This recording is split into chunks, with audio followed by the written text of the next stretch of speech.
Alex Jones, and I'm here to tell you folks, the world has fallen. The fascist globalist overlords, oh, they're implementing the Great Reset.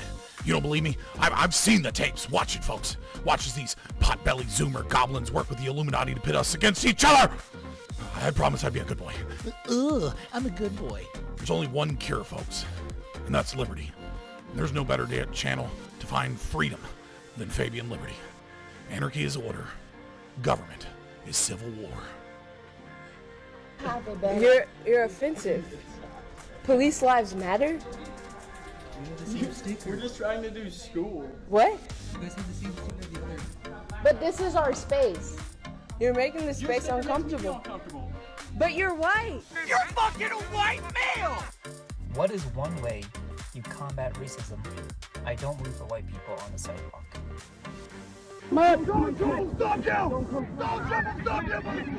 They want your wallets, they want your guns, they want the wieners off your sons. Democrats. Oh, we should film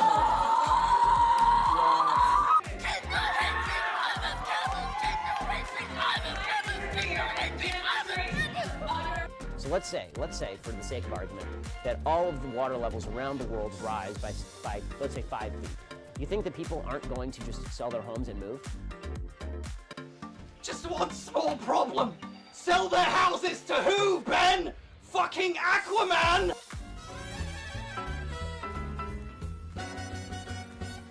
Vaccine!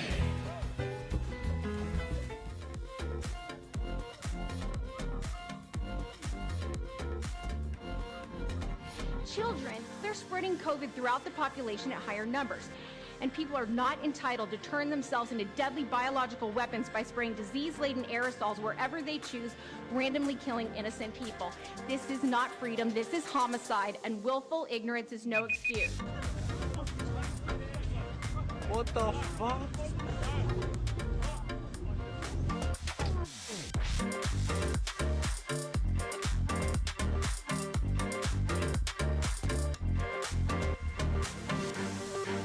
Highest margin of victory yet. It's really impressive. Though, I'm starting to think he might have had help from the Russians.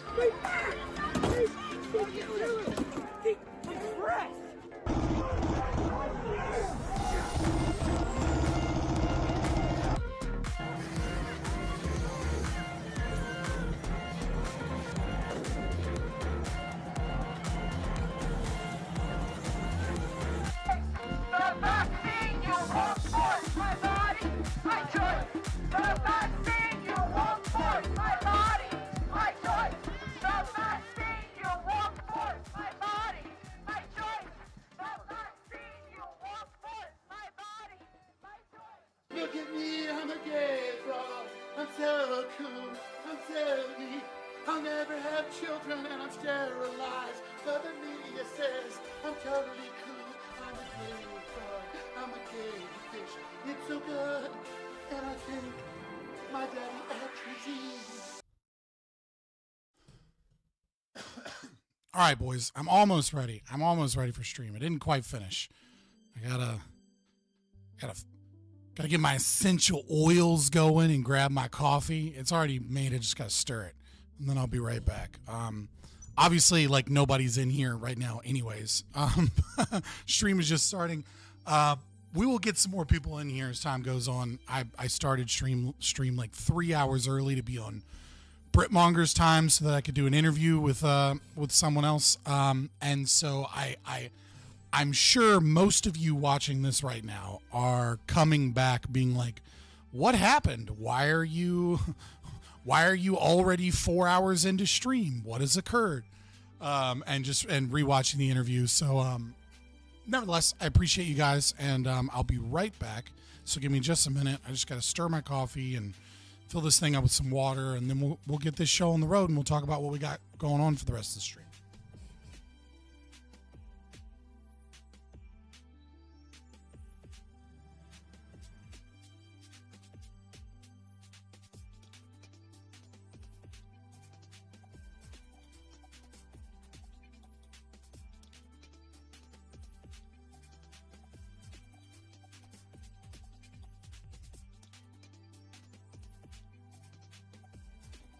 Almost there, boys.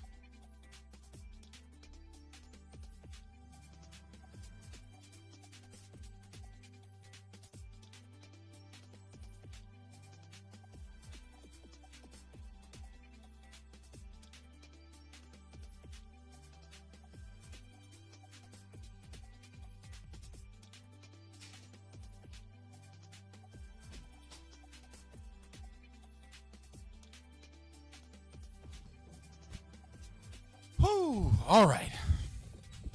It will be interesting to see how this affects the numbers. Because, like, it's very obvious, you know, that YouTube has, like, a very sophisticated algorithm that they won't tell anybody about, right? Like, I can tell, like, when I speak about something that's controversial, which should attract more attention, right? Controversy tends to attract attention. But I can tell, like, the moment I discuss something controversial on a stream, I'll, like, lose viewers. The moment I, like, gain some money from, like, a donation or, like, a super chat or something, I'll gain some viewers. It's, like, it's very clear that there's, like, either AI or something involved that, like, keyword searches your stream, and, like, behavior of, like, views and how you are in the algorithm changes, like, from moment to moment, as opposed to, like, you know, markers on your channel.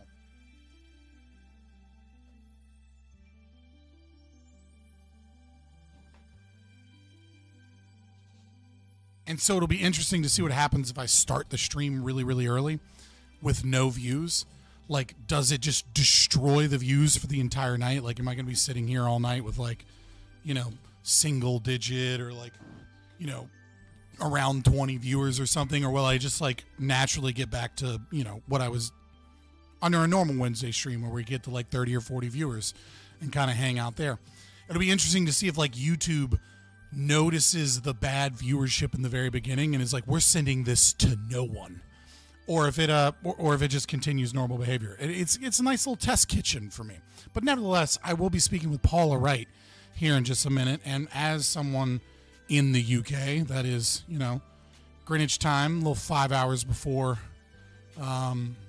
East Coast, where most of you guys that typically watch my channel are still at work. Nevertheless, I'm super excited for this conversation. That's why I was willing to kind of go off of the regular streaming time, set things up, you know, get all my other stuff done so that I could set time ahead. Because this is a person that has a, you know, a kind of a different view, kind of evolutionary psychology perspective of patriarchy and feminism, more data aligned, maybe a little more autistic. I don't know. I don't know the person's views. I've read, you know, a piece of research that she was that she co-authored. I don't know much about her research career or anything. She's the last name on the research. Hey, Rudy, let's go. She's the last name on the piece of research, which usually means, what can mean a lot of things. If you're working with big names, it usually means you're the one that did the research, but you did it in their lab. If you're working with, like, lesser names, it might just mean that you were, like, a part of their lab as, like, you know, and in undergrad or something. It'll be, you know, so it could mean a lot. I didn't go too in depth in her stuff. I just looked at the research she sent me, articles she sent me, and thought this would be a great topic to explore. And she saw me on Wix panel, and I was just like, dude, you know, I was excited on Wix panel to, like, I don't know, utilize the sociology degree that I have, you know, the experience, the research that I've done, you know, and instead we ended up in that panel where we were just trying to explain basic things to other people on the panel, like tuna fish or tuna chip or whatever his name is. Me and him were just trying to get to an adult conversation, and I don't think we ever got there. But thank you guys so much. Blaze Wright getting I would assume Blaze Wright was already a member. A person. I like that a person got one. But yeah, hopefully we'll get some more people in here, get a little bit more of an active chat. That'd be super nice. That'd be awesome. Cause it is weird talking, like oh god. it is weird. Like in the early days of streaming, you get used to talking to no one, which is a skill you have to learn. You have to develop. You know, it's almost an unnecessary skill for a streamer, but absolutely is a skill for a streamer, like a necessary skill when you start out streaming. Like before you have any audience, you kind of have to learn to talk like there's an audience. And assume that there will be one, because there will be one, right? And not feel weird. Like not just be like an internal monologue of like your thoughts in the moment, but rather speaking like you're listening to listeners. Will I point out who lead the feminist movement? Oh my God, Slope is Dope is back to just Juiceburg. I love it. Again, it depends on what movement you're talking about, but yes, there have been a lot of Jews in the feminist movement. I mean, like the biggest name is probably like Betty Friedan. That's a Jew. Ugh. We talk about like the intersectional feminists. A lot of those leaders are Jews. Ugh. But yeah, when you're talking about feminism is going to be like, I don't know if feminism. I don't care what the proportions are, so I've never like done that research like the Juiceburgs do. But yeah, I would assume if of any of like the social movements, feminism probably is a predominantly Jewish movement, as opposed to like many of the other ones where they're just overrepresented. Yeah, it probably is. I mean, because it's just gender socialism is like the easiest way. No, I notice the same patterns you do, Slopezoda. I just don't. What do you mean no arguments? But dog, we've been through this so many times. You're the one without arguments. They gave you control of the weather last night? Dude, I wish I had that power. I wish Jews controlled the weather. It'd be a lot nicer.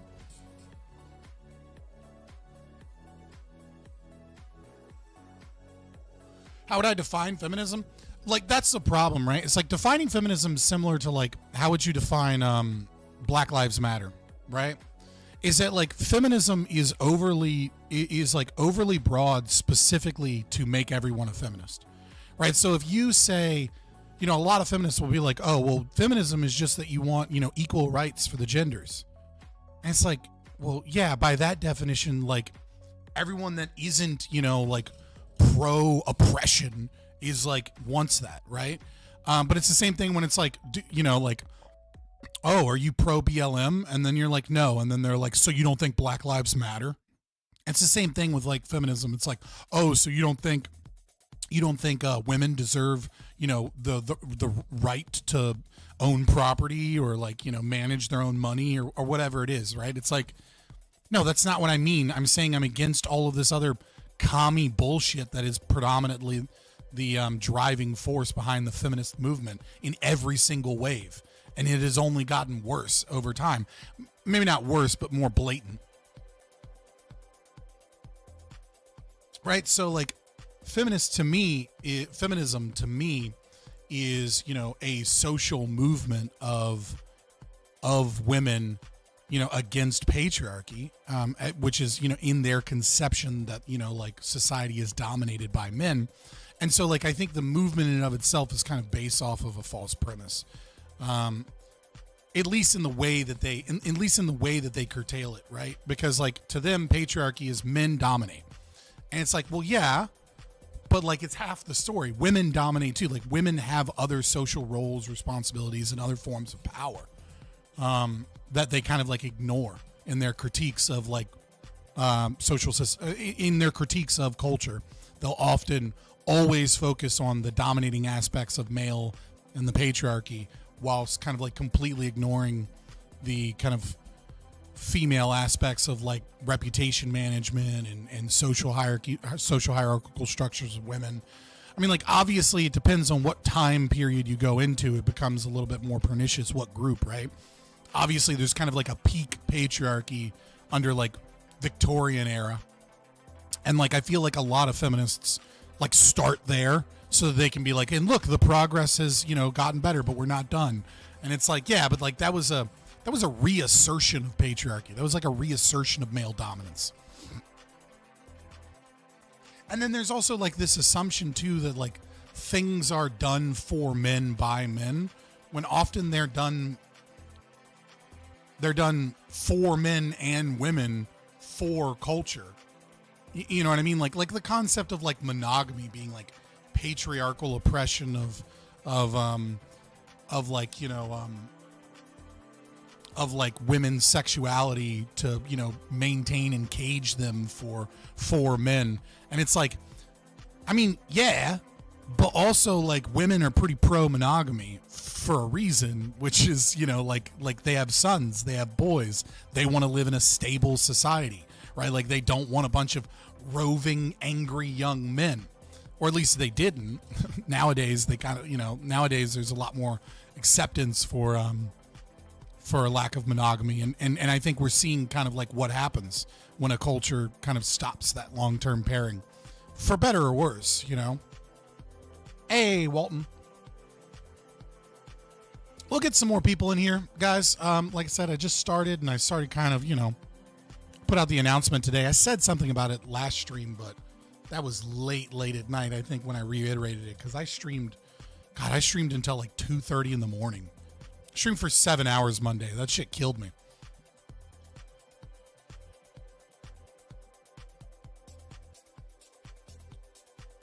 This wave feminism means women don't even have to be women anymore.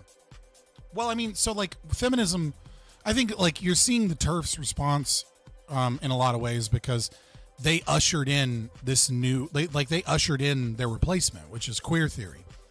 I don't know that it's like a long-term replacement, right? But queer theory is the natural progression of many of the feminist movements, gender abolition and things of that nature. And those things are directly counter to what like second and even third wave feminists fought for. And obviously first wave, right? Because the entire distinction is based on there being gender and there being sex. And there being sex stereotypes, and that there being one sex that dominates spaces. And so like the gender abolition perspective of like queer theory, that just kind of like puts women as like not as oppressed as like, you know, the non-binary, trans, you know, LGBTQAI plus individuals in like the social hierarchy of oppression kind of thing. Like they brought it in, and it's hilarious because it's directly against them. I mean, it's not hilarious, it's not good for society, but it is funny to like watch feminists be like, and then there's this new thing that's crazy, and I'm like, yeah, that's, you did that. Like that's on you. Like you fought for this. Like I don't understand why. It's so funny to watch. I mean, like funny, tragic, but funny to watch. Like the wheels of quote unquote progress turn, and that ever moves in one direction. And it's like it seems like there's an assumption by a lot of people that like once their movement wins, then we'll stop and we'll have a nice, good, stable society. And it's like, no, dude, the machine, the wheel of progress is going to keep fucking going, and you're going to be like the very tactics and hatred and derision that you labeled on others is going to be used against you. How do you not see this coming? It's a spiral. It's not, I mean, like some things are progress, you know what I mean? Like, but at what cost and in what way, and what are the axioms that underlie that progress? And that's kind of the thing about feminism, is that like I know a lot of feminists, you know, that are very upset about this kind of like new intersectionality, you know, regressive leftist kind of, you know, it's like they still kind of use that Majnawad term internally. You know, this kind of like regressive nature of it that like is fighting the progress that they thought they fought for. And it's like, you didn't fight for a policy. You didn't fight for progress. You were a part of an ideological movement that attempted to gain power. And like your own feminist theorists are like all critical theorists that, you know, substantiate everything off of power dynamics. Like feminism is a branch of critical theory. It is power dynamics. So like, you learned this, you fought for it, and you fought off of this presumption of power dynamics. And like now you're just mad that you lost that power.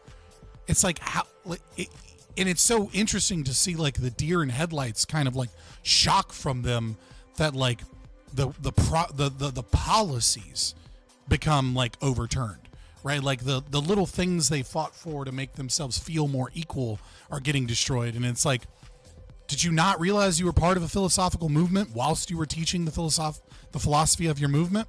I don't know. It's very interesting. But this woman, I don't know anything about her other than her name and an article and a research paper, and that she saw me on Wick. And I want to be able to, I enjoy and miss being able to talk with academics. That is part of what sucks about this like online space and cloud and everything. I would love to interview and speak with more academics, but they're difficult to get. People that, and I don't just mean like you need to be like, oh, a doctor that wrote a book or something, but like, people that are academically minded that want to have an intelligent conversation about it. DJ academics? No, it's not what I'm talking about. Okay. And so I have no idea where this is going to go. Hopefully it doesn't turn into like a debate thing. Like hopefully it turns into like a long form discussion of her ideas and a back and forth. I'm really hoping for that.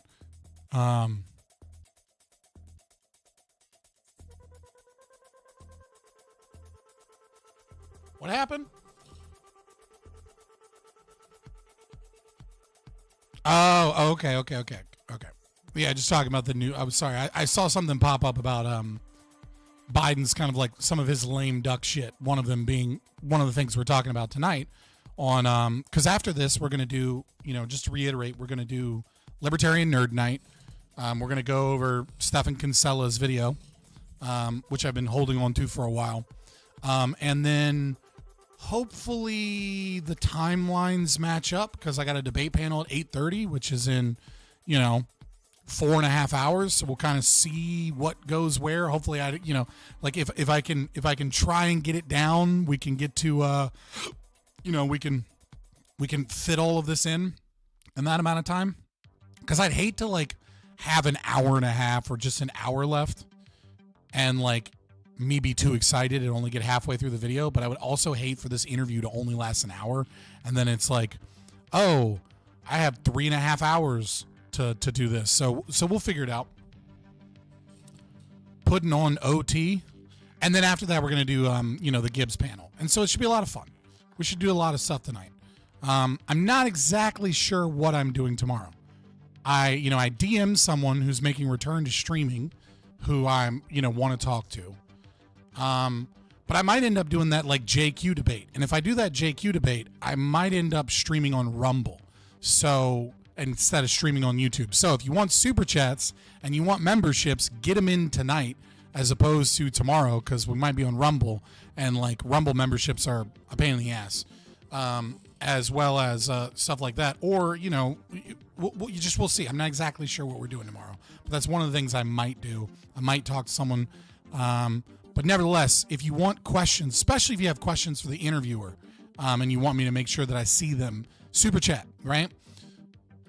I will answer all super chats, and obviously if we're in an interview or a discussion or something and you have a super chat and you want to, you have a question that you want to ask to the speaker, interviewee / discussion individual Paula Wright, super chats are definitely a way to do that. And especially join the Discord to be part of larger discussion in the community, but definitely especially join the Discord because maybe I'm on Rumble tomorrow. I don't know. And that's another reason why it's good to be in Discord to get the go live notifications, because YouTube doesn't send out notifications. I mean, I have thousands of subscribers and the click-through rate is bad, but I mean, that's how it is for most live streamers. But even still, tons of people that regularly watch it are I didn't know you were live. I didn't get a notification. It's yeah, dude, go the Discord. The Discord I will always let it be known what we're doing in the Discord. And if you want to see me be toxic or whatever, you can follow me on X. It's kind of the way to do that. Someone gifted me a membership. What up, though? Yeah, Rudy gave you one right in the beginning. And hit the likes. Yeah. Hit the likes. Share. Share, subscribe. All the fun things. Share, subscribe, notification bell, all that fun stuff. But likes take nothing. There's 13 of you in here right now. We just started stream. We started a couple hours early. But get those likes out, and then when we get some more people in here, they'll get some likes in, and maybe we'll get in the algorithm a little bit. So I can see them updated live. So I have like the concurrent viewers and like the current like thing on my end. Like you won't see the likes unless you like refresh, or like unless you like get hit with an ad and then it like you end up seeing the ad and then you go back to the stream. So like I see them in real time. So like I can see that like we just went from 13 to 11 viewers. Now we're at 12 and we're at 5 likes. Like I can it's pretty easy to see on mine. Congrats on 2K subs. I just reached 5K. Fuck you. No, thank you. Yeah, the type of content I do doesn't really lend itself towards getting subscribers, right? Like I'm not putting out a ton of shorts right now, which I need to be, but I just like, you know, a lot of things going on in life and it's a pain in the ass. But like shorts content gets a lot of subscribers, and a lot of views, not a lot of money and not a lot of like guaranteed traffic on your channel. Long form content or like 10-minute videos, things like 10 to 20-minute videos, that's kind of the best content for getting a lot of subscribers. Because people will watch a 20-minute view and be like, oh, hell yeah, dude. I'll watch, you know, like I'll subscribe to this, right? Yeah, shorts help with the algorithm, but they don't help with getting subscribers because most people, even if they like your short, like they'll just move on to the next short. Like they're not going to click on your channel to see like your long form content or your other things. Like the click through rate on shorts is abysmal. But like if you have a bunch of shorts and like they're good, and then you get suggested more shorts, like somebody watches like 3 or 4 of your shorts, then they might like go to your channel and click it or whatever and kind of be into it. All right, boys, but let me cut this off and let me get this interview started, and I will hop into the live stream waiting room in just a second. So I'm gonna do one of these bad boys.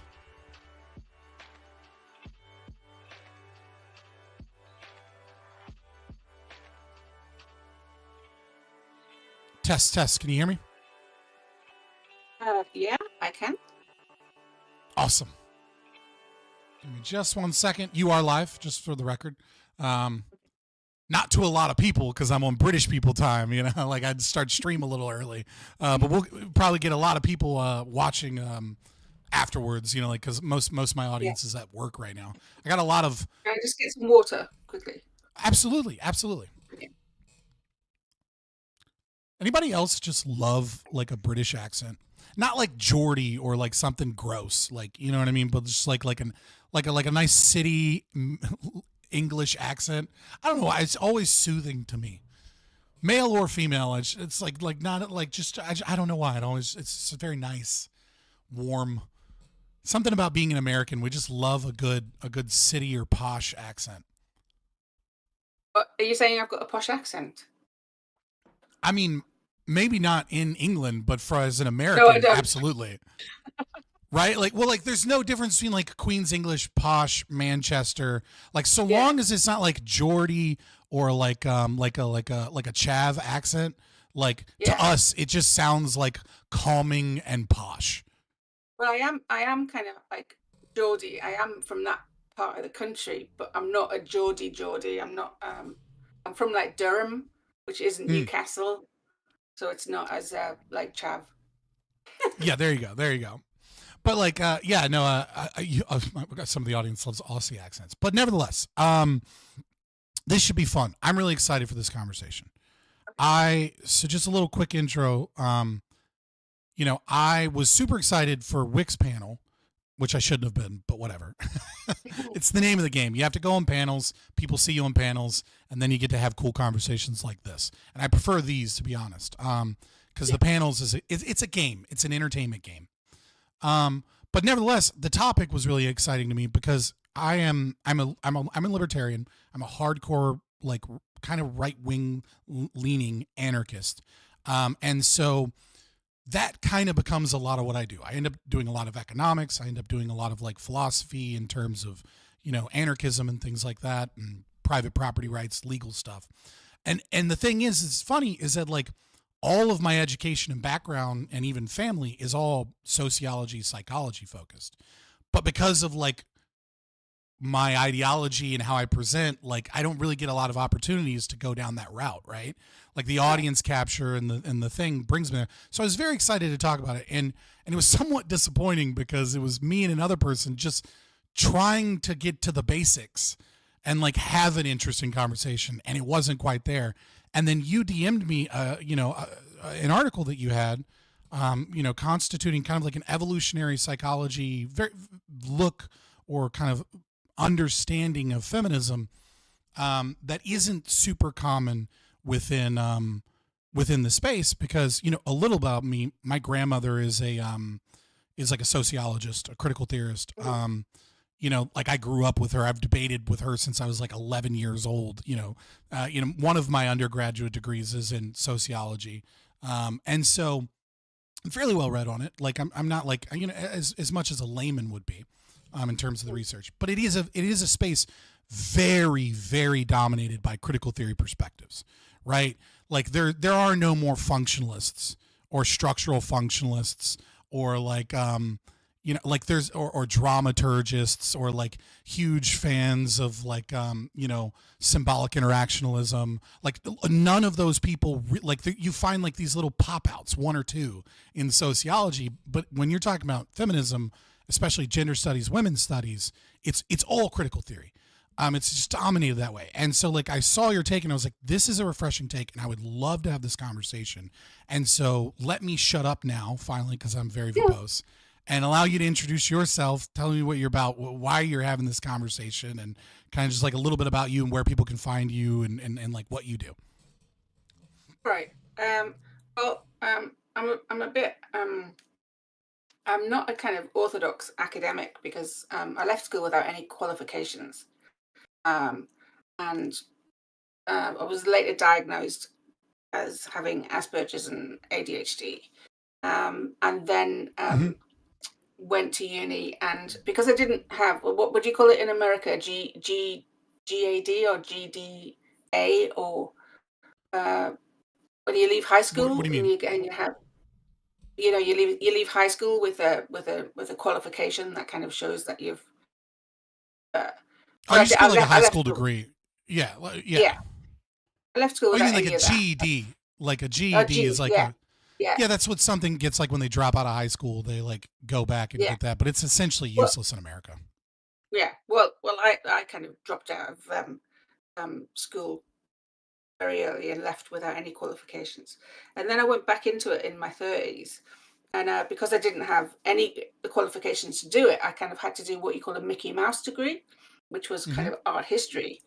And in that, it was really kind of full on critical theory, Marxist theory, all these kinds of things. But I was older, and I already had, and I'd already started studying on my own evolutionary theory.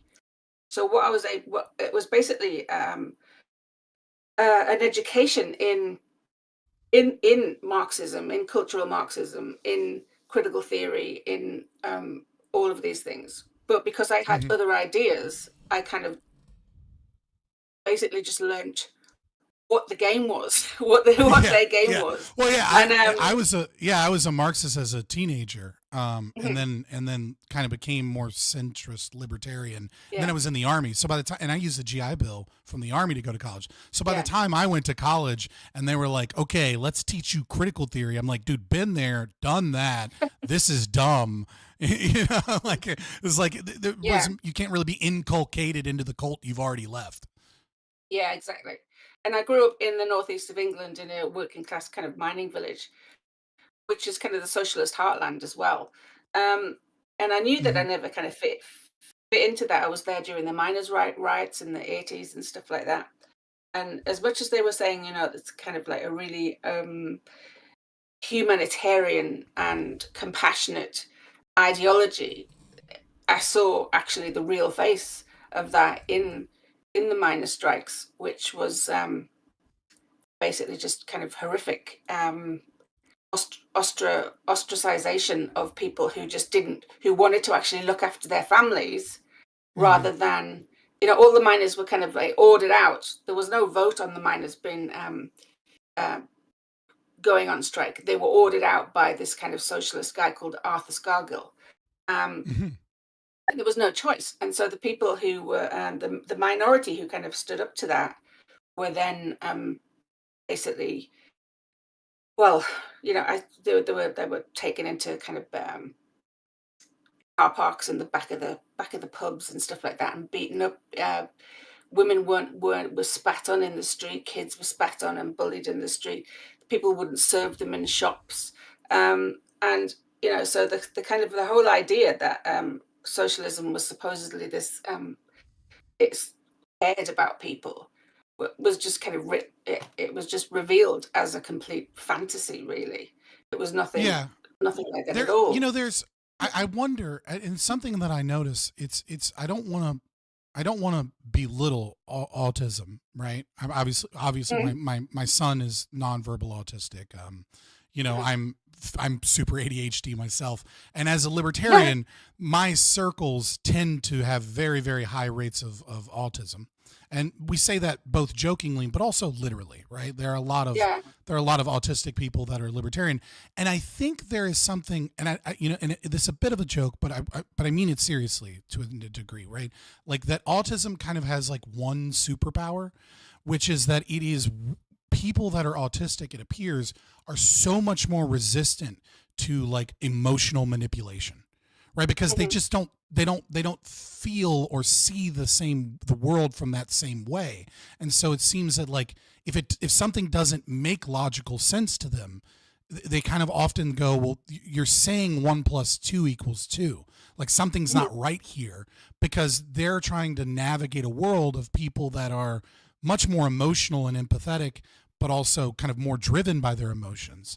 And it's just something that I've noticed, that a lot of autistic people, obviously I know you said Asperger's in America, and the DSM, we would just, those have been recategorized. Yeah, I mean, it's high functioning autism, and then we kind of even got rid of that, whatever. But you know what I mean, right? Like that there's like that like if something doesn't click logically speaking, that there is kind of like a natural defense there. And so I do wonder if that's like something you saw. Doesn't chime with what people are saying. There's just two different things going on, and it's like, well, there's a discrepancy here. So what is that? What's going on? And and basically, as somebody in that environment, I didn't fit in, because when you leave that environment, in the working class environment, you're supposed to just go to work. You don't go to college. You don't do anything. And because I was autistic and I was pretty useless at like normal jobs, right? And so I was I couldn't do what they were. I couldn't just go into the factory and kind of fit in with the people I was supposed to fit in with. So I was actually a spare. I was a spare wheel. And in that environment, that's kind of just, well, fuck off. You're no use to us. If you can't actually become part of the machine, you're just no use to us at all. And there's no point, and they don't look at you and say, well, what are your individual kind of strengths, talents, or anything like that, because you don't have an individual self there. You just fit into the machine. So I left that environment as soon as I could, really, when I was 16. Right. And so you went into university, you went into, you said art, history. Oh, about 10, when I was 30, I kind of had a few itinerant years. Hey, we all bounce around. Okay. I was traveling the East Coast with Armenian gypsies doing concrete work before I was like, this is not my life, right? Like, I'm not this type of person. I'm, so I ended up, going in the military to get my life straight, and then into college, and somehow ended up talking about econ and something. I have an associate's degree in econ. I hated economics. I went into econ and I was like, I'm so excited to learn about economics. And then they were like, now you're going to do accounting homework that takes 6 hours. And I did like 2 classes of that. And I was like, nope, we're not doing that. So I mean, we all bounce around before we find our calling. I was a village idiot, really, because I couldn't actually function in that environment to anything, to a degree that they thought was useful. So I was literally just kind of so I did have a few itinerant decade, and traveled around and did lots of things, and I was a professional actor actually, and I traveled to Italy and stuff and did things over there. And then I kind of started reading up on evolutionary psychology when I was about 30, and and decided I wanted to, you know, try and kind of study that. So I did this Mickey Mouse degree and then tried to synthesize that in there. When you say All the time. Mickey Mouse degree, I'm not familiar with that term. Is that like a Well, a Mickey Mouse term degree for is like like what you would say is like like general studies? Yeah, like gender. Okay. A That's what I degree where figured. a degree where you don't need any qualifications to actually get into it. It's not like a kind of math or engineering or a biology. I knew where I wanted to go eventually, but I just needed to get that first step on the ladder in Yeah, like academia. establish So that I you have could like a then contact GPA other and that you're a good academics. student, et cetera. Yeah, and then you can transfer to a Yeah. degree program. Okay. And I got my training in critical theory and cultural Marxism, basically, which put me in good stead to then counter them afterwards. Yeah. And so I did that, and I didn't have any money to go on and do a master's or anything like that, but I was because of the internet really. I contacted a lot of people, and I just pushed myself into places, and got a lot of mentors in the evolutionary science community that they really kind of adopted kind of the ideas that I had and helped me within that. I still don't have an official evolutionary psychology degree, but I'm completely accepted within that. I write papers, I co-author papers in evolutionary science journals and things like that. And nobody apart from the woke. It is now kind of. It's a non. I mean, like the concept of just for the audience, right? I was talking to my sister, about because she's going into college, right? I have a half sister and half brother, that are much younger than me, and I was like, look, good grades are great, right? But everyone expects you to get good grades. Like, what you need to be doing is you need to network what research labs you want to get into, and you need to start doing that now. Like, as soon as you start, reach out. You need to start Just emailing.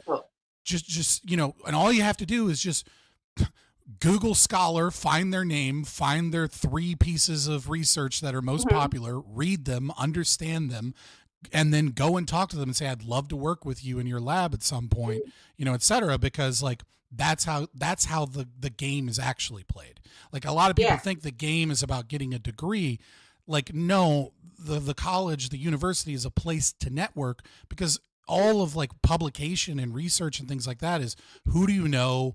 What research have you done before? Where were you an intern just plugging things into SPSS, and before like they like actually respected you? Those were the days. Oh man, yeah. I wish I could get a cheap copy. I think I might torrent, like, get a legal copy or something, just so I can like do ANOVAs on like things by myself, because I'm not doing an ANOVA by hand. You know what I mean? And I don't have a good resource. But setting that aside, you have to learn on now. But yeah, just like that's how that works. And so it's not actually that surprising that, like, if you really reach out and network a lot, that you can be in that space even without a degree. And also, I think, correct me if I'm wrong, it seems to be that evolutionary psychology, like the whole corpus of social studies, is very left wing as a soft science.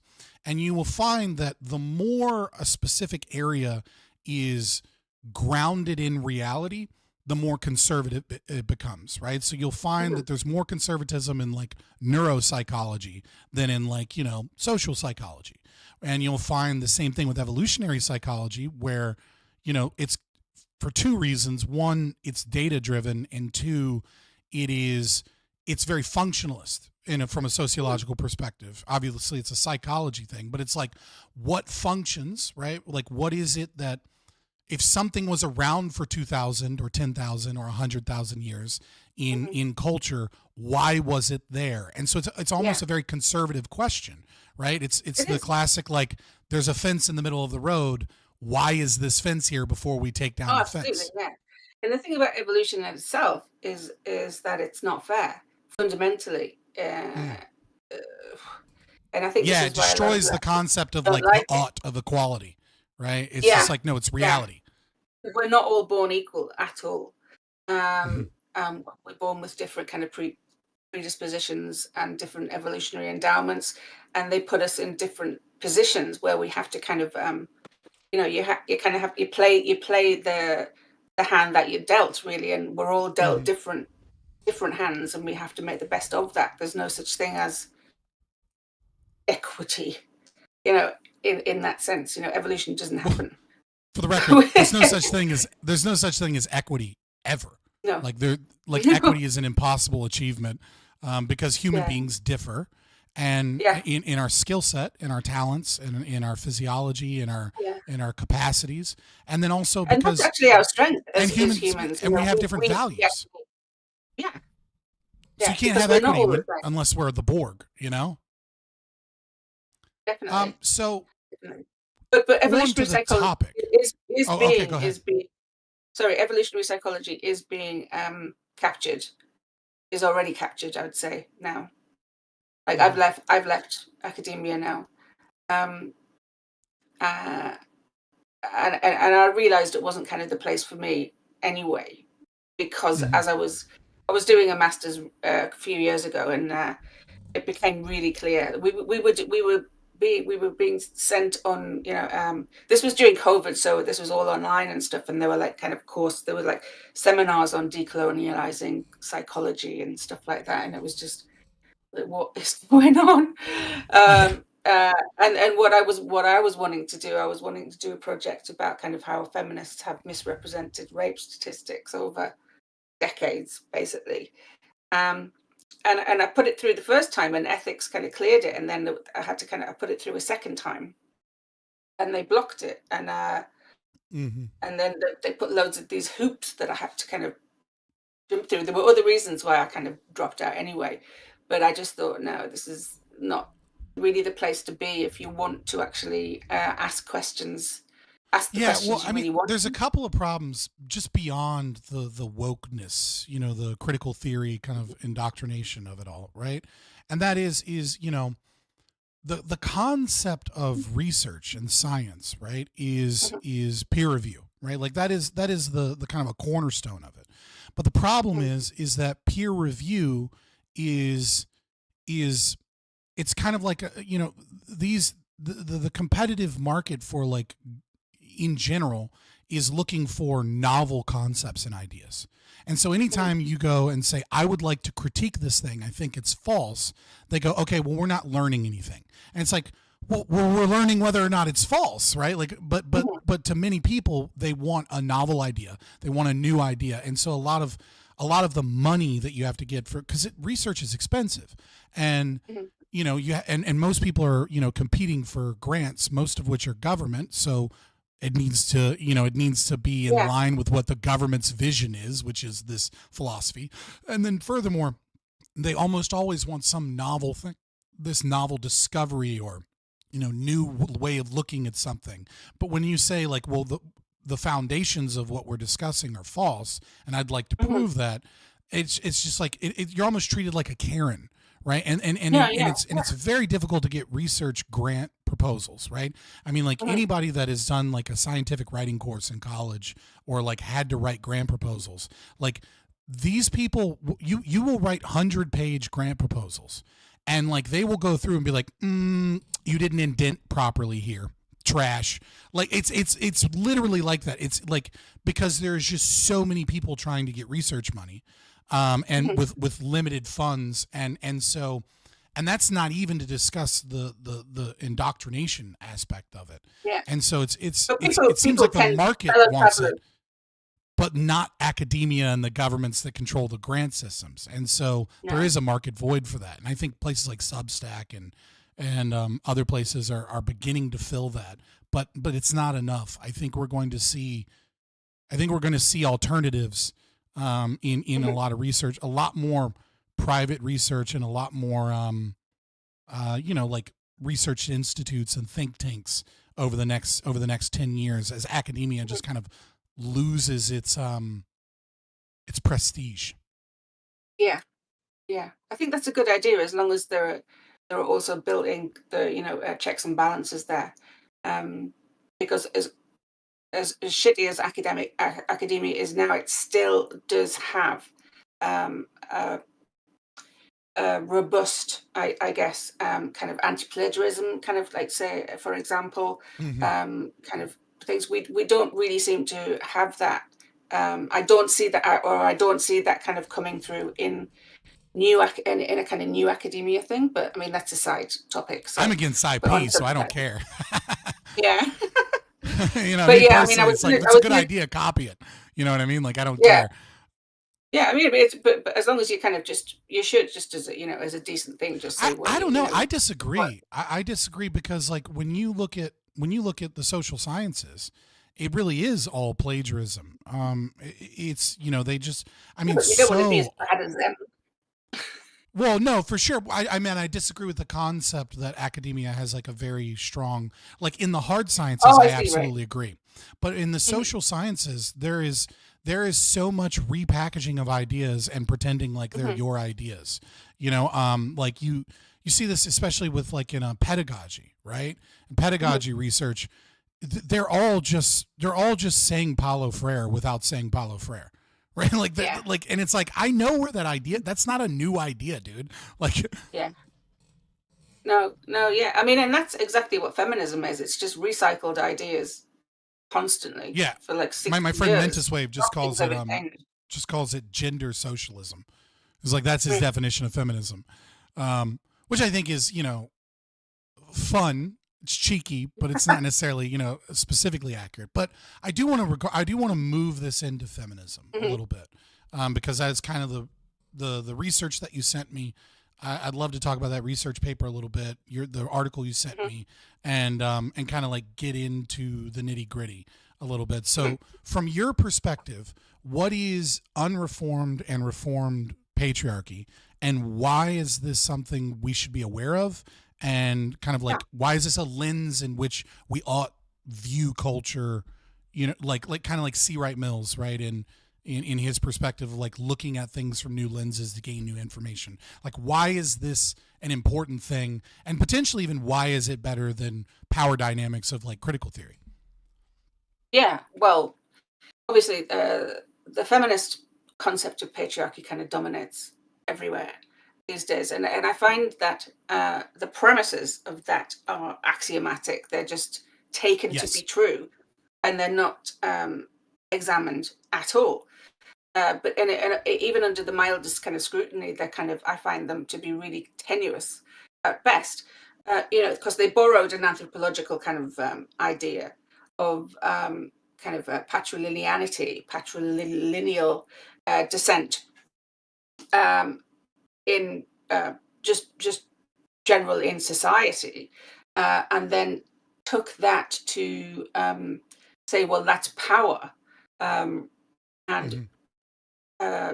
obviously feminists talk about power all the time because that's what they're obsessed with. That's what they're obsessed with having, and I don't think men particularly are obsessed with having power. There can be certain different environments with that you find.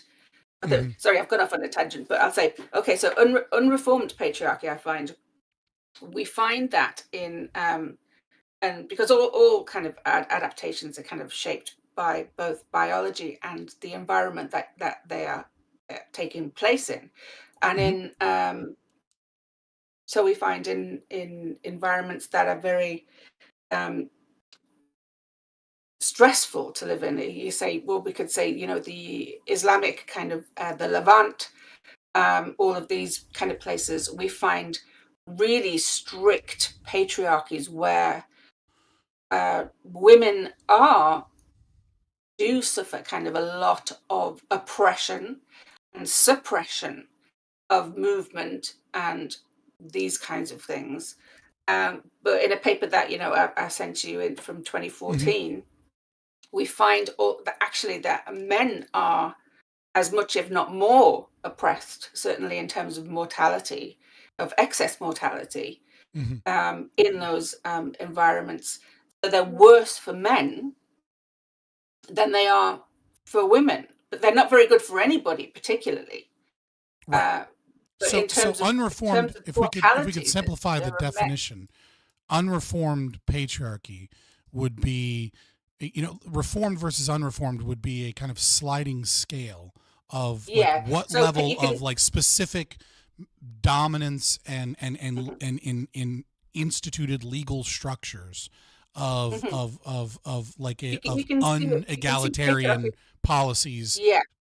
in terms of for or men and or against women, and then as we become more egalitarian, we would move more towards this kind of asymptote So there's a of kind of, reform so there's a patriarchy. sliding kind of spectrum from benign to malign, or malign to benign patriarchies. Whereas in environments that are really difficult to live in, you find really strict patriarchies where resources are all kinds of resources are really hard to find and to keep hold of. And then as you go down that scale, we have to benign patriarchies. What the main kind of facet that I find defines it is that unreformed patriarchies kind of constrain female choice. So you see a lot of arranged marriages, and reformed patriarchies facilitate female choice, sometimes to a point where it's actually not beneficial to the actual culture. Whereas you see with abortion laws in the West now, it's kind of like that. This kind of benignness is kind of slipping off the scale, and just turning into a kind of dysgenic kind of. So when I looked at your research paper specifically that you co-authored, it seemed to be, a correlational kind of like analysis between excess mortality rates in a given culture, society, or time period versus, what level of egalitarianism was present within the culture. And one of the limitations, there was kind of two big ones that like immediately kind of like popped out to me, right? The first one being, and I don't know if this is kind of like a limit to the research, like you're not writing a literature review, you're not writing a meta-analysis, right? You're honing in on a specific study. So it's not like the fault of the research. I don't want to like trash the research. But like the first thing that popped out to me is like, okay, well, where is the discussion about in what ways women utilize their power in different domains, right? Because there's, because it's like we talk about, we often have such a focus on the legal structure and the rights that are granted, or privileges. I wouldn't necessarily say rights, because like some things we consider rights. I don't, like voting, for example. I don't consider voting a right. But like the ways in which we, look at that in how they favor men's, capacity for upward mobility, given that they distinguish themselves, right? Versus, there's very little discussion in how women engage in reputation management and how women control social aspects of a culture, right? Because I notice, one of the things that I notice is that the more, utilizing your terminology, the more we have reformed patriarchy, the less power women have in the way that they are able to influence culture and society in a way.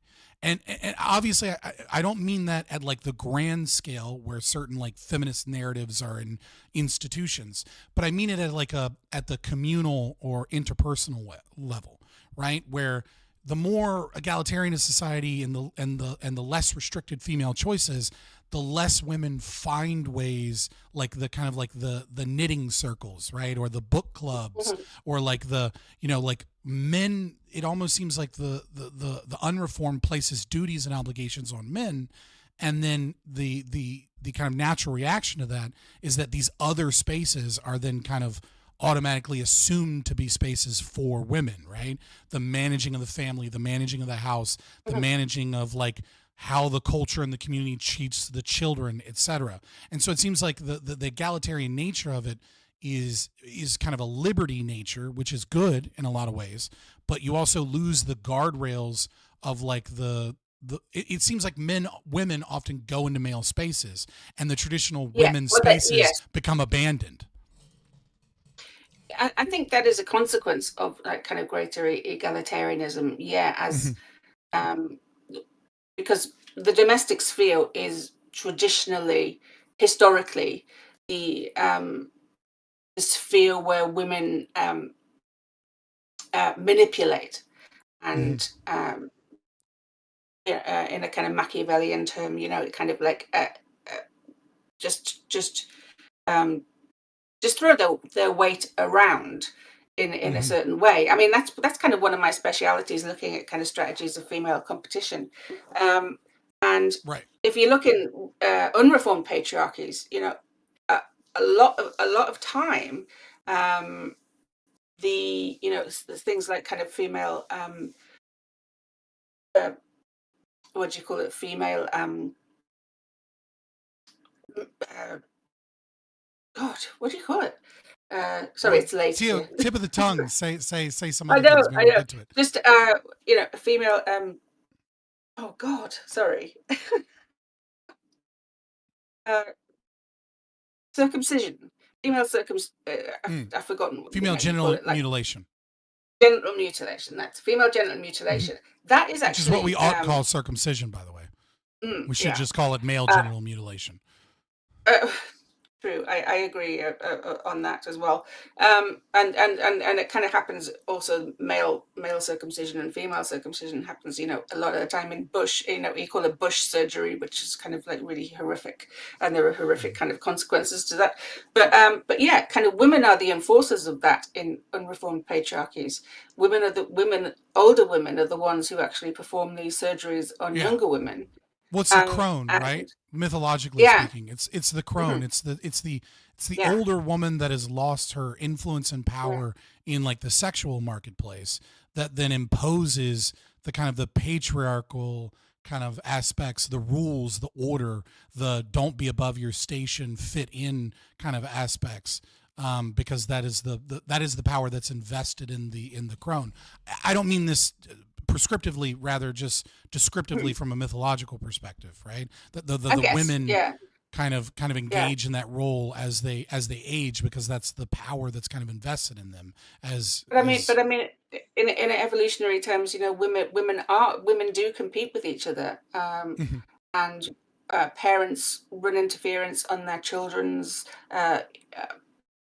mating choices, which in arranged marriages. This kind of thing.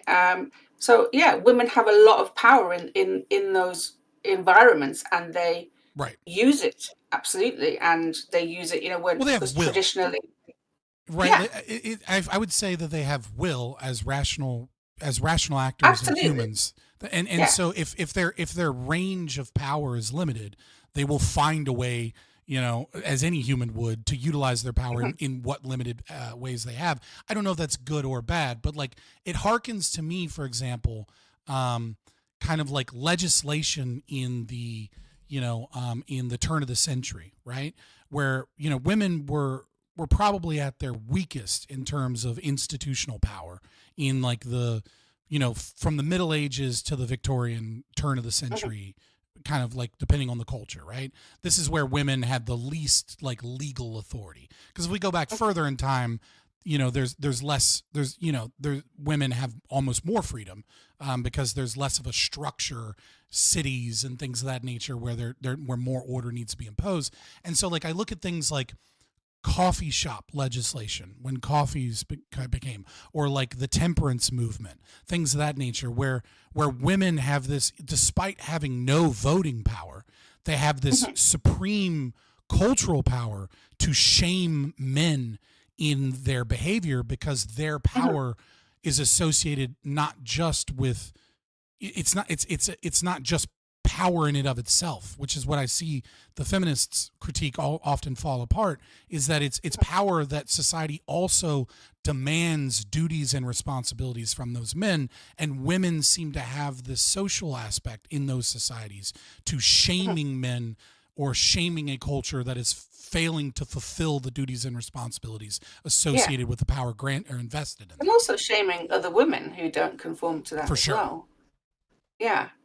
I mean, I think we underestimate the degree of the degree that feminism, is pretty much an elite a space for elite women to impose their ideas on lower To lower impose class their women. resentment onto culture, as far as I can tell. But yeah, and control and in ultimate evolutionary terms, interfere with the kind of reproductive choices of lower class women, whilst not being privy to those restrictions themselves.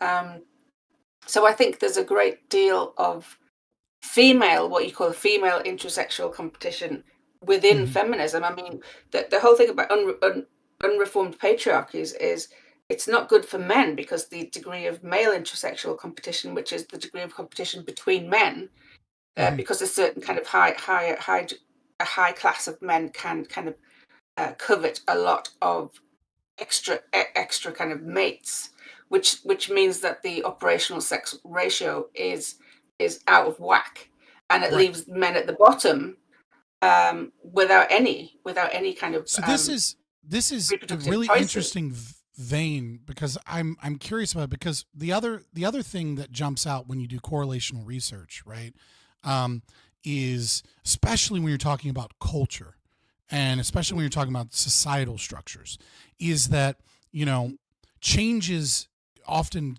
take generations before the consequences kind of realize themselves, right? And so one of, I think, the interesting conflicts in modern Western society is kind of almost, I don't know if, I'm curious what your take would be if it's a natural kind of thing, right? But there is this assumption that many red pillars or kind of movement have, and things of that nature, which I do probably agree with, and I think most evolutionary psychologists would agree with, right? Like a concept of hypergamy, a concept of the young male hypothesis, and et cetera, and that patriarchy kind of works to stop this is in a certain way, but also, and that's kind of what I'm getting at, right? Is that the reformed patriarchy is this dominance of women and their ability to engage in the sexual marketplace, but the unreformed. But it seems like there is a kind of a horseshoe kind of aspect here in our current culture, where we have become so permissive, so we've devalued monogamy to such a degree. We have devalued an adherence to a biological reality, such as, hey, women, you're not fertile at 35.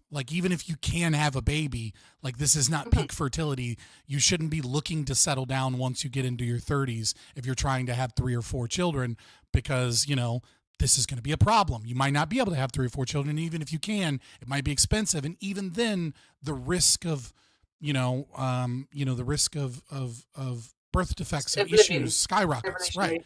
Yeah. And so what we're seeing now is kind of it almost seems like the egalitarianism is swung to such a degree that we're seeing, that young male hypothesis problem peak back up, right? Where young college age men are almost pushed out of the dating market. Obviously, if you're very, very attractive and very charismatic, that's not true. But if you're typical and average in every way, 20-year-old male, the likelihood that you will be able to find a typical average 20-year-old female is drastically lower than it would have been in the 1980s or the 1990s, right?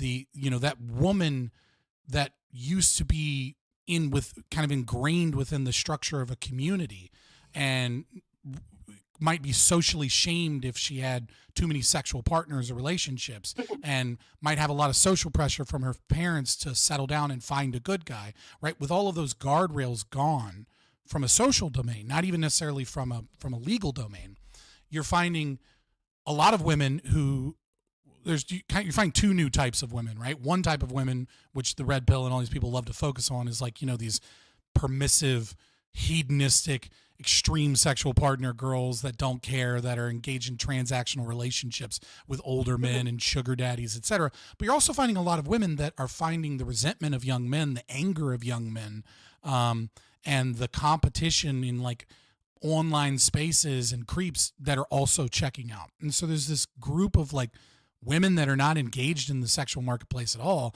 and then women that are of very low value to men, and men that simply cannot find partners. And I wonder if that pendulum swings, and what your thought is that from like an evolutionary perspective. Sorry, that was really long-winded, but I kind of had to like put the pieces together. Yeah. So I'm trying to, like online dating has certainly kind of changed a lot of things, and we're kind of it's kind of changing things, pushing things into a much more kind of polygynous picture, where because I mean a lot of dark triad men are active on social media and on these kind of things, and they misabuse women, they string them along, and then there's a kind of like feedback loop of kind of cynicism that happens. So and I don't know, I mean the thing about the data on online dating is it only tells you about people who are on online dating, engaging in online dating.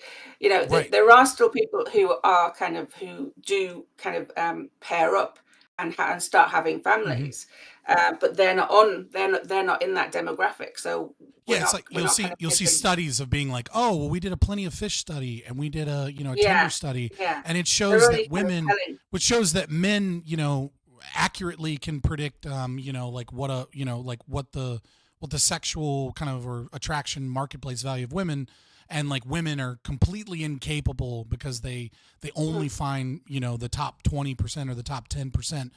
They think that only the top 20% are even attractive, and that the bottom 80. It's like, well, there's a huge blaring issue here, which is that you have a sample bias, which is women that are on online dating swiping, and it's like that type of person is kind of narcissistic, right? Like that person is, speaking of dark triad, right? Not necessarily Machiavellian or psychopathic, but like certainly narcissistic in their desire for attention, to feel good. And then there are also a lot of women, there are so many variables that don't get controlled, because there are women that go on dating apps not looking to date or even hook up.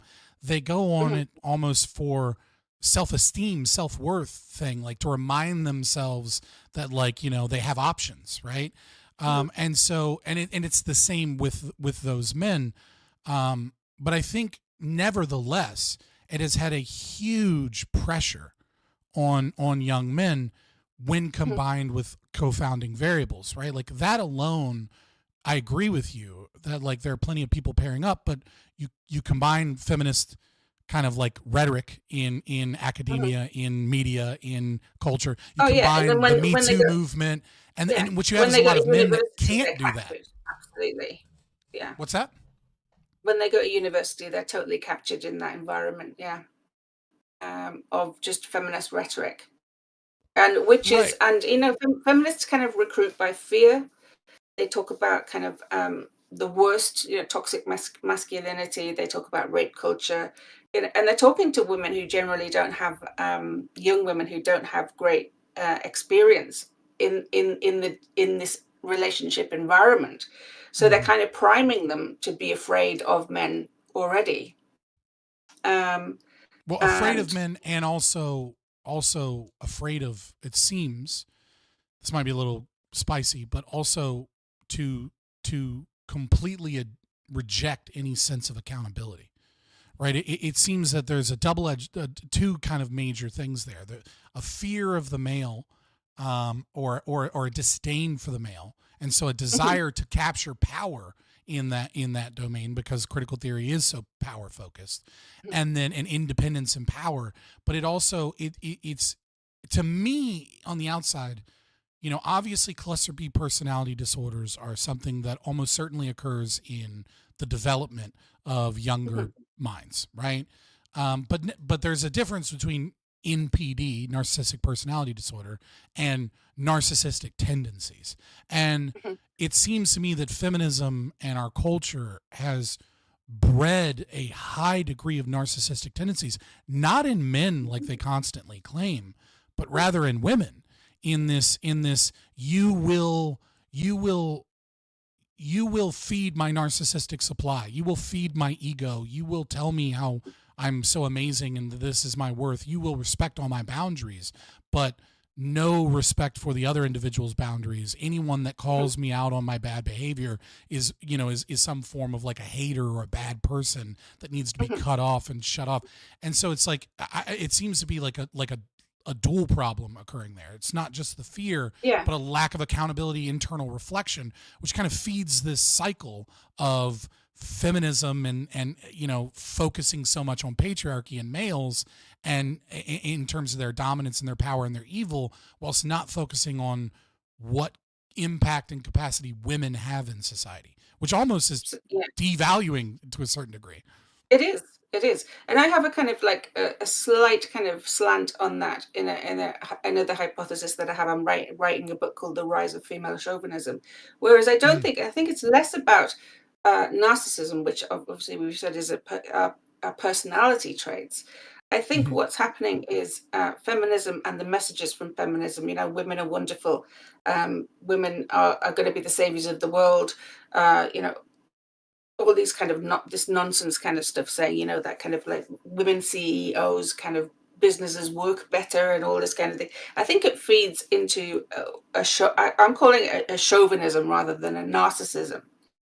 In the same way that, you know, kind of 50 years ago, we might have had male chauvinism where, you know, really mediocre men, because of the messages coming from culture, facilitated by culture, to say, you know, men are just naturally superior. We're getting those messages from culture now to say women are just naturally superior, and that's a much easier thing to, I think, I don't know, kind of brainwash women with.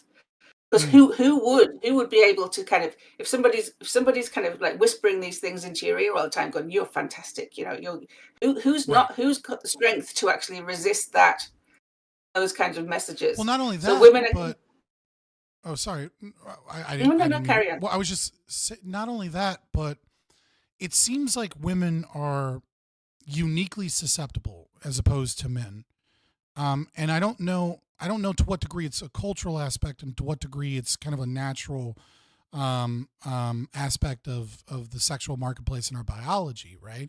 But it seems that it is very easy, because of the value that young women especially have, that if they demand, or if they are kind of like inculcated into this concept that they're superior or that they're great, that there isn't a lot of pushback against that.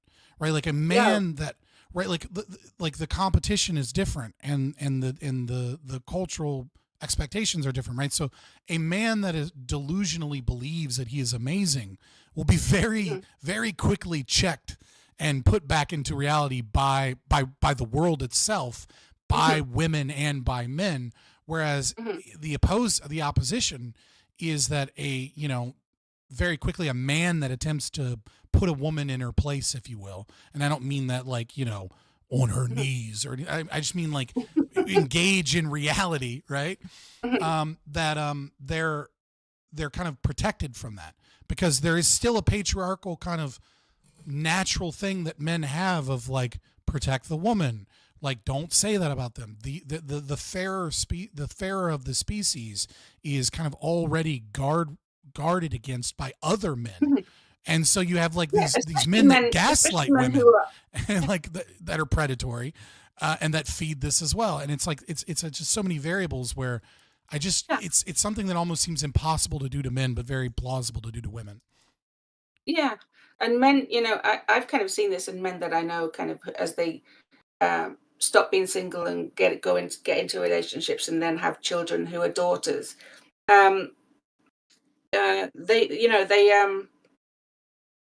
They just lose that capacity just to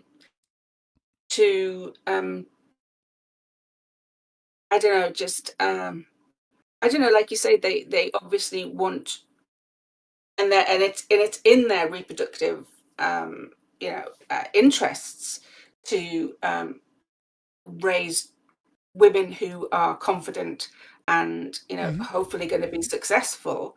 As soon as a man gets into that. I mean, it's a bit like what Mark Zuckerberg said, when he recently on Rogan, I where haven't seen it yet. he's surrounded by his sisters, he's got daughters, his wife. He was living in as a kind of a feminine kind of bubble for so long until he started doing jujitsu. He kind of just completely lost touch of kind of meritocracy in favor of just kind of this just banal, just positive feedback loop, that doesn't actually go anywhere, and actually and just gives really unrealistic expectations about the world. The way as you get into it. The way that I surmise it, right? And again, this is obviously a very, very large generalization. Don't come at me, people. All right, but like this is like from a very 1,000-foot bird's eye view. It seems like throughout history, the male kind of role, enforced or not enforced, has been to deal with change. Right, like as the holder of the Y chromosome, right, as the variability hypothesis, as the men that go off and die, as the men that have much more competitive, thing where they're more grounded in reality, because they have to be, right, and because that's where the species tests new traits, right. Most new traits are tested with men. Because women hold 2 X chromosomes, right? You don't want a highly variable, chaotic female of a species, because they're the ones that have to deal with gestation. You know what I mean? Like that's just not good for the survival of the species. And so it seems like the male role is, as much as we characterize change and chaos with the feminine, when it comes to what we actually engage out in the world, is that it's actually the opposite, I think, which is that the men deal with new policies, new change, structure, moving out into the domains, the unknown. And it seems like women, risk, right? And it seems like women, their role has been to maintain the inner circle, the status quo, the structure of the system as so far as it is functionalist. And what seems to be an interesting subversion of those duties, or those, maybe not duties is not the right word, but those tendencies, is that once feminism became this chaotic, progressive, change-based system, they never got rid of the natural tendency, which is that women maintain the status quo. They never got rid of the strategies in which women maintain that status quo, which is like henpecking and reputation management and things like that. And so the more insular and the more powerful the female role via feminism has, it seems to be this kind of circling the drain effect on culture, because it never goes back out of that domain to check with the change gender. It never checks with grounding us back in reality. It never checks with those. It maintains the system, but the system is devoid of the masculine aspect of risk, change, and being grounded in reality. And so what you see is like this ever movement towards more and more critical theory, more and more, like you see like the TERFs being ejected for the gender abolitionist queer theorists, and like you see the cancel culture becoming worse and worse and worse because it's self-referential. It's not like the patriarchy creates the rules, and then the women socially enforce those rules. And now what has occurred is that the men have stopped creating those rules and have checked out. And women are enforcing their own ideology and it's self-referential. So it's like what was socially acceptable and okay 5 years ago becomes anathema to the exact same system, but no new rules were really made. It just it self-referenced its own false axioms and like continued the spiral. So if I understand, it's kind of, kind of like, obviously for thousands of years, men have created kind of meritocratic rules by trial and error. Right. I think I've talked about this before, saying, from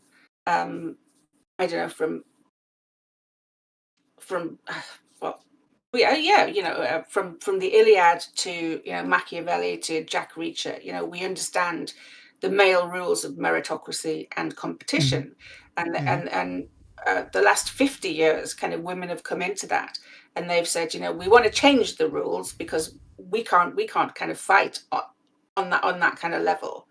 So they changed the rules, and we haven't had. Well, I study that, and evolutionary psychology has been studying strategies of female competition for 50 years, but it doesn't compare. We don't have vast libraries of the strategies of female competition like we do of male intersexual competition. We don't know what we're dealing with. So you're right in a way that women are coming to this, changing the rules that men have said, and they're kind of like, the right hand doesn't know what the left hand is doing because they've been driven by certain kind of proximate, immediate kind of goals, and also in denial that they're kind of also being pushed by evolutionary ultimate goals for self-interest. If you ask a woman if she competes with another woman, or they'll completely deny it. They completely deny that they are actually actively competing, and because they deny she's that a 10. I'm a 10. We're all 10s here, and it's like, okay, yeah, but this is you're the not, enforced kind of and you're competing. enforced equality, which is just really kind of insane. So it is true, that the invisible hand of female intersexual competition and this kind of enforced equality is, as we're pushing women into these kind of leadership roles, especially through things like DEI, women who are not meritocratic don't get there, by merit at all, like somebody like Margaret Thatcher or something like that.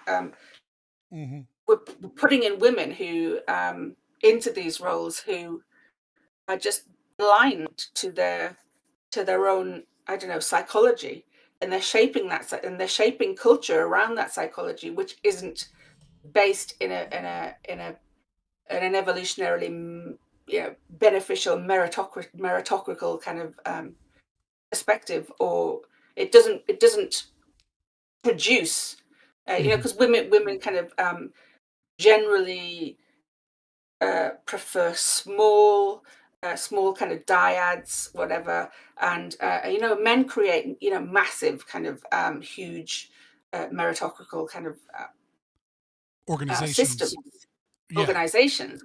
Women kind of have very small kind of very strict kind of they deny hierarchies exist in it, but they do again, and it's kind of one in, one out. There's no kind of, they deny competition even though they're doing it under subconsciously.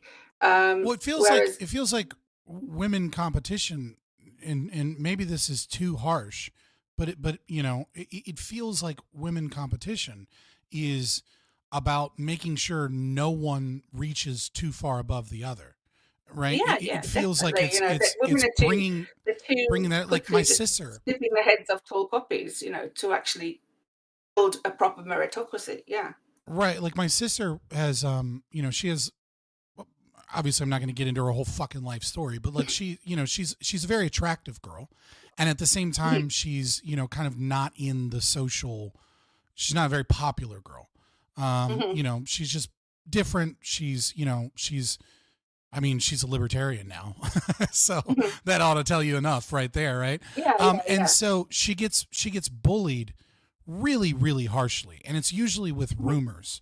And like she doesn't like TikTok. She hates it. So she has to have someone else show TikToks to her, because like people in her own school will make TikToks about her and Instagram posts about her and like little Snapchat group things about her. That they just make up lies about her and constantly try and, put her down and pick on her and just do like horrible mean shit that I'm not going to say on that I'm not going to divulge. Absolutely. But it's that's how women control other women in those environments. Right. And it's like, well, and I try to explain to her to a certain degree. It's like, look, if you were ugly, you wouldn't have these problems. like you're socially isolated and you're attractive. And so these girls aren't going to look internally about their own problems. What they're going to do is they're going to paste onto you rumors and things that are really bad so that the focus is off of their own behavior, and they can all collectively laugh and kind of ruin your kind of standing with your behavior. Oh, did you say she was on the spectrum as well? No. Just that she's libertarian. She's not. No. At least not that I think of. Like I don't think so at all. But even still, like she's still having to navigate high school, which is her last year. It's rough. But I was like, yeah, like she was like, I don't get it, because she tries to argue logically with people and like bring receipts that like these things aren't true and like prove it false. I'm like, honey, like they don't care whether or not it's true or false. They'll just move on to the next lie the next week. Like they care about putting you in your place so that they don't have to be internal. And like, if you want to fight against that, you have to stop feeding into what it is that they're getting from that, because what they're getting to is find her own way. Yeah, I mean, I was a model and an actress for a long time, obviously autistic and logically kind of based in that kind of situation as well.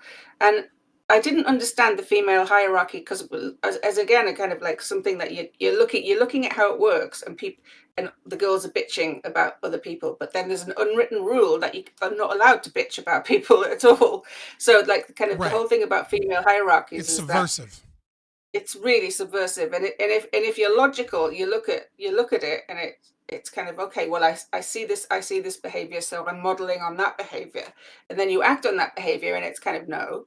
You're not allowed to do that, and it's so yeah. Whereas the male seems to be, I won't say the exact opposite, but basically the opposite. No, I mean, right? I've always where there's an always expectation. hung around with guys, yeah. Yeah, well, there's an expectation. You know where you stand with guys. You know, right, you know. But trying to get doing. Trying to get it back to the cultural aspect of large institutions, like let's say a workplace or a corporation, right?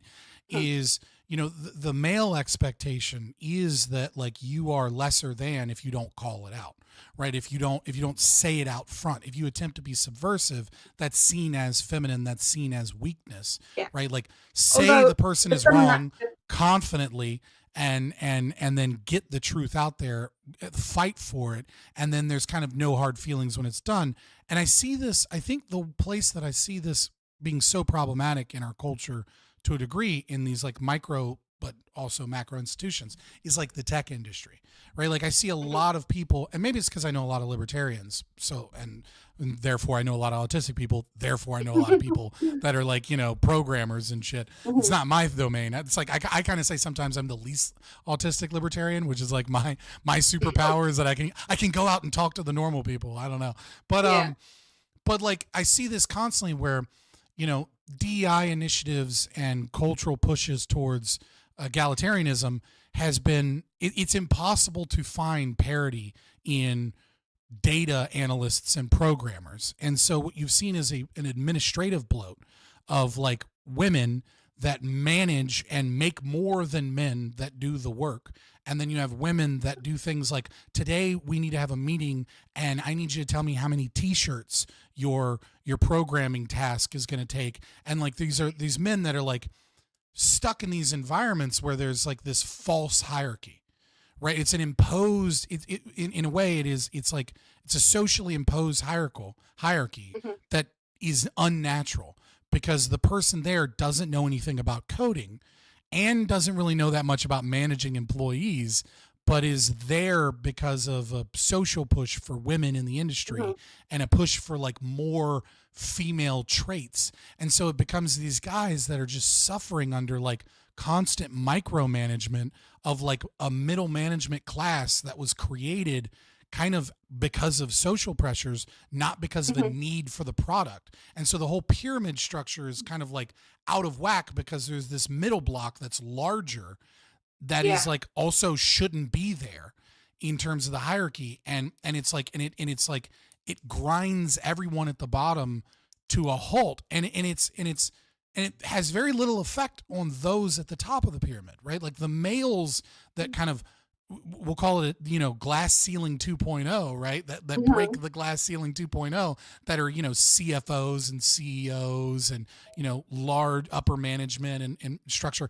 They're very unaffected by this, but it's the men at the bottom of the social hierarchy, or the hierarchy in the environment that they're doing, that are doing their jobs, that have this overbearing, domineering kind of mommy dom school marm kind of like, feminine control that like has nothing to do with their job really. It's like very destructive towards their capacity to produce and towards their own mental health. Like I think men are okay with a more dominant man telling them what to do. Precisely because of that feminization of the whole kind of workplace. Whereas you could come up with a solution, a kind of elegant or parsimonious solution to something, and it's just, it has to go through kind of like layers and layers of I don't know, just useless kind of debate and talk and or I mean, I moved out of the kind of that kind of workspace because of that. So yeah, definitely. Yeah, well, yeah. I guess it does. I guess the structures are kind of ejecting men, and then men end up in more of which is probably a healthy reaction, right? That's well, you find the good people reaction. Just leave because they just can't just get on with the job. So, in terms of this concept, like what is your major critique of? Well, I guess maybe not your major critique. I mean this actually the opposite. Like, what is your goal? What is your vision? What is your kind of like driving force positively, right? In terms of trying to understand and reformulate gender. Like an understanding of gender roles in society from this evolutionary psychology perspective. And then maybe also like what maybe have you learned that's surprising about that as you've like pushed towards that understanding, like what insights are you gaining that like we seem to be devoid of everywhere? Well, I think one goal is to just get women to admit that they do compete. To learn how they compete and to then kind of see how that manifests in the workplace. That's going to be a really hard thing to do because obviously men have evolved over hundreds of thousands of years to compete healthily. And I think there are certain women who have those kind of innate propensities. But feminists are not going to promote those women at all because they're not going to be feminists anyway. And feminists kind of promote fellow travelers. So the best women are not going to be getting promoted in those environments. And yeah, so I mean, it's the whole kind of DEI thing. Eventually, all people kind of who are put in these roles from DEI, all they have to do is their best for kind of failure to begin to manifest in the whole kind of system, and the system begins just to die, which is what we're seeing. So that's a tricky thing. But I mean, I guess just to be able to get women to admit that they do compete. First and foremost, that would be a breakthrough, and second, I guess the main kind of thing is just to get to make it not taboo to say that you're not a feminist, because feminism and women's rights are not the same thing. Feminism is about dismantling. Feminism is about dismantling patriarchy, which essentially today is Western civilization. So and as we're seeing in the whole kind of battle between intersectional feminism and radical feminism, they disagree about trans, but once science basically wins that argument, because that's going to be won by science, not radical feminists. They agree on the whole kind of overarching project of dismantling patriarchy. So then they'll join again. So this whole kind of rhetoric about feminism. Maybe, I don't know. I don't know that I agree with that per se. What? Sorry. What? So like when I read, so like I agree that like the current feminist popular narrative that is pro-trans, right? Is well, it's with your thing, but like when I read like David Halperin or other, I can't think of any more off the top of my head, but when I read queer theory, right, going all the way back to like even Gail Rubin, right, and Thinking Sex and things like that, right, I don't know that they necessarily actually agree on that, because I think yes, the goal of dismantling patriarchy, but there's a fundamental axiomatic difference here, right, which is that the most of the feminists, even the pro-trans feminists, believe, even if they repeat the catechism that trans women are women, right? They believe that there are biological males, there are biological females, and that there are gender roles. And they believe in gender theory, at least insofar as that it creates gender roles in society. Whereas, the academic perspective of the queer theorists, maybe not the movement itself, is gender abolitionist, right? Like, David Halperin saying, like, well, maybe not famously, but in that space it's famously, right? That queer theory is an identity without an essence, right? That it is just whatever is against the normative, right? Because it is critical. It's Antonio Gramsci's prison papers, right? It's moving Marxism into a domain of which is gender in this case, right? Which upholds Western. Which upholds the institutions that fight against critical consciousness, right? Like there's a group of people that cannot become critically conscious and adopt, Marxism, because there is this institution, this cultural institution that fights back against it, such as a concept of gender. So like, I don't know that science wins that route, and then the feminists kind of realign together, because I think there still is a divide between hold on, I got a quick call, and I'm not normally live, so let me just answer this super quick. Hey, I'm live right now. I love you. Okay, I'll talk to you later. Bye. Sorry about that. My mom called. I'm not live till like 6 or 7. But yeah, like, so I don't know that I don't know that I would say that's like a given, right? That like science says male is this and female this, and then they kind of come together against the patriarchy, because one aspect, such as the TERFs, they're already gender aligned against the patriarchy anyway. I wrote a paper, and actually in the academic paper that I sent you from 2014, I kind of outlined. There's a lot of feminists will say, you can't pin feminism down. We're also, all feminists are really different. So I kind of said, well, all right, what have you got in common? So I, did a lit review and all this kind of thing. And what they have in common is that they all want to dismantle patriarchy. So, that's the unifying premise of all feminisms, whether they disagree about gender or not.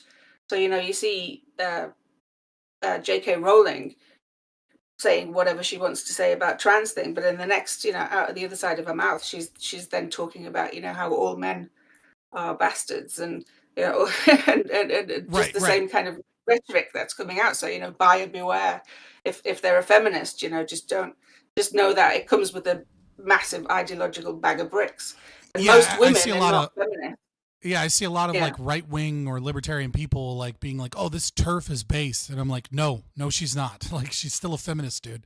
Like, you're not getting it. Just because this TERF says, trans women are men, and like, calls them by a masculine pronoun, like, which to me, I'm not even that. Like, I have a different view on it. I'm more socially liberal in this regard, like, because I actually do subscribe to.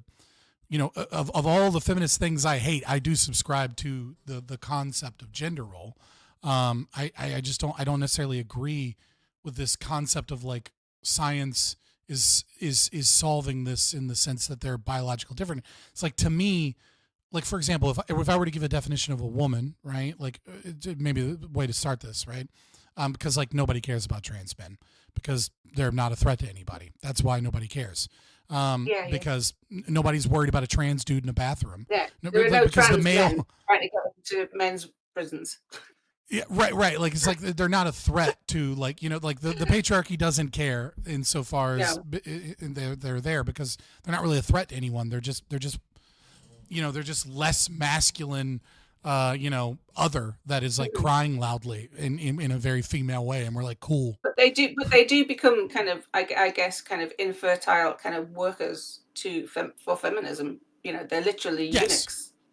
They are like they're kind of their evolutionary potential is dead ends, destroyed.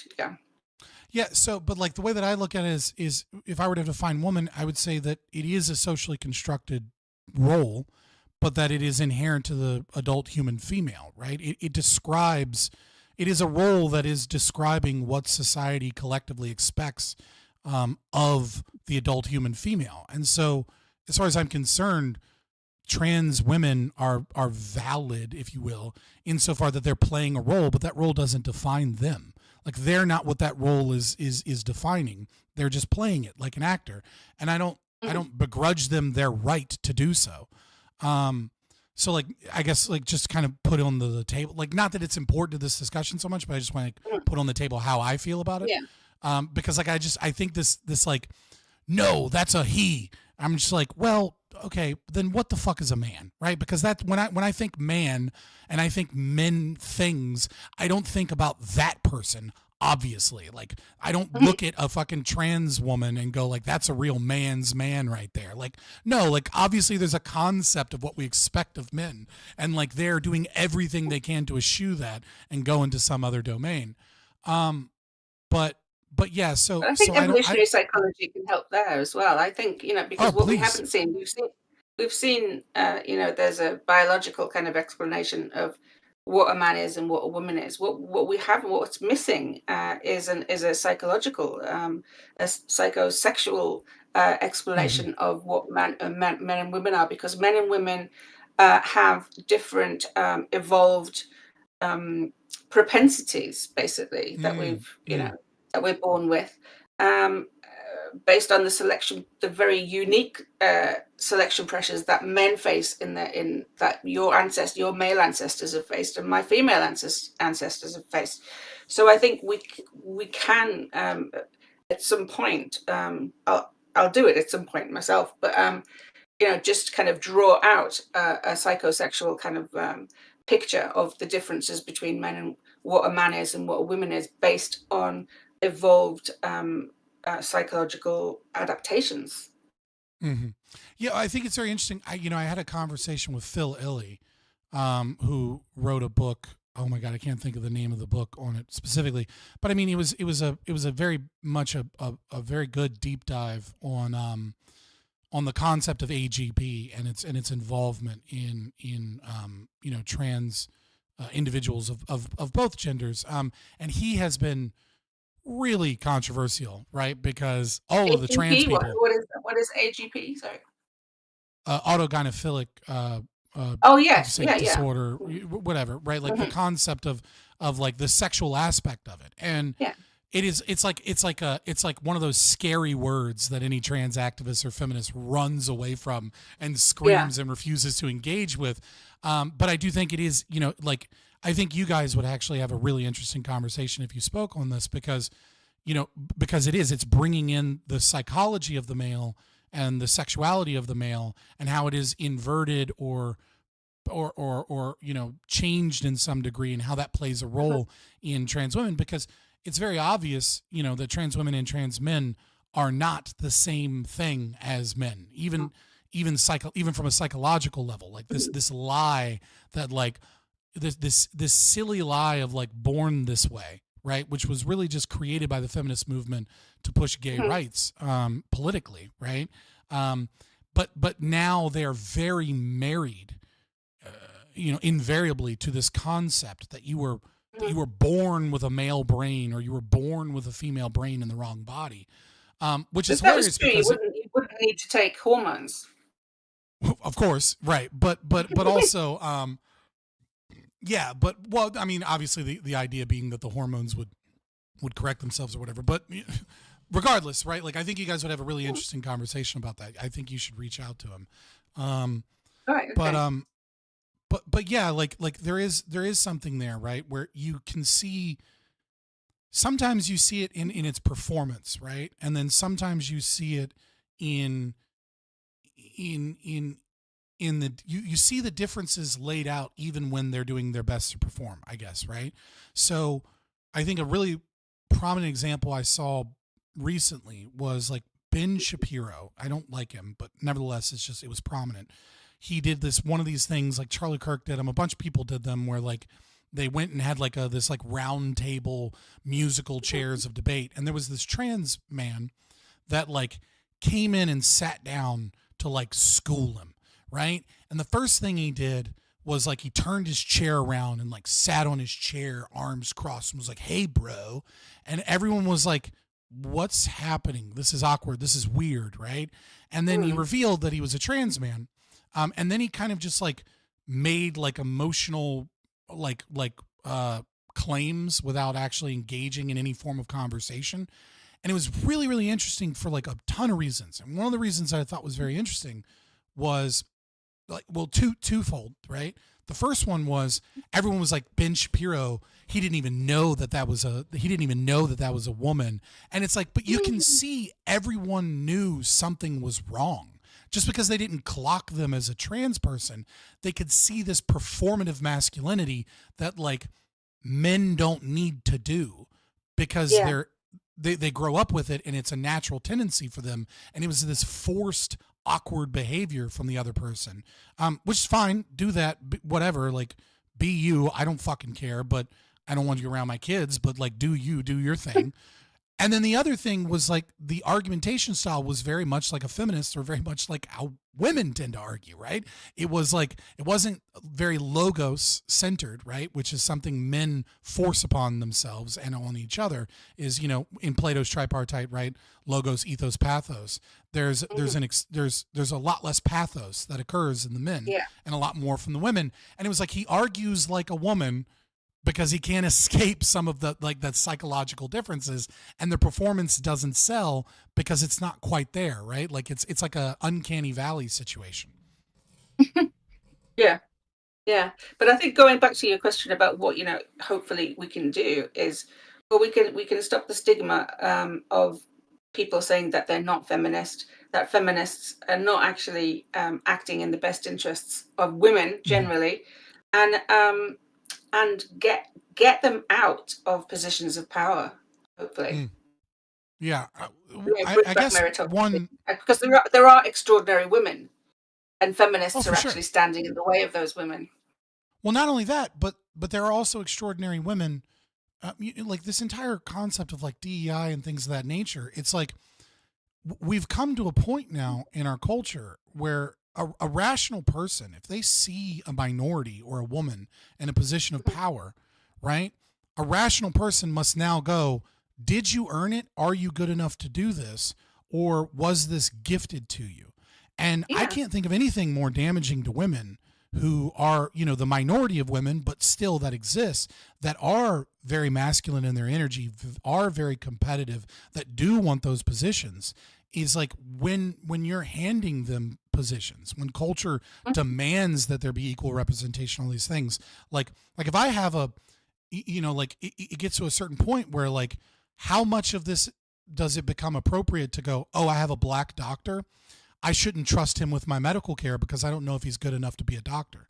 Because there is a level, and we have to admit that there's a level, right? Where if there's too much of that, that is a rational assumption, and you should reject having a black doctor because you don't know whether or not they're actually good enough to be a doctor. And that's horrible to a black guy or black woman or whomever, right? That like works really hard to become a doctor. Yeah, plants a seed of doubt and mistrust, definitely. So another thing, and this is like obviously not my position, but just being fair. what would you say in regards to unreformed, reformed patriarchy in your research, right? That really you're just reinventing feminism and the wheel, that like you haven't come up with anything new, because feminists have been saying forever that patriarchy harms men and that like patriarchy is destructive towards men too. So like, are you really actually coming up with anything novel, or are you just trying to like grift towards a certain audience or group of people and be one of the good ones? Like what would your response be to that, and to say that there is value in this approach and that it isn't just that? Well, because my approach comes from, and it's kind of laid out in kind of a thesis that I've written on my Substack called Darwinian Gender Studies, which is kind of like to take the blame game out of the battle of the sexes. Basically, men and women are not to blame, basically, for the misfortunes of either men or women generally, certainly in the West. Okay, let's kind of like take out the kind of the really kind of like strict theocracies and things like that. You know, what we're doing is kind of we're in it together, and we have conflicts of interest that are actually that come from evolution. They're not coming from culture. They're not coming from misogyny. They're not coming from misandry. We just need to work it out. And at the minute, society is really kind of focused on, I guess, the selection pressures of women, but it's blind to the selection pressures of men. But the only kind of excuse it has is that masculinity is toxic, and it takes out the kind of role that, you know, actually there was a huge, well, most of masculinity is actually positive, and because men are actually built by evolution to fight other men, to fight rogue men, to protect their kith and kin. Okay, right. And if feminists want to destroy patriarchy, then basically they're going to destroy all of it, and the unreformed patriarchy is going to step into that vacuum, and there'll be no men. There'll be no men to actually protect against that. Yeah, I mean, you see this. One thing that's very interesting when you see the kind of like the evolutionary basis reassert itself, right? One of the things that I find interesting, though maybe somewhat controversial to say on YouTube or something, but because it's a little risque, I guess you could say, not necessarily controversial, right? But you see this with I'm gonna word this appropriately. You see this in kinks, and you see this in sexual fantasies and things of this nature very, very often, where you know, as we kind of have this egalitarian kind of push, and we have like masculinity so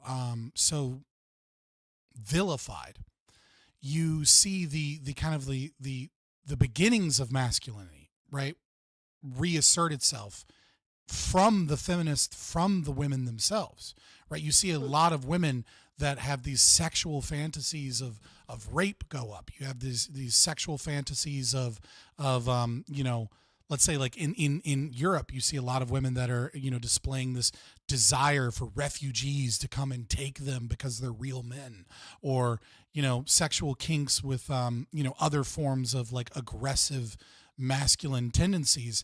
And I think you also see too, at a broader scale within like this within the sexual marketplace, this desire, this increased desire for bad men, for the very thing that they call toxic masculinity, because it seems like masculinity is not just equal parts good and bad, but also kind of like an aging process, right? Where young men are very risk prone. They're not very risk averse. They engage in the limits of what is socially acceptable. And it takes time and wisdom to gain that kind of integrated masculinity, right? Like it starts off domineering, aggressive, violent, not respectful form. And it's the world and other men that beat them down, humble them, let them find their limits. That it's kind of the difference between like, you know, being a bad boy And then like that old Japanese proverb that like it's better to be a warrior in a garden than a gardener in a war, right? Like you need that masculine, dominant, aggressive nature, but it should and ought be tempered. And it seems like as we destroy that patriarchal kind of like structures within our culture and society, what reasserts itself is that beginning, that unreformed, if you kind of will, at an individual level. Yeah, I think that's true. I think rape fantasies have always existed, but I think the main thing to remember about that is a fantasy. It's completely safe, and it's completely consensual. Of course. I'm not saying anything else. Yeah. But you're right about the kind of in female literature and stuff. The thing about the kind of bad boy thing, what you see in female literature is there's this kind of really kind of this alpha male who's like a beast and all these things, but the kind of the twist in it that females want is that they're the ones who can tame him, and suddenly it's Beauty and the Beast, right? Beauty, and then she becomes the only focus. Like he's not interested in any other women. He's only focused on her. And again, that's kind of like draws out kind of a lot of evolutionary kind of things about kind of investment and parental investment and things like that. But it seems like what I guess what I mean to say more specifically, right, is that like that's a process that the male has to go through.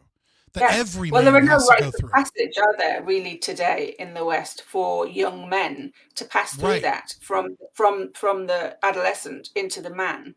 So and it seems like as we have a society that becomes more sexually hedonistic and more like it gets rid of the cultural pressure of patriarchy, but I don't even think it is patriarchal. I think it's just a natural, stable society, right? Where we push people into long-term relationships for the family. What ends up happening is you have a lot of men who are stuck at this kind of like initial phase of their masculinity. And then you have a lot of other men who are beaten down because of the concept that masculinity is all these things toxic. And so I feel like what you end up finding is this desire from a lot of women, well, at least he's a man. It's not like I would rather have a bad boy, narcissistic, abusive, Machiavellian, person, right? They don't really want that. They don't really desire that in the long term, but they're willing to engage with that. And all of these other guys are like, what the fuck? Like you see all these incel community guys that are like, what the fuck? I made a Tinder account and I put on there that I was a pedophile and that I beat women, but I put a male model on there and I was very aggressive and like 1,000 women matched with me. What the fuck is happening? And it's like, there is this kind of thing where it seems like without the confines of a culture that enforces masculinity on men and then enforces that masculinity be tamed and used appropriately. Facilitates that role, It reasserts itself, but in the worst fucking ways possible. Which is happening on both sides of that, women and men. They kind of lost. They go through adolescence, and there are no rites of passage for either, really. In the past, kind of having a baby would have been a rite of passage for a woman, and then she would gain status because of that. In today's society, a woman has a baby and she loses status. I guess I think you're right. You young men, they're no longer kind of told, you can, in your 20s, you work at becoming a man, and then you self-actualize, and at the minute they're kind of, I don't know what the whole kind of, I'm a bit confused about the kind of Andrew Tate kind of thing. Is he kind of a positive role model, or is he a that's a perfect example. I remember him years ago when he had hair. Do you know what I mean? Oh God. So Andrew Tate is a perfect example of the problem that I'm discussing, right? Because Andrew Tate is hyper masculine, but it's not integrated, right? Like it's not within the, and so there are a lot of young men who, I mean, like you're a young man, you go into school, you have nothing but female teachers. You get social emotional learning and other Marxist drivel taught to you from kindergarten, right? And so there is this problem, right, where feminists have miscalculated, or maybe not miscalculated so much as it's unconscious, right? But the ideology runs its course. And so for our culture, there has been like a frog boiling in the pot scenario, right? Where it has slowly and surely entrenched itself, gained more power, and become more radical. But for young men, they're not frogs boiling in the pot, right? Like they grow up in a family and then they get to school and then they just get shoved like hardcore Marxism in their math class. And they're like, yo, what the fuck is this? And then they don't have many of the promises that would, that previous generations had about like home ownership, strong economy, the ability to do so they feel like they're incapable of reaching and they get goals. told the future is female. Right, exactly. And so they reject it. And then when they reject it, there is not a large cultural focus on integrated and growing masculinity that tames itself and is appropriate in the confines where there is a kind of a yin and yang between the genders, where you become a protector and you become, and then this growth. And so devoid of that, and having been rejected by the economic reality, having been rejected by the sexual marketplace because because you're 20 or 19 and all the girls that you would like to talk to are with 28-year-old dudes that are, that own a boat or some shit, right? And so like you can't even talk to girls in your age group because you ain't shit to them. And then you go online and there's a guy that at the very least is teaching you masculinity.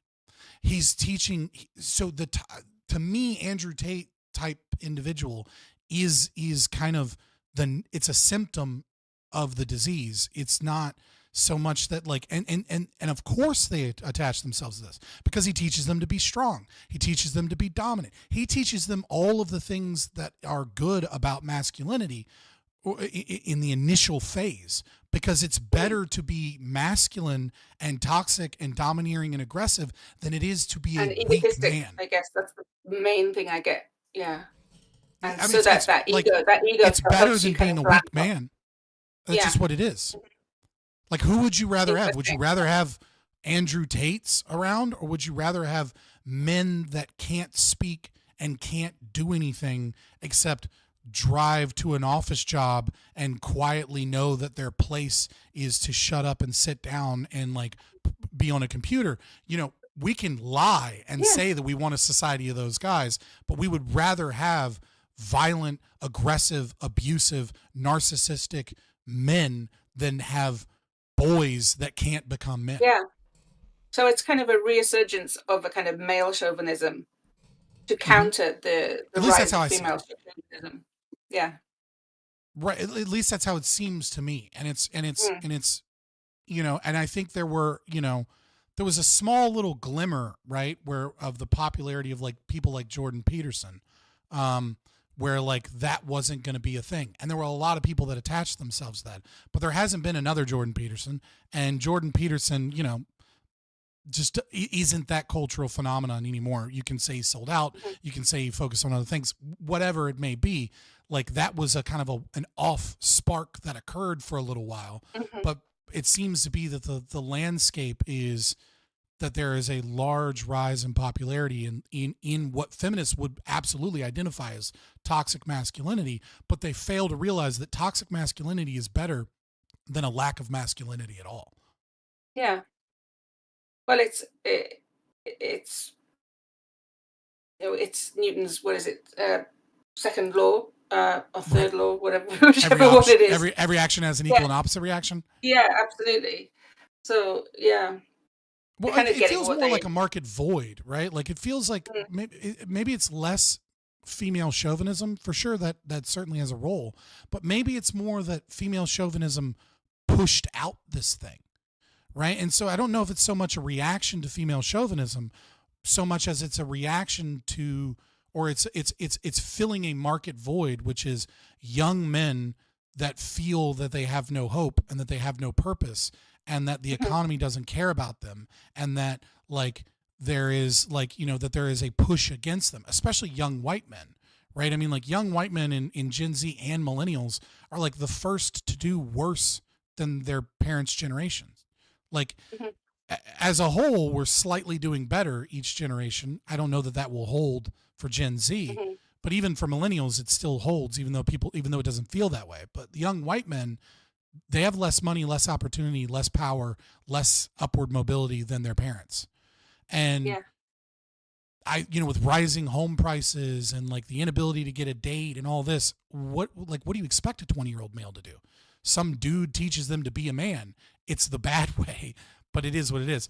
I feel like ending the conversation I don't have much else for you, I guess I would say. Is there any questions or things you had for me? I really enjoyed this conversation.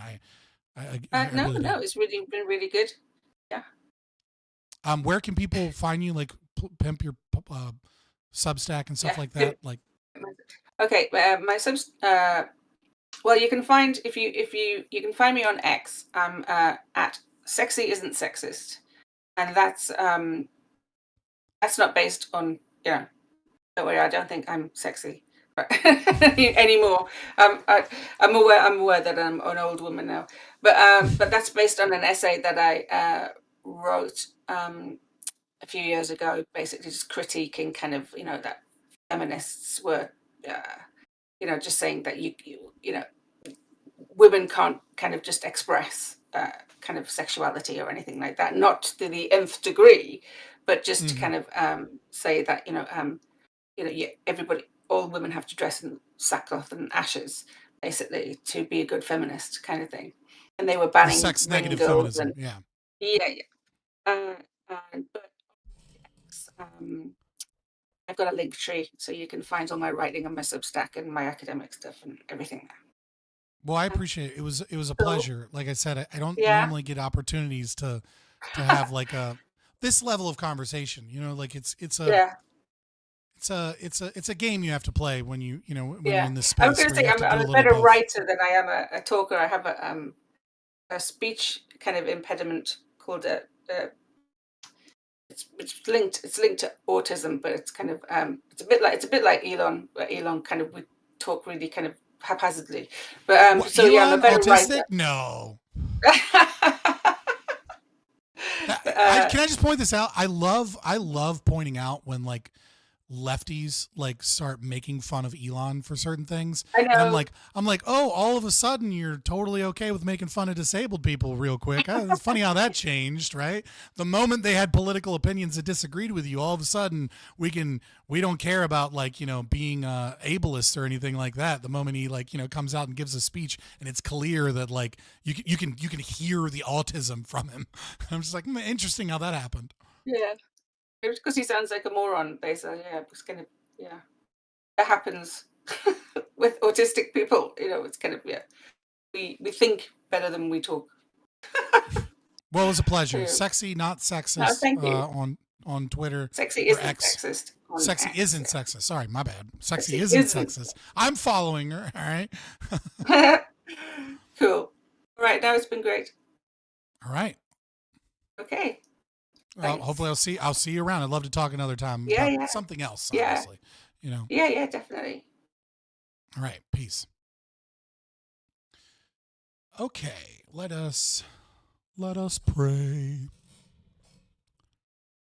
Don't worry, my camera's not broken. I just have to switch it real quick. All right, let's get the music back on. God, that was so refreshing. For anyone here that wasn't, here in the beginning or, someone watching it again, man, I'm so happy to have conversations like that at a higher level, because much of what I have to do in these spaces when I talk to other people is like, it's like the blood sports yelling and calling people stupid and like just trying to explain basic concepts. And like, I promise you, a lot of the time that I do that so that I can do this, right? Like this is like my cheat meal in terms of producing content. You know what I mean? Like I get to like actually talk about real things at real level. But it is 5:45. We have plenty of time before Gibbs's panel, which is that very type of thing I was talking about. And so we're going to move into another form of brain candy for me here in a little bit, here in just a sec, which is kind of like a more Libertarian Nerd Night situation. What happens if you identify as a golden god? Because that's how I identify. I don't know, brother. People can believe you or not believe you. Depends on how charismatic you are, I guess. Isn't Gibbs a rapper? I don't know who Gibbs is. But I've been telling people that I would do this. So let me actually put something in the Discord, which is that we're about to start the Kinsella interview and go over that and kind of really talk, really get into the weeds on some libertarian theory. Starting the Kinsella, or not interview, speech reaction. Let me do that, and then we will pull that up. I'm starting to think Admiral Gibbs isn't an admiral. What is it with you? I'm getting sorry. Hold on. Yeah. So let me find this interview real quick. Here we go. Get rid of this. Probably will need that. Move that on over here.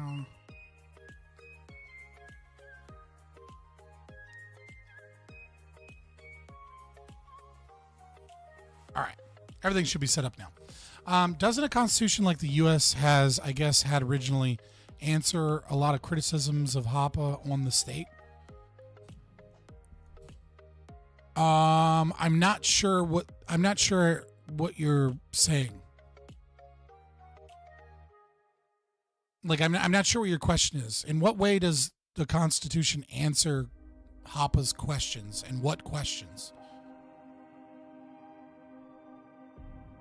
You know, Twitch accused me of stolen valor, and I was like, bruh, if I was an admiral, I'd be like 60. Yeah, right? Someone actually be like, you're not a real admiral because your name was Admiral Gibbs? Oh my God. Fucking dweebs. Have you seen Massey been getting railroaded in Congress? Yeah, I mean, like, people got real upset with Massey because he proved that he actually cares about the debt, and then he actually cares about things because well, there is a good argument from the MAGA side, right? That not pushing forward their, neocon rhino, like that there was no other alternative, and so he was just like stopping them for no reason or whatever. But like, yeah, he's doing it to put out a message that like you shouldn't be putting forward fucking rhinos if like your goal is to drain the swamp and actually like fix issues. So like, and like the vitriol that he got from MAGA really goes to show how political movements like that can be so, I don't know the right word, like how they're far more concerned with their tribal kind of like friend enemy thing, like I was talking about in Discord, than they are with like actually fixing problems. He's more libertarian than Republican. Republicans love picking rhinos. Yeah, for sure. It's 4:45 in base Texan time. Sure, brother.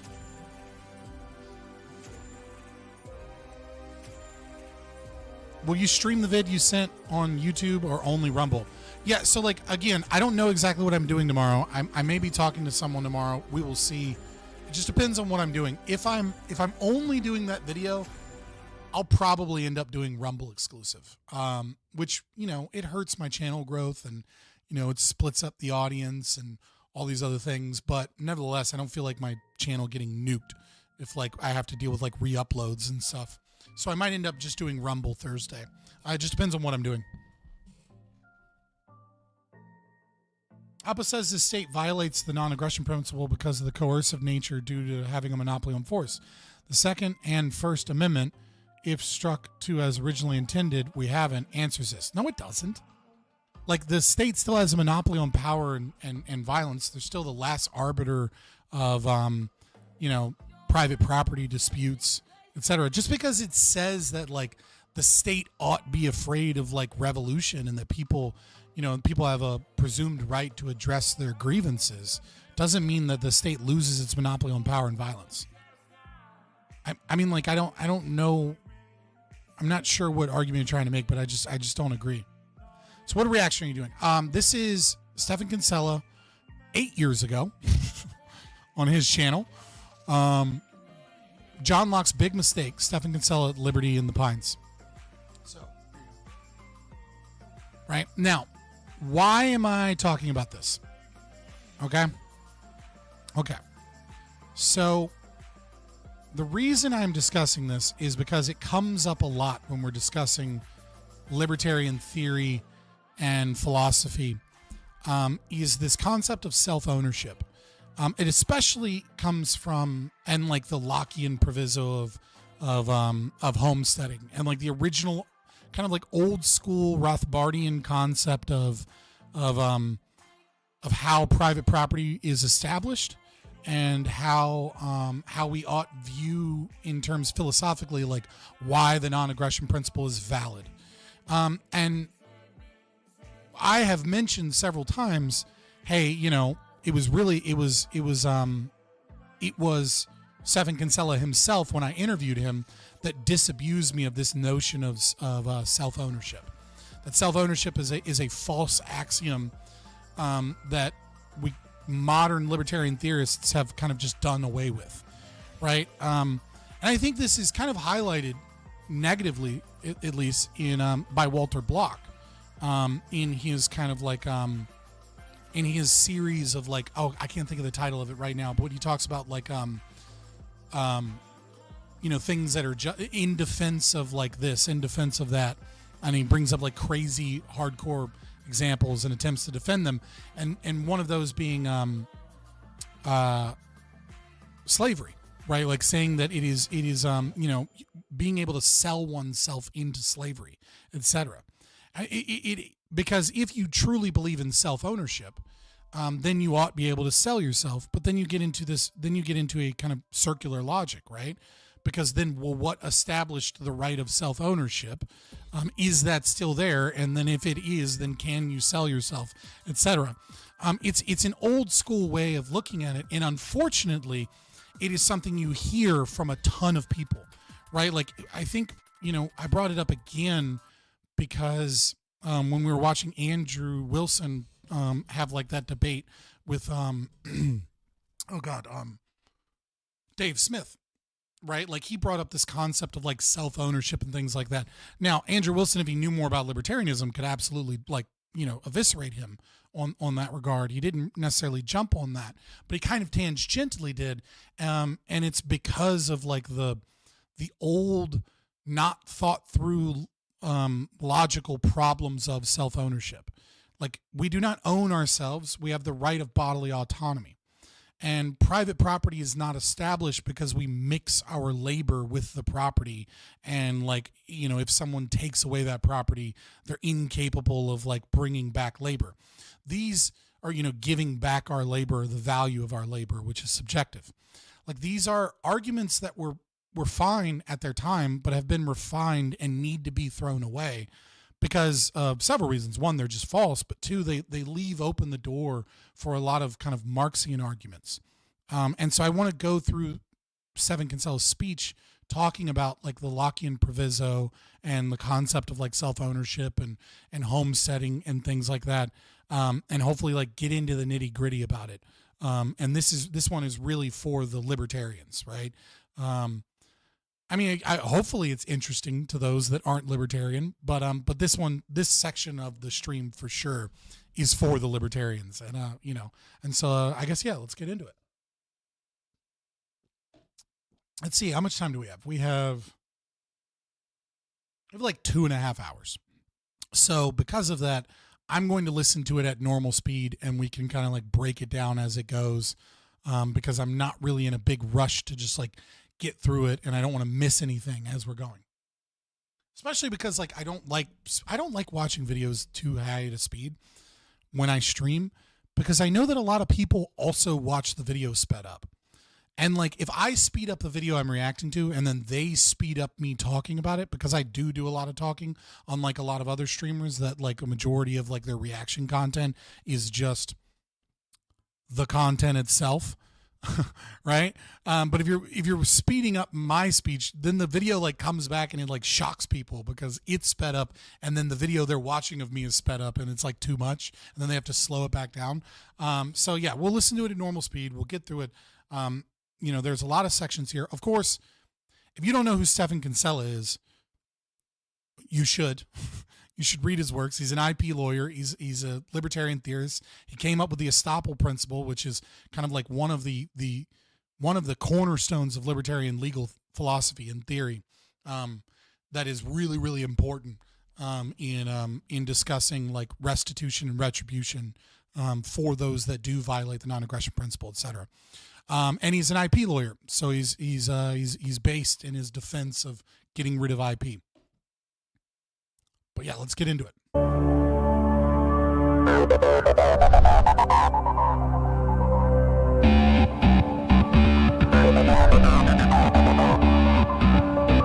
would like to say that this is a very lame intro. I'm going to move this stuff over here.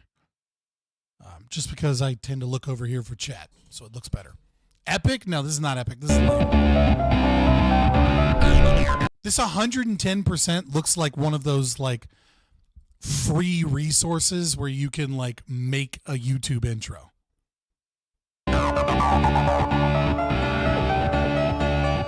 Like 110%. Like this was not made by a graphic designer, right? This was made by someone that went onto YouTube and was like, need intro video for YouTubes, and like put in like you see that like see how it says www.yaliberty.org, and like all the other stuff is literally the full link instead of being like Liberty, Young, like this was 110% made that way. Stay awake and enjoy Mr. It is not better than my intro. How dare you? Kinsella. Thanks. Test. I'll do my best. I thought that the best thing to keep people awake after a long lunch on a Saturday would be a talk about John Locke, 17th century philosopher. You guys aren't awake? Are you awake yet, boys? All right, I'll move this over. The title is, well, I've slightly changed it, Locke's Big Mistake, How the Labor Theory of Property Ruined Political Theory. And I'll try to explain why I think this is interesting and very relevant to our fight for liberty.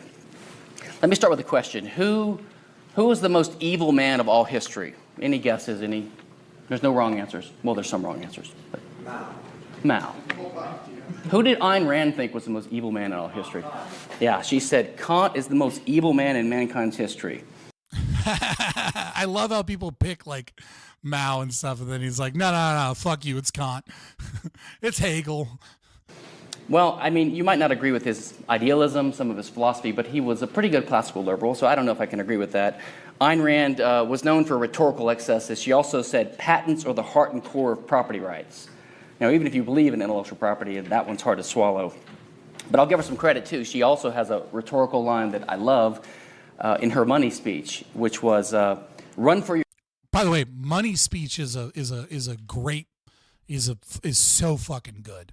I almost forgot. Like, I tell people to read Atlas Shrugged, and then I tell people to listen to like the radio speech from John Galt. Like when he takes over the radio, because it's it's obviously his whole thing. But I had almost forgotten about the money speech. So good, so good. You believe in intellectual property, and that one's hard to swallow.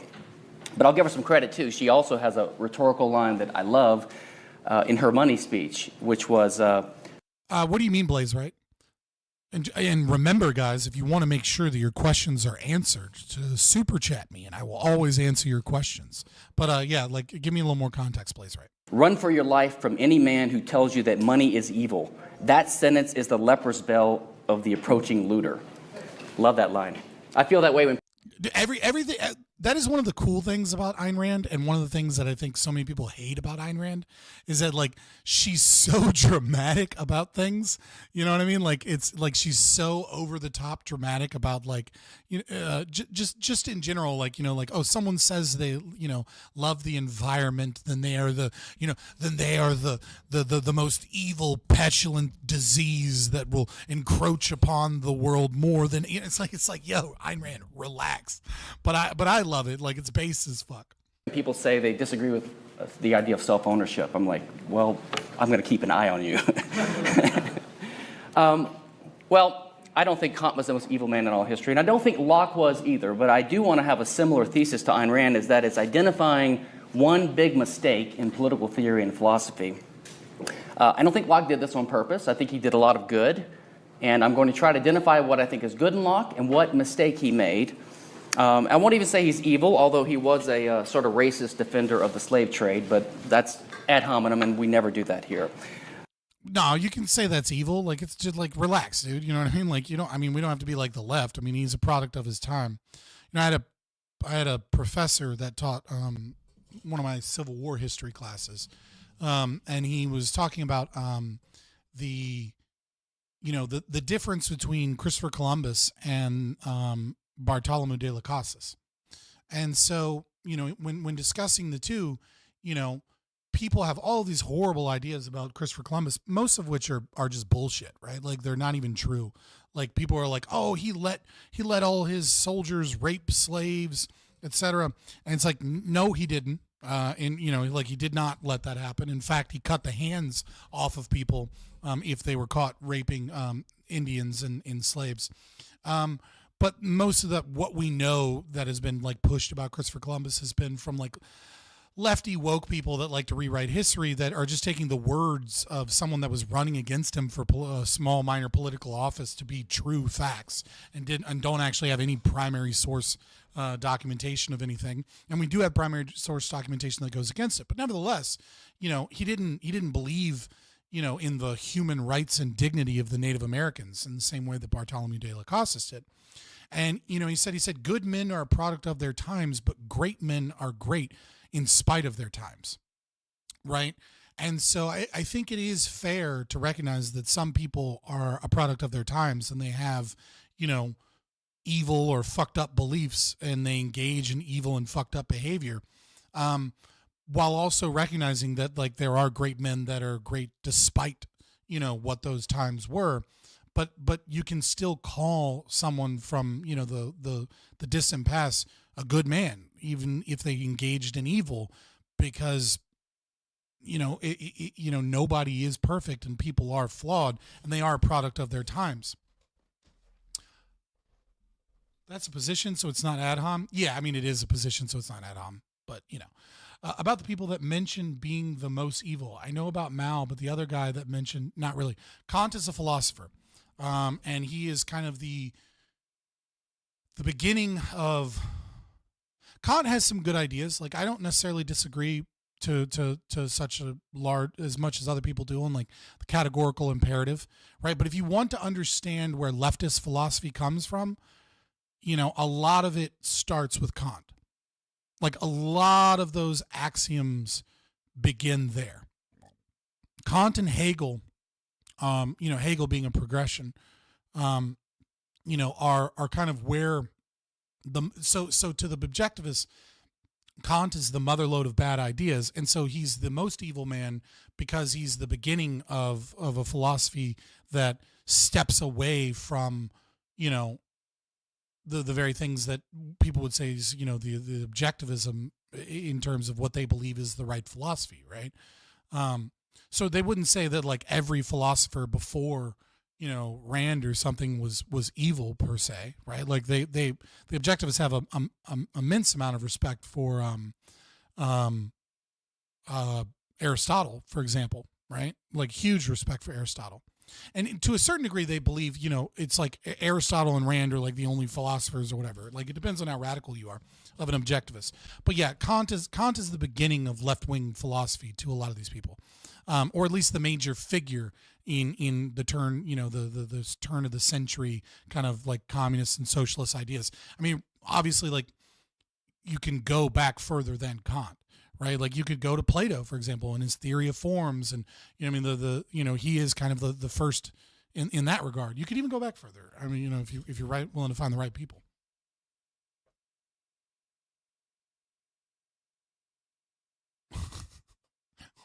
Hold on. What does this say?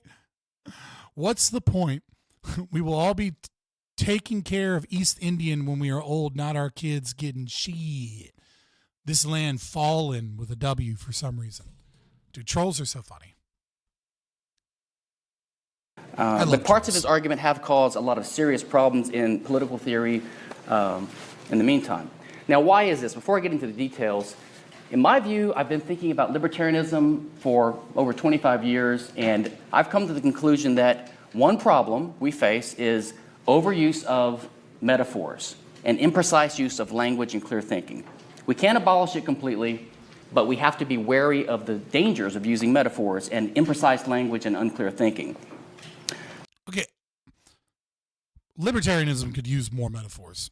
I disagree with Kinsella on this one, right? Like, it's just we have to be careful that we don't use metaphors to make the argument for us, but rather we use metaphors to elucidate the argument that is backed by sound reason and philosophy. But I get what he's saying. One of America's most famous Supreme Court justices, before he was a justice, when he was a judge, said in 1926, metaphors in law are to be narrowly watched, for starting as devices to liberate thought, they often end up enslaving it.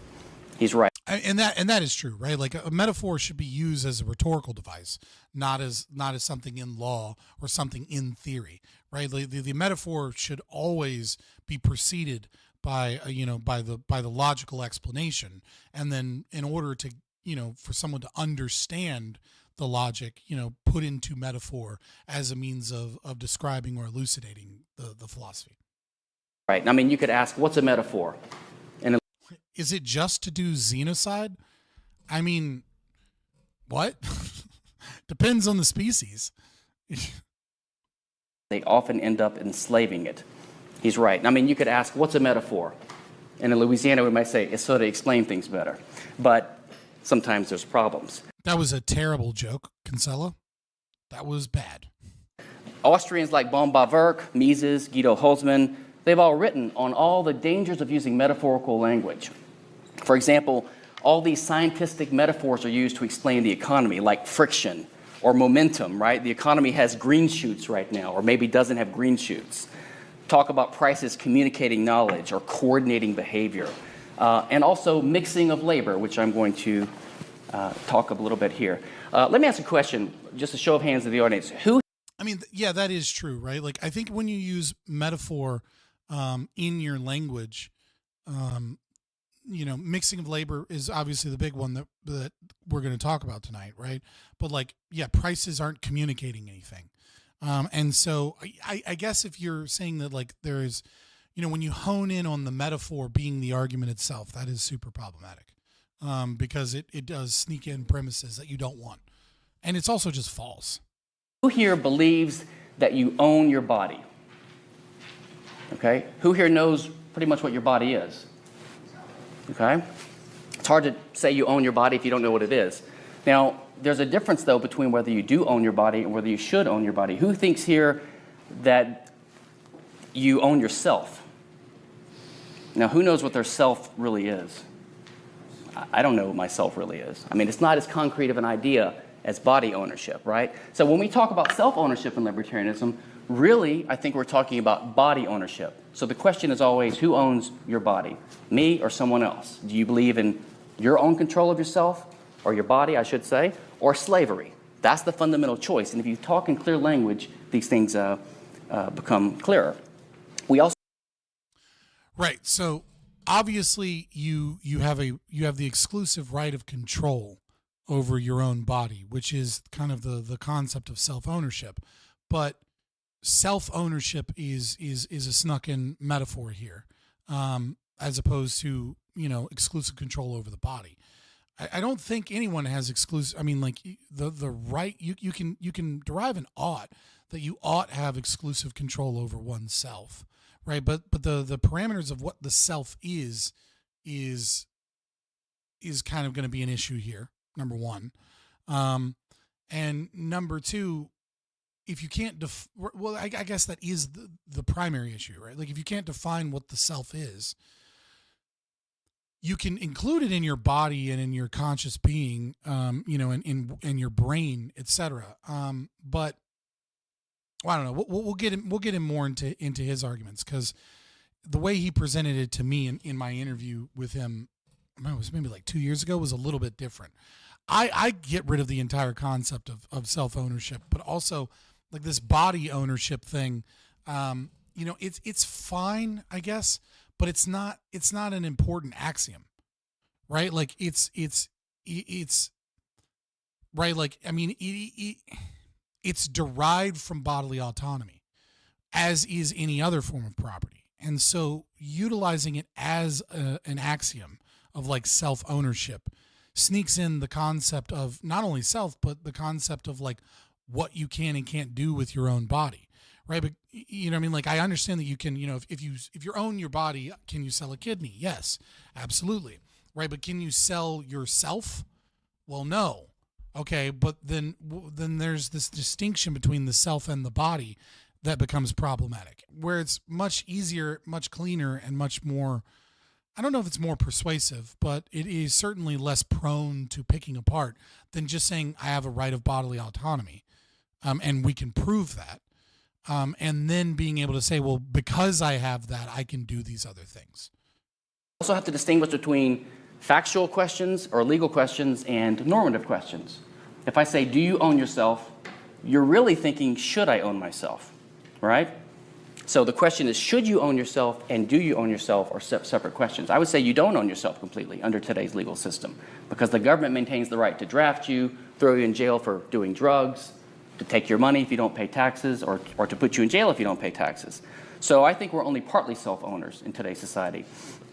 As Stephen Molyneux mentioned earlier, a slave is someone who is a 100% tax victim, right? So we have to distinguish between should and facts. So there are some ideas. The cameraman is struggling, aren't they? I didn't really think about it because it was just in the context of like this shitty video. But yeah, like the moment you said it, I was like, why is he zooming in and out, shaking the fuck out of the camera? Like, what is happening? Like, dude, just point it towards him, leave it on a tripod, and like let it be. Words and terms which I think we ought to try to avoid, or at least be very careful of when we use them. Let me go through a few of those. One is conflating government with society and state, or conflating society with state, or conflating government with state, or conflating country with state. The problem is, if you say you're against the government, people think you're against law and order, because they think you're against the governing institutions of society, when really we're against the state. Okay? So what libertarians are against is the state. The state currently monopolizes and runs the government. Yeah, I think it's also important too.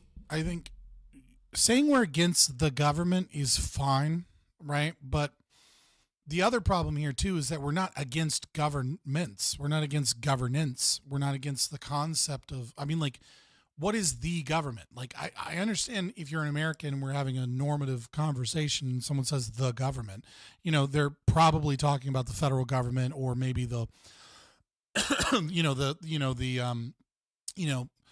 that as well as, your state government, right? But the other thing is that like a corporation is a form of government, right? A set of rules and laws that you have to follow that are enforced by an institution or an entity is a government. And so your own home is a form of government. It's not like we're against government in that, when we're not against a private property owner being able to impose law and order and utilize his resources against it, right? So, that distinction is really important, that we continue to hammer the usage of the word state as opposed to the usage of the word government. Because even though, the normative conversationalist understands that, it does change rhetorically. And then also you're going to get people that are confused, just as he said, that think that you mean that you're against any form of governance and order that is imposed. The governing organizations of society, law, justice, order. The state also runs the roads, but we don't say we're against roads, do we? We say we're against government roads, or state roads, we should say. Just like we say we're against state education. Okay? So we have to be careful when we say we're against government, because you'll have minarchists or regular people think that you're for chaos and lawlessness, sort of anarchist, the idea of the anarchist with the bomb. So we have to say we're against the state, if you want to be clear and precise. He said sort of anarchist, and then immediately had to realize how much he fucked up, because he almost implied that we're not anarchists. We are. Anarchist with the bomb. So we have to say we're against the state, if you want to be clear and precise. Another one is people say, well, I'm against coercion, I'm a libertarian, or I'm against violence. Well, no, we're not against violence, and we're not even against coercion. We're against aggression. Aggression is the initiated use of force, or the initiated violence, or initiated coercion. Coercion is just a type of force, right? Yeah, notice here, right? Like, this is, you liked my stream? I appreciate it, crowd. This is something that you see a lot. I make this mistake sometimes because I'm just trying to continue a conversation and not nitpick every word.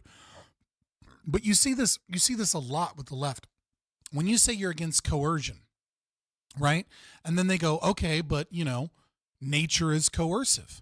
Right? Like, the default state of man is poverty, and he has to, if he wants to eat, he has to find resources to eat. And so, yeah, we're, like the communists will say that they too are against coercion, but that we're not actually against coercion, right? Because they'll say that, oh, well, you're hungry, and, the employer gives you an opportunity to gain some resources to fix your hunger. And that's coercion that they're engaged in, right? That they're engaged in, recognizing that you have some weakness that they're going to exploit. And therefore, coercion that you're for is actually just against, you're exploiting the labor of someone, right? And so you have to be careful when you say that you're against coercion or that you're against violence, because you're not against coercion. You're not against violence. If you're a libertarian, well, I guess you could be against coercion if you're like a libertarian but also a pacifist, right? But you're not against those things, right? You're against aggression, and so it is important to reframe from time to time those conversations towards the thing that you're actually against. Again, in normative language, it becomes exhausting to deal with someone that constantly interrupts and be like, no, I'm not against that, I'm against this, right? But, like when you get your opportunity to talk and, when you're explaining your ideas, it is important to reframe that, like, just so you know, like, I'm not against violence, right? I'm not against, like, to be against violence would be to be against self-defense, right? Again, in order to be against those things, you'd have to be a libertarian and a pacifist. I am not. I don't think that's intelligent, and I don't think it's functional or stable. It means to use force to compel someone to do something. Someone's breaking in my house, I'm going to coerce the guy, and it's rightful. So we're not against coercion, we're not against force, we're not against violence. We're against initiated force, coercion, and violence, or aggression. Another one, which I'll deal with in a few minutes, is labor versus action. People always talk about owning the fruits of your labor. People have a right to sell their labor, these kinds of things. They act like labor is some special thing. Now, I don't know about you, but to me, labor is just a type of action. Humans own their bodies. We act in certain ways. That's human action. Labor is just a type of action, maybe a subset of action. Yeah, this is really important, right? Because labor is because a lot of people, like the communists, the socialists, gives labor a mystical value that doesn't exist, right? There is no labor tree. There is no, like, labor does not grow anywhere, right? And labor can be utilized in many different forms, right? There's a reason that one person's labor, per se, is more valuable than another person's. And it's because their labor is more meaningful or more productive because they have certain skill sets, or, because the person that is desiring their labor has a more specific need, right? Pushing a ball. I mean, even Marx himself, utilized the term meaningful labor, right? Because, digging a ditch and then filling it back up is not meaningful labor. You're not doing anything. You're not doing anything of it. You're not giving any value to the other person. And so, like, you're not really selling your labor, because labor is not a thing that you can buy or sell. You can't actually sell labor.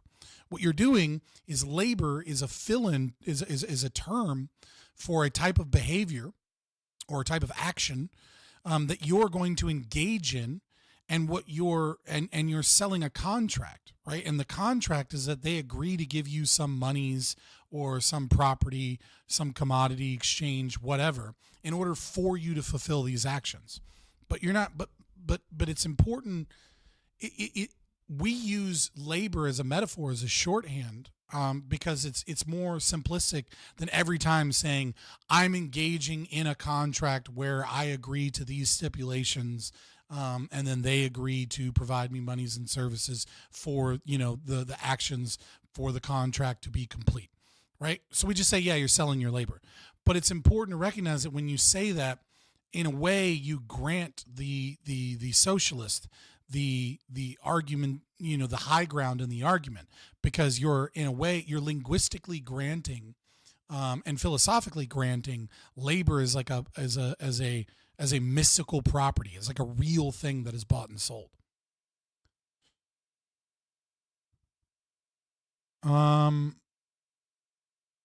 The coercive nature of the state Hoppe talks about in the AE paper is what I was referring to earlier. Second Amendment means no monopoly on force.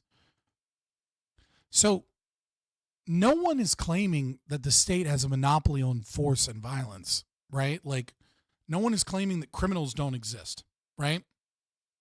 Like, the argument there would be like the state doesn't have a monopoly on crime, on force, because crime exists, right? Like in order for the state, like by the logic that you're using in your definition here, you're saying that that the state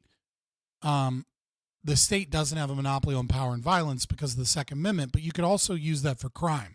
Because crime exists, the state doesn't have a monopoly on power and violence. And like, yeah, you'd be right, but you'd be wrong in what the argument is. Because the argument isn't that the state has a monopoly on power and violence. The argument is that the state enforces a monopoly on power and violence as as argued or justified violence, right? So the state the state makes the claim that they and only they have the right to have the final say in arbitration on property disputes, on criminal activity and who gets punished, etc., right? That you don't get to go out and kidnap somebody and put them in your own little prison with no trial because they did a wrong, but that they have that what you're doing is not justified, and they make the claim to justification. The concept that the Second Amendment gives you the right to bear arms and also gives individual states the right to a well-armed and well-regulated militia, right? And that those states have different fighting forces that represent their own interests is not the same thing.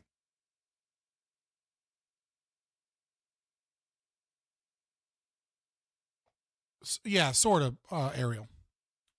Oops. Wrong button. That's human action. Labor is just a type of action, maybe a subset of action. What kind of action is it? It's action that has disutility, some people say. It's not leisure. It's not fun. You do it to get some end. But it's just one type of action. Okay? And then there's, of course, intellectual property, which begs the question just by saying it that way, right? Some of us don't think it should be property, so don't call. Personally, I just don't see how a world without the state would be any better at the goal you're going towards, but I'm excited to hear more in the lecture. I mean, the goal that I'm going towards is that people voluntarily associate, right? And so you're saying, I mean, like, if you don't think it's practical or that it's pragmatically possible, I understand that argument, right? Like, I disagree, but I understand the argument that it just won't work in your opinion. But I mean, by very definition, the state imposes its will upon others. And so, I want a world where people can't just vote to have my rights taken away. That to me sounds like a better world from a consequentialist perspective, right? Like, if that's kind of if I'm doing the internal critique correctly, right? Like, that the world is a better world. Yeah, to me, it's a much better world when my money isn't stolen so that, so that we can go bomb other people in other countries, that it's not taken out of the market for those things. But you know what I mean? Like, even if you're a minarchist, you know, to me, the world is a better world when the state doesn't impose its own legal and justice system upon other people, but instead allows a market that was, you know, whose incentives will naturally produce more accurate form of justice, and you know, less people being put in prison against their will that did nothing wrong, but the justice system simply failed them, and will be cost less money and become more efficient, which means more of us have more money to buy the things that we like. Yeah, so I guess I just don't understand the question there, right? Like, I mean, is there a snuck in premise that, or maybe not snuck in, but just, I mean, it is snuck in. That doesn't mean you did it maliciously, right? That, like, you don't think you could have a stable functioning society that is voluntary, in terms of their justice systems, etc.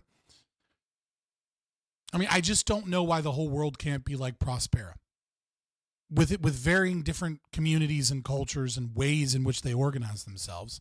I just don't understand why it only works in Prospera and why it wouldn't work for others. I guess that's my question. What is the argument that Prospera can work, but that it can't work elsewhere? Begs the question just by saying it that way, right? Some of us don't think it should be property, so don't call it property to prove that it should be treated as property. It's better to call it an intellectual privilege, or just call it patent and copyright, what the government calls it. Finally, another one, which Jeff Tucker and I were talking about on the way up here this morning, is the idea of limited government. This one always bugs me because, you know, every government that's ever existed is limited. There's never been an unlimited government. I mean, maybe the Nazis, maybe the Russians at a certain point in time. But every government has limits, or every state, I should say, right? Has limits on what it can do. And almost... Well, I mean, every government does too. I mean, it might have exclusive control over its property, but it can't aggress. Everyone believes in some limits. So the welfare liberals believe in a limited government. They just want the limits to be a lot less than we would like. So what defines a conservative, I mean, an ultra-minimalist conservative, or a classical liberal, or a libertarian? It's not that we believe in limited government. It's what limits we believe there should be on the state, right? And the most consistent, most radical libertarians think that the limits should be complete. It means the state should have nothing it could do whatsoever. In other words, the state should die and not exist.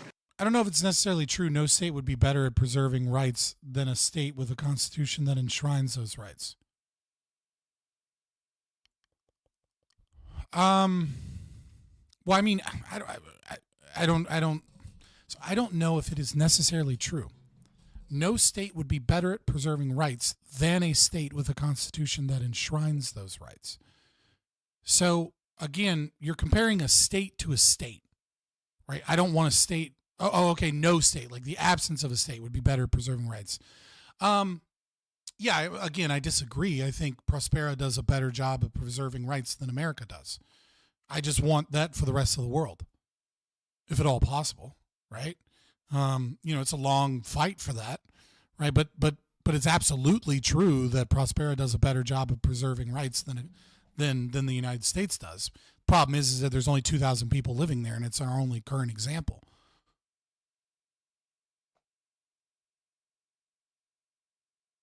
Well, yeah, well, America, yeah, but that's kind of the thing there, right?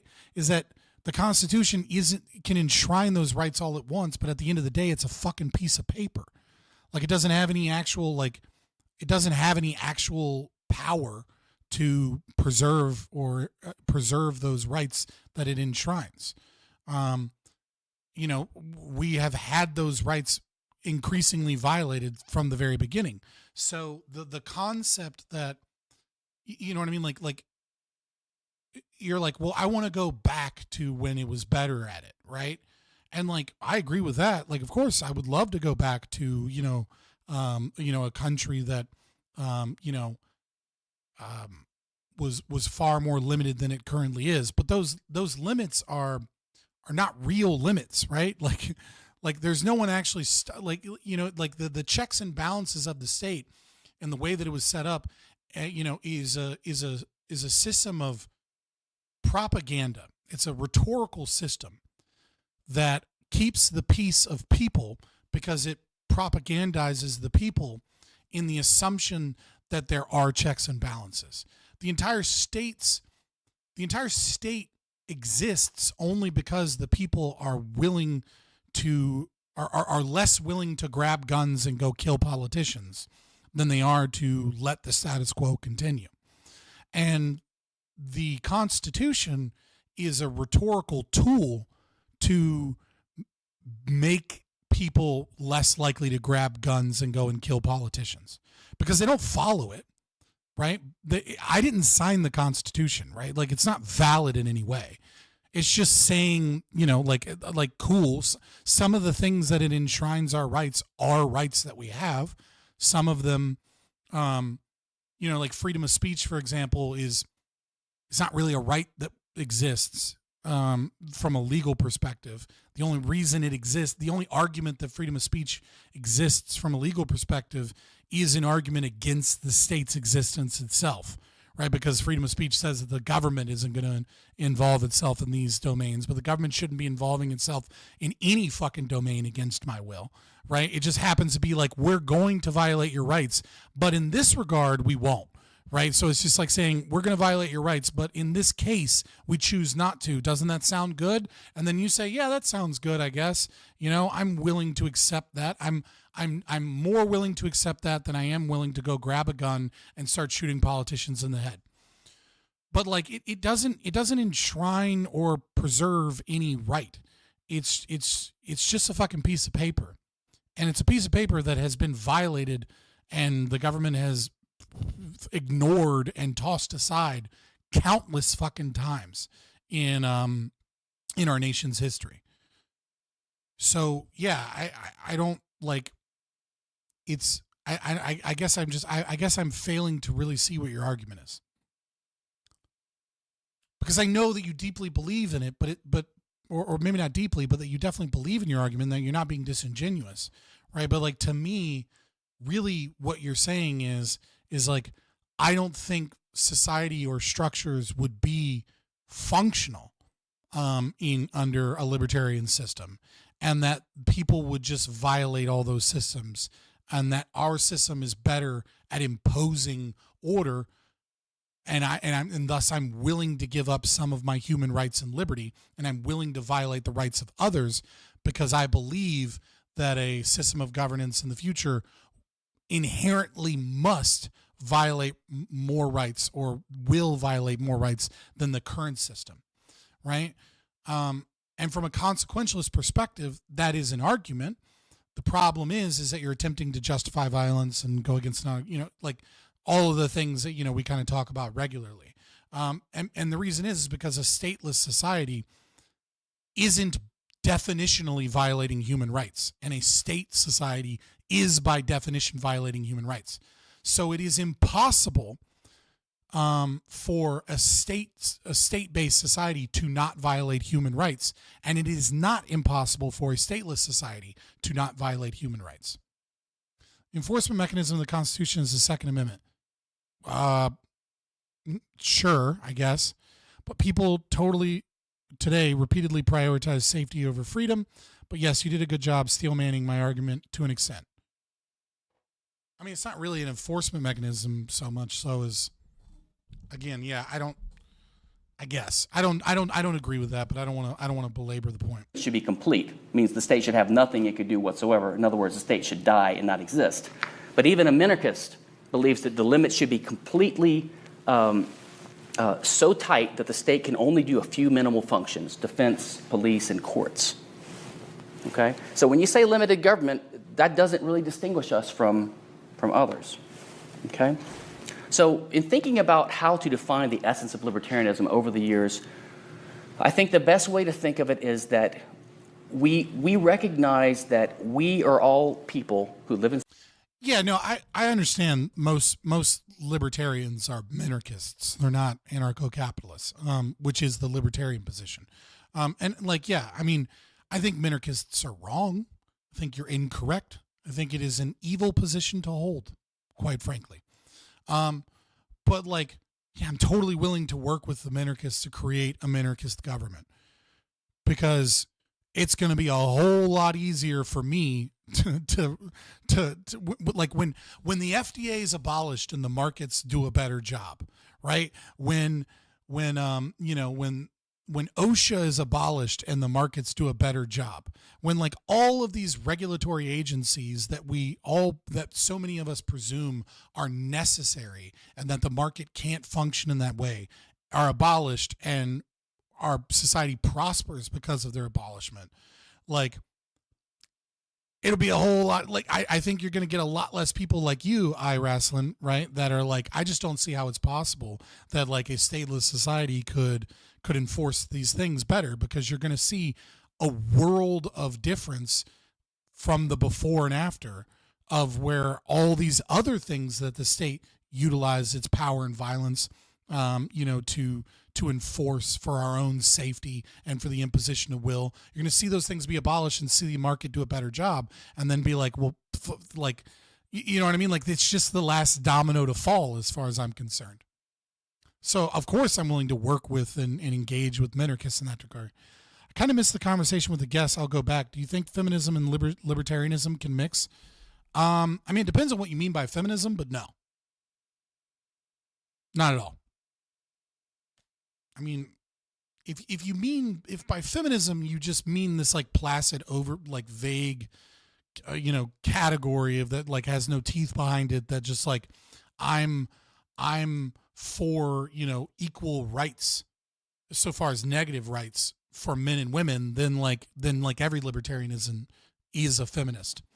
But if you're talking about like feminism as a movement, as a philosophy, where its axioms come from, what most of its authors believe, like, absolutely not. It's collectivist garbage nonsense. In society with each other, we recognize that we are all people who live in society with each other. We all, at least the civilized people among us, we generally want our own lives to be good, and we also favor peace and prosperity. We want our neighbors to be good, and we like living in society with each other. And we all realize the following. We realize, this is Mises I'm going to go into here a little bit. Mises was, in my mind, the greatest Austrian economist, and he developed a theory called praxeology. That's the logic or the science of human action. So what Mises says is just, and this is not, it sounds funny, it's a weird word. It took me a long time to understand it, like epistemology took 17 years before I finally started using the word, right? I'm still not there with ontology, but with epistemology and... Right. Still not there with ontology, tautological arguments. It's funny. Praxeology, I am. Mises says, look, it's common sense. Look at human action. What do human beings do in their lives? Every moment of their lives, they're taking an action. Now, an action means you're an intelligent, rational person.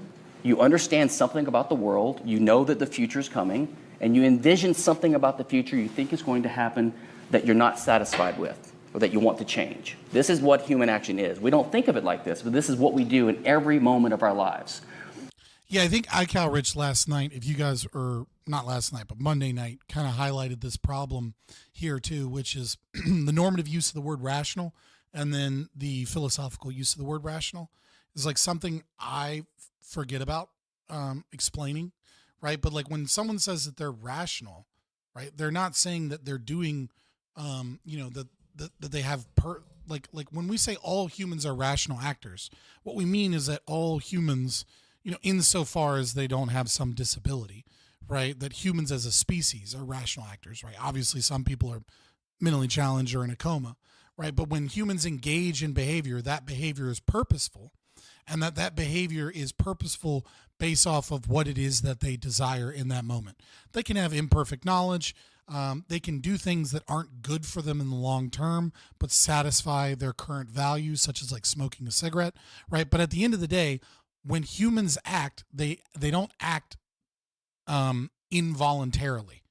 They may be coerced into the action, right? But in that moment, they're engaged in purposeful behavior, not in accidental behavior, right? So like restless leg syndrome is not fucking rational actor, an example of like humans being a rational actor, right? But when I get out of my chair, I am proving that I wanted to get out of my chair. And if I didn't want to get out of my chair, I wouldn't have got out of the fucking chair. And then they're like, oh, but like, what if you knew that getting out of your chair might like cause you to break an ankle when it happened? Well, yeah, humans don't have perfect knowledge. Like, if I would have known that, I wouldn't have gotten out of my chair. But in the moment, I didn't know that, and so I wanted to get out of my chair, so I got out of my chair. That's what, like, it sounds obvious, but it's an important axiom to libertarianism, because it's saying that humans have the will and capacity to reason, as well as the will and capacity to act based off of their reason. That doesn't mean, however, that when we say humans are rational actors or that humans are rational, that, like, humans don't do things that, like, fuck them over in the long run.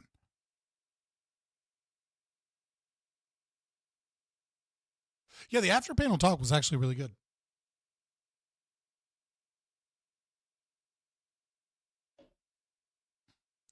And we don't think of it like this, but this is what we do in every moment of our lives. And we also realize that we have the ability to affect that future. How? By using what Mises calls scarce means. These are things in the world that you can use to change the course of the future, including your body and including things that we find, tools, basically. Oh, man. It's incumbent upon me to tell you guys when people at me and want to continue conversations with me, that I will answer all super chats. That it makes it easier to see, because now I gotta, like, switch to, like, a different screen and then, like, go back and then, like, try and find it, because it, like, I mean, it highlights, but, like, sometimes I miss shit. It's a lot easier for me, and also I get money, because I am trying to do this. You know, I hopefully transition one day to do it for. Look at Discord, dude. Fuck right off if you think that I'm going to stop my stream to go pay attention to the Discord. Fucking, I'm not looking at your Discord DMs. Like, no. Like, sometimes I will if I have a moment. You know what I mean? Like, I'm not. No, you can't bully me, someone that doesn't pay me any money whatsoever, into stopping my stream based off of what it is that you want. Like, it's not going to happen. Like, I reserve the right to not react to things to incentivize people to pay me money so that I can continue doing what I do. But anyways, I am going to react to this one. What would you say to the people that say you didn't decide to get out of your chair? It's just a result of biological mechanisms that happen outside of free will. Grounding free will I would ground free will in objectivist framework. Right, like it is true that it requires a conscious mind to identify things, right? The law of identity, etc., and that a conscious mind is possible for identifying those things. And the very act of the fact that we can consciously think and differentiate means that we do indeed have free will. This concept that, like, you were predetermined to do everything means that your brain doesn't have the capacity for reason, and except our brain does have the capacity for reason. Now, I can do this deductively, but that is a much longer conversation, and requires much longer explanation, and would, like, sidetrack from, like, what we're doing, right? But that is kind of like the long and short of it, is that I posit that we do. Appreciate the responses. Of course, I appreciate you, and I appreciate people being here, and I appreciate $5. How can we pay when you don't provide good content? I mean, you keep coming back, so obviously you value it. This is you know what actually sums up? This is a great example of what people mean when they say that people engage in irrational behavior, therefore they're not rational actors, right? You consistently make the claim with your words that you believe that my content is trash and a waste of time and that no one should watch it.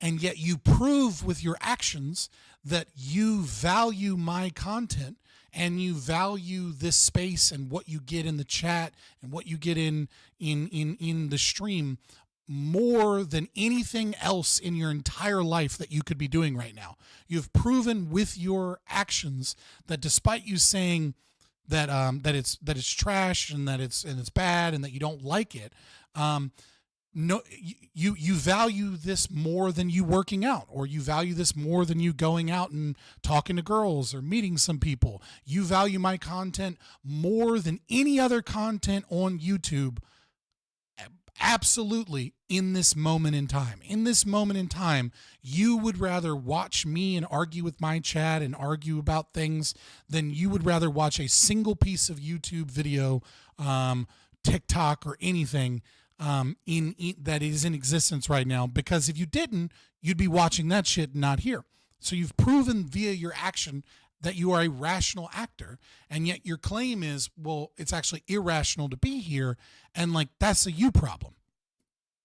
So I thank you for providing the evidence to showcase the concept of rational acting, of what a rational actor is. And we have some understanding or some knowledge in our mind that we've accumulated from human civilization and from society in the past, from others, from learning, from emulation. We have some knowledge about what we think is coming, what we think might satisfy us better than what would come if we don't take an action, and what means are available and how they will causally change things. So that's what human action is. It's understanding, making a choice, grabbing some kind of means, and employing that means to change the future. This is how we have to understand human action. And within, I mean, it's scarce means, but yeah. That means to change the future. This is how we have to understand human action. And within that framework, we can understand libertarianism is the idea that we understand that these means are scarce. Scarce means rivalrous. It means only one person can use this thing at a time. Otherwise, you'll have two or more people fighting over this thing, clashing over it, having conflict, violent disagreement.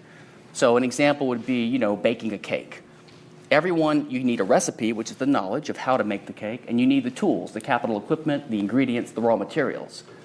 Only one person can use this egg at a time to make the cake, or this wooden spoon, or this bowl, or this oven, right?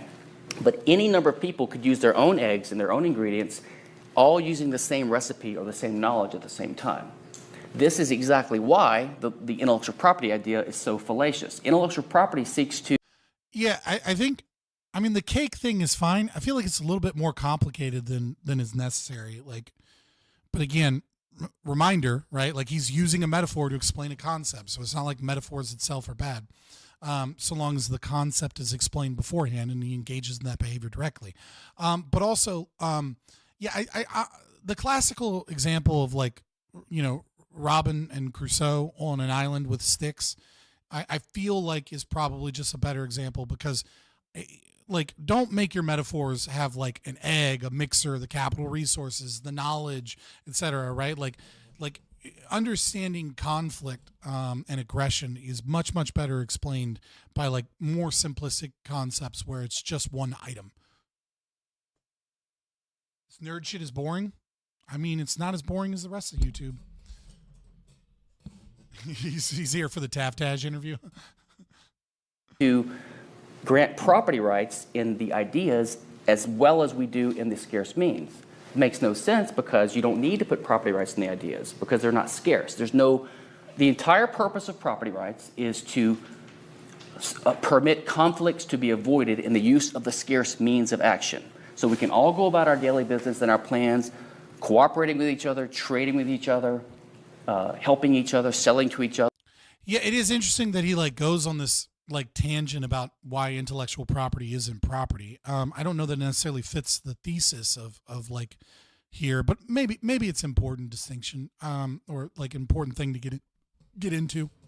The way he explained it to me that I thought was much better, right, is to say that I have an intellectual property on a book, and therefore that is my book, so you can't copy my book, is the same thing as saying that I have some level of control against your property right of your printing press, right? So if I say that I own this book, no one else can copy this book and then sell this book, then what you're saying is that I have exclusive, you no longer own your printing press.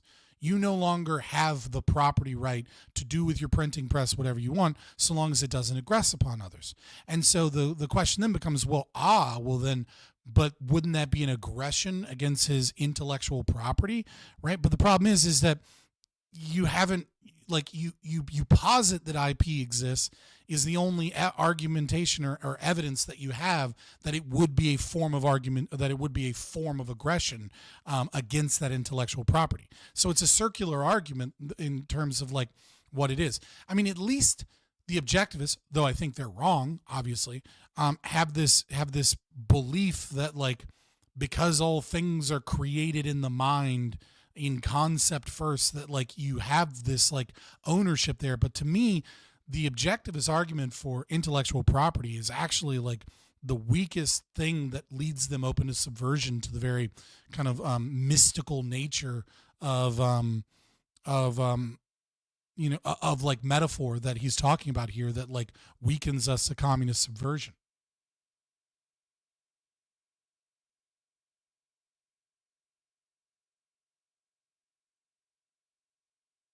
I'm sorry for Scott. I hope he doesn't read this chat and loses himself. I lose myself sometimes in chat, but then just kind of go on.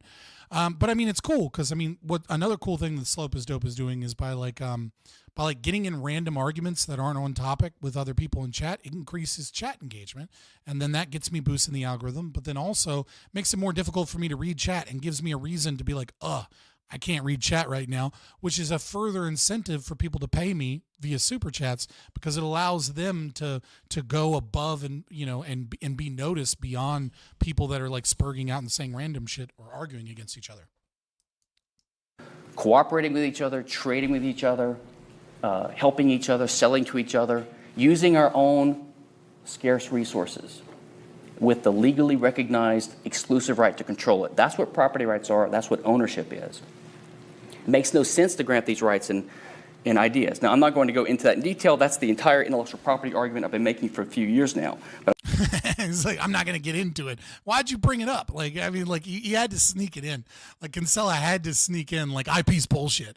I do love that about him to a certain degree, but also, like, it's barely relevant to the conversation here, and even he recognizes that because he's like, well, I'm not going to get into it. It's like, that's not really, like, helpful in this regard. I mean, I guess it is helpful in explaining if you already believe that IP is bullshit. It is helpful in understanding how, like, metaphors cause problems in our philosophy. I just want to put it in the framework. This is what the libertarian idea is. Now, what does this have to do with Locke? Okay, so the way to reformulate this is to think that the essence of libertarianism is a very simple set of rules. As I mentioned earlier, we can't say we're for limited government because that doesn't distinguish us from other schools of thought. And you can't say we're for property rights because that doesn't distinguish us either. Why not? Because property rights are inherent in every human society, in every political system that's ever existed. Communists believe in property rights. Socialists believe in property rights. Fascists believe in property rights. Environmentalists believe in property rights. Welfare liberals believe in property rights. We believe in property rights.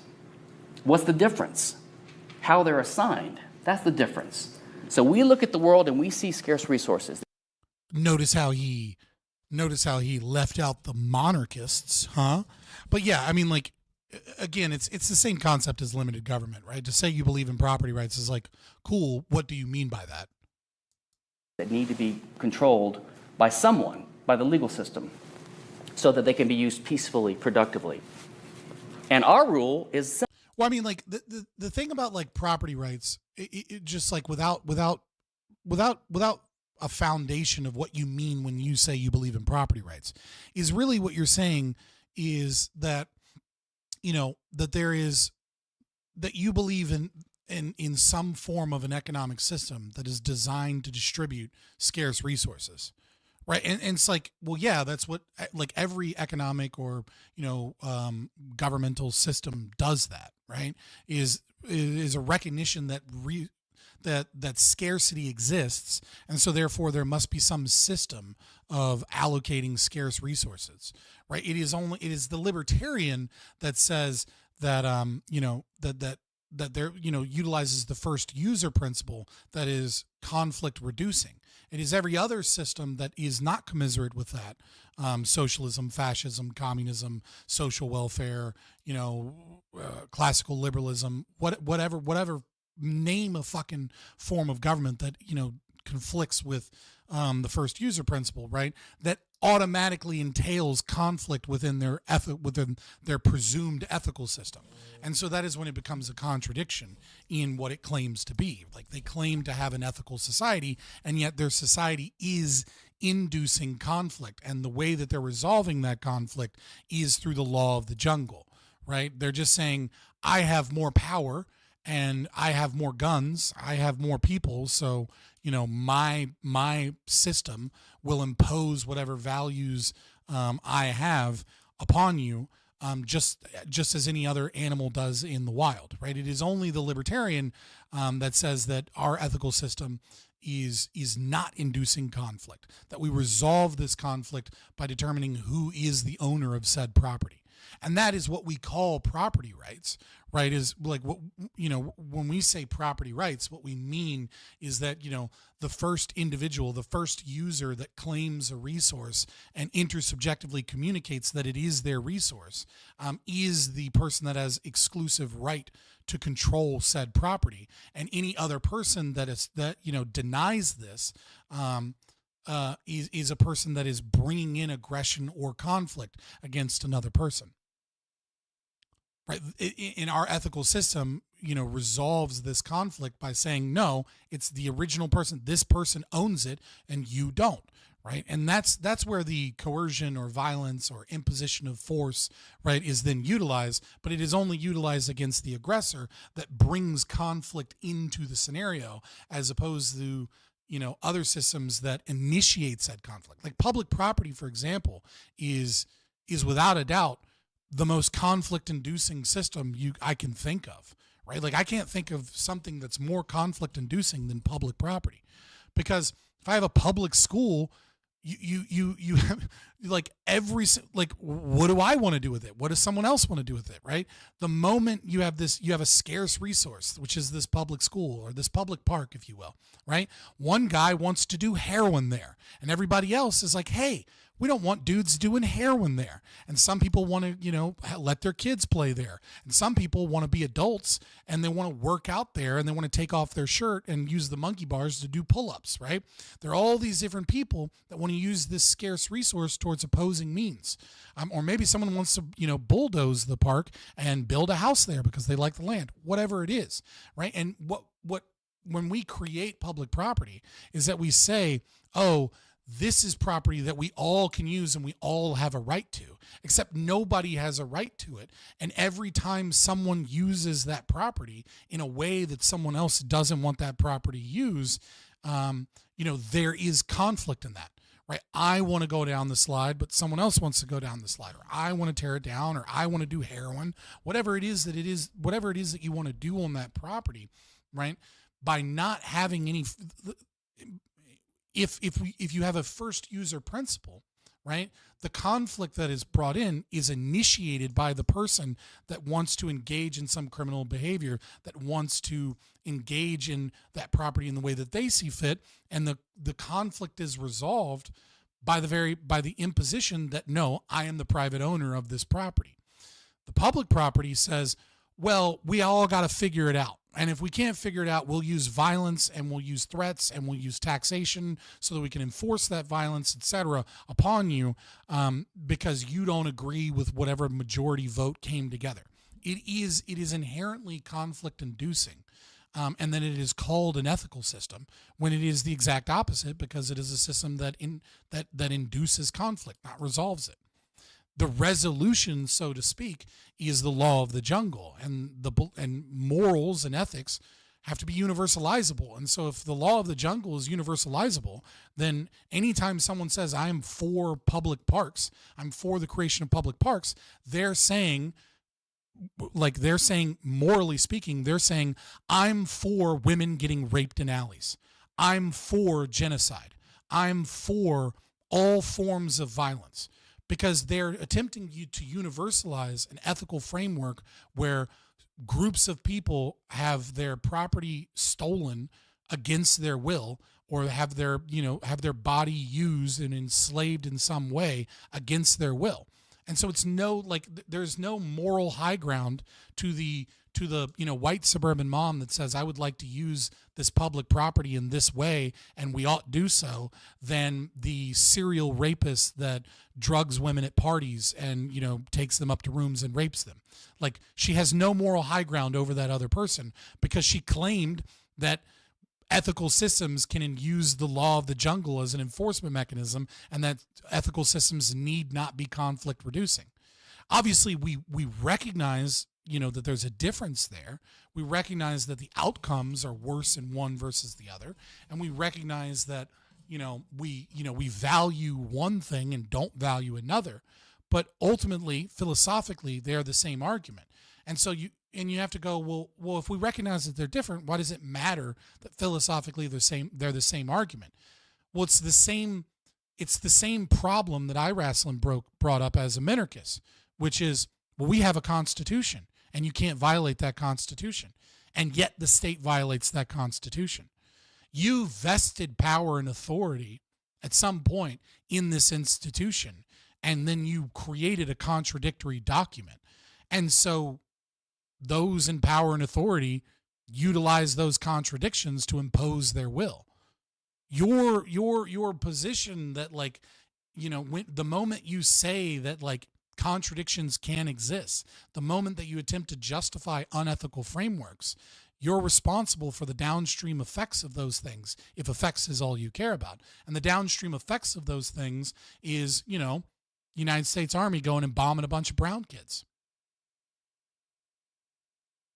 How would I deal with private owners taking over national parks? It depends on what you mean. I would have the state sell that property. That's what I would do. And then utilize whatever was gained in the sale or purchase of those property that allowed as many people to have an opportunity to buy the property as is reasonable. Communicate it, let people have time to gather funds and purchase it. And then we can just establish a property owner from there, and then utilize those funds to return to taxpayer stolen money.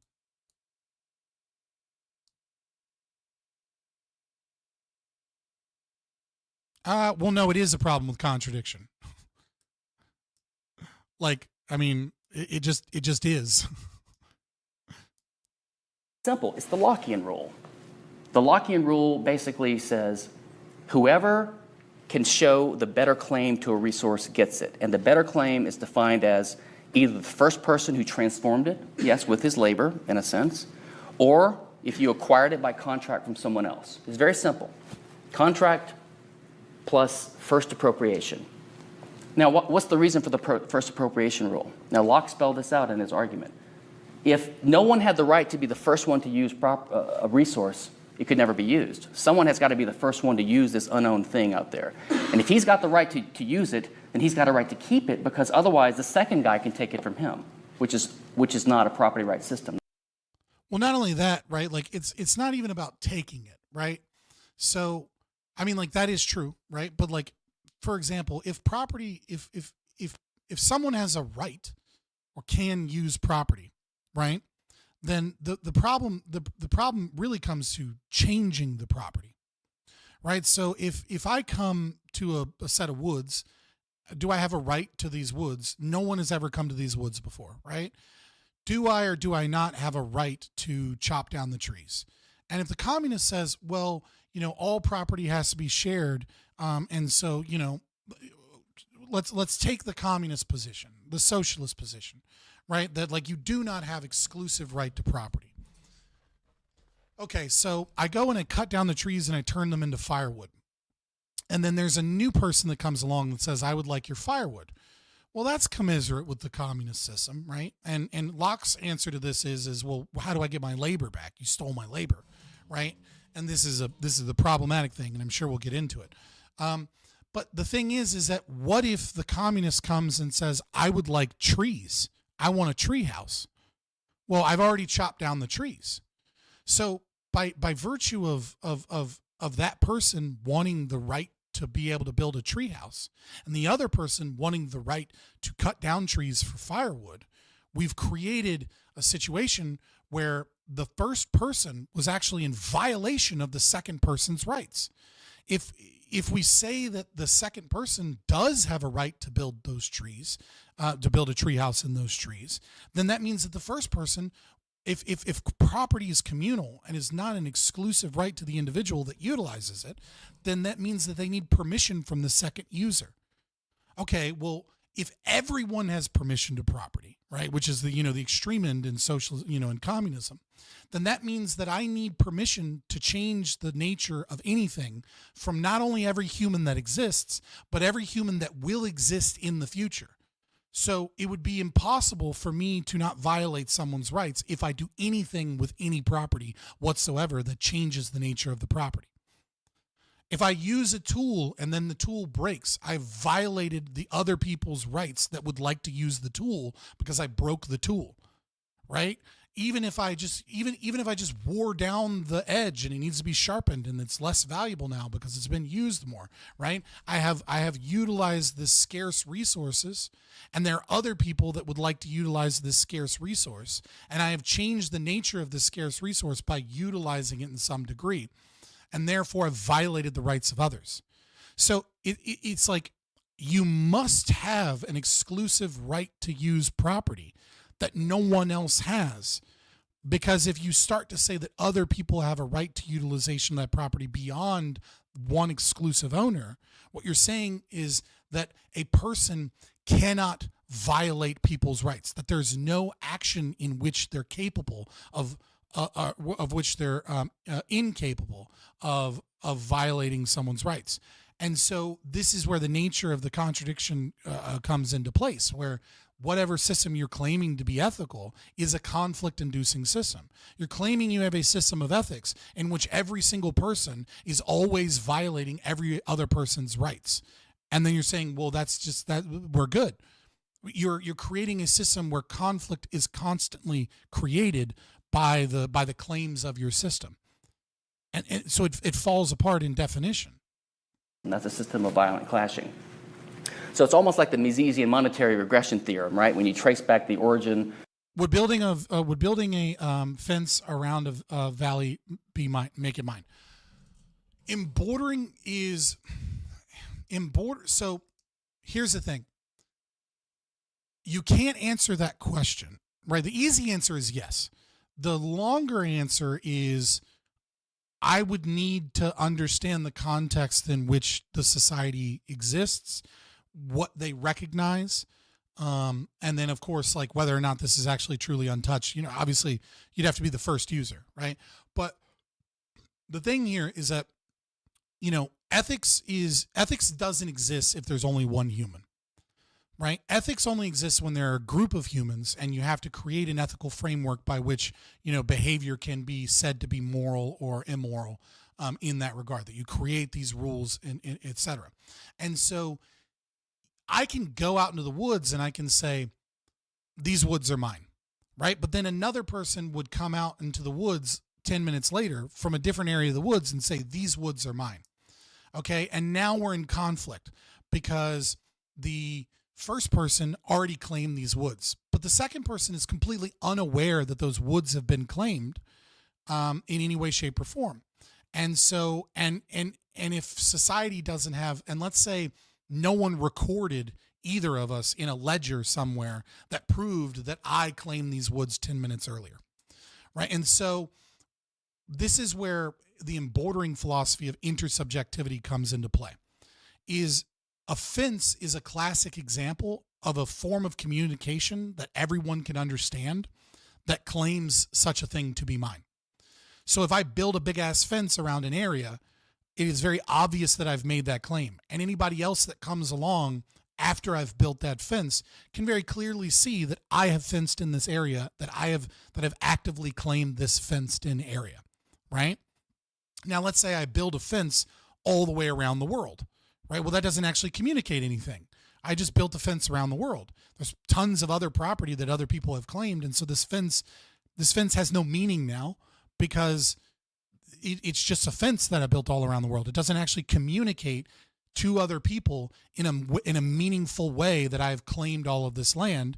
And by nature of the fact that the earth exists with tons of property rights, like it couldn't possibly claim that anyways, because there's all of this other owned land within the confines of the fence.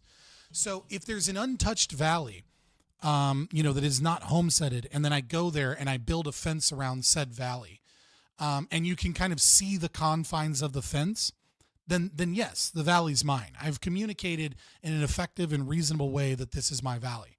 But if I, but again, that's kind of where it comes. But I don't necessarily need the fence. That's just a classic example, right? If I live in a community that is in the bounds that all lives in said valley, we all move to the valley, and there's like 30 people that live in the valley. And then I go and I say, hey, see that section of the valley? I'm going to build my house there. And then everyone else goes like, cool, Jim. Right. And then we're like, hey, such and such, it's his job to write this shit down. Write down that section over there is mine. And then it'll be like, cool, writing it down, John, Bob or whatever. Right.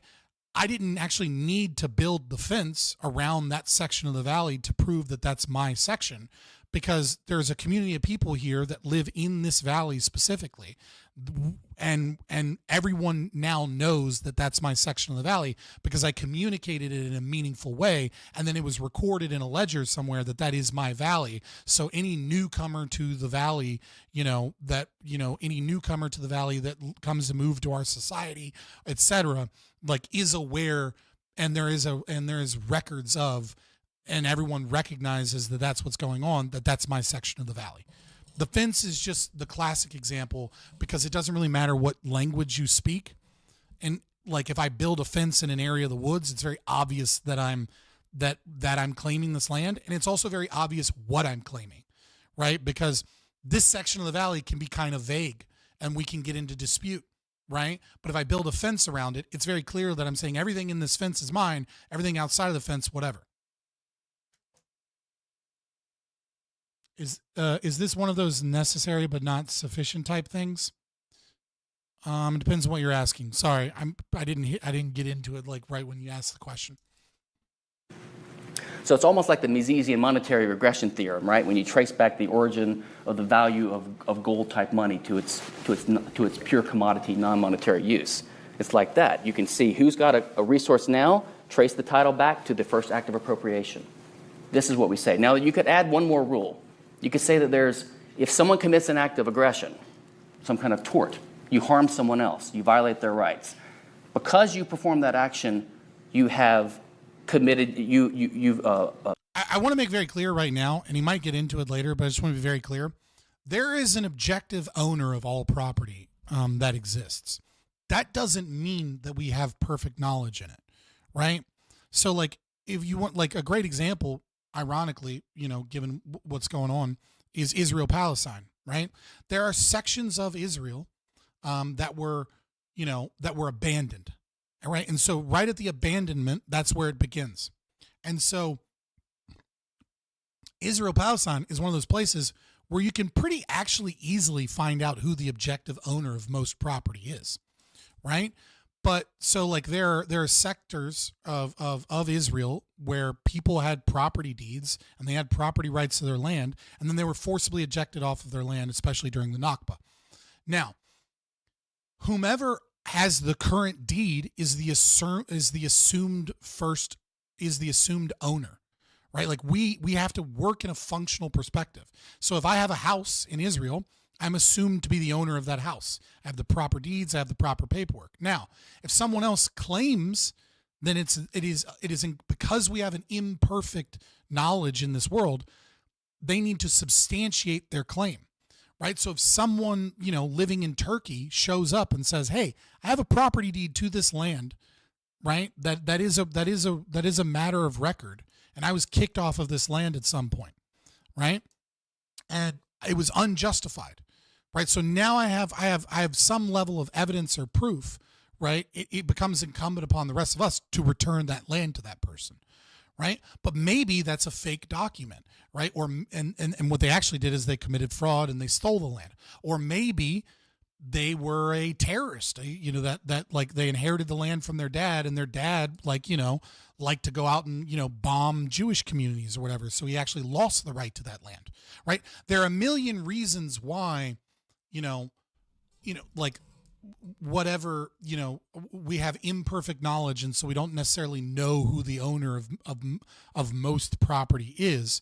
And so under a functional ethical system, we assume whomever is the current user of the property, whomever is exercising private property rights by nature of exercising their exclusive right to control, we assume that they are the legitimate property owner until evidence, reason, etc. Showcases otherwise. Right? But if we had perfect knowledge, right, then we would know what all of them, where all property belonged, and then there would be no conflict. Right? There would be no conflict ever in that regard. If we had perfect knowledge and we worked, morally off of said perfect knowledge, then conflict would not exist. Libertarianism is the only ethical framework where that can be said to be true. There would be, if we knew for a fact what property belonged to everyone, and there was no way to dispute it, and we all knew it, and we all act upon this system of, first user establishes private property rights, etc., then there would be no conflict. Yes, there would be people that would desire other people's things, but there would always be an answer to whatever that desire is to it. There would always be a solution that does not require that does not inherently require violence, killing, force, theft, or anything else. No other system can say that. Now, obviously, we don't live in a perfect world, so there will be conflict regardless, right? And you do have to resolve said conflict. Incurred an obligation to compensate them, right? So they might get a claim to your property because of that. So we could. Yeah, I don't know that I have a great answer for planets and shit like that, right? Like, you know what I mean? Like, intersubjective communication is a difficult thing, because, when you land at a planet as the first planet, right? And you or your group claims the whole fucking planet, right? Then that's fine for you and your group. What happens when a second person comes back and lands on the planet and never even sees you and doesn't know that you own the planet and lands on the other side of the planet, right? There's I don't know that I have a great answer for that in that regard, right? Because the communication there would then be to all of these different cultures and societies that are spacefaring. You know what I mean? The short answer is I put a sign down and I say it's mine and I've communicated effectively that it's mine. But that is the libertarian answer, and it is the correct answer, right? But I also recognize that we're going to have to figure out a lot of ways to better communicate and figure out how we're going to do property in a way that everybody can agree to. 'Cause that's going to piss off a lot of people. You know what I mean?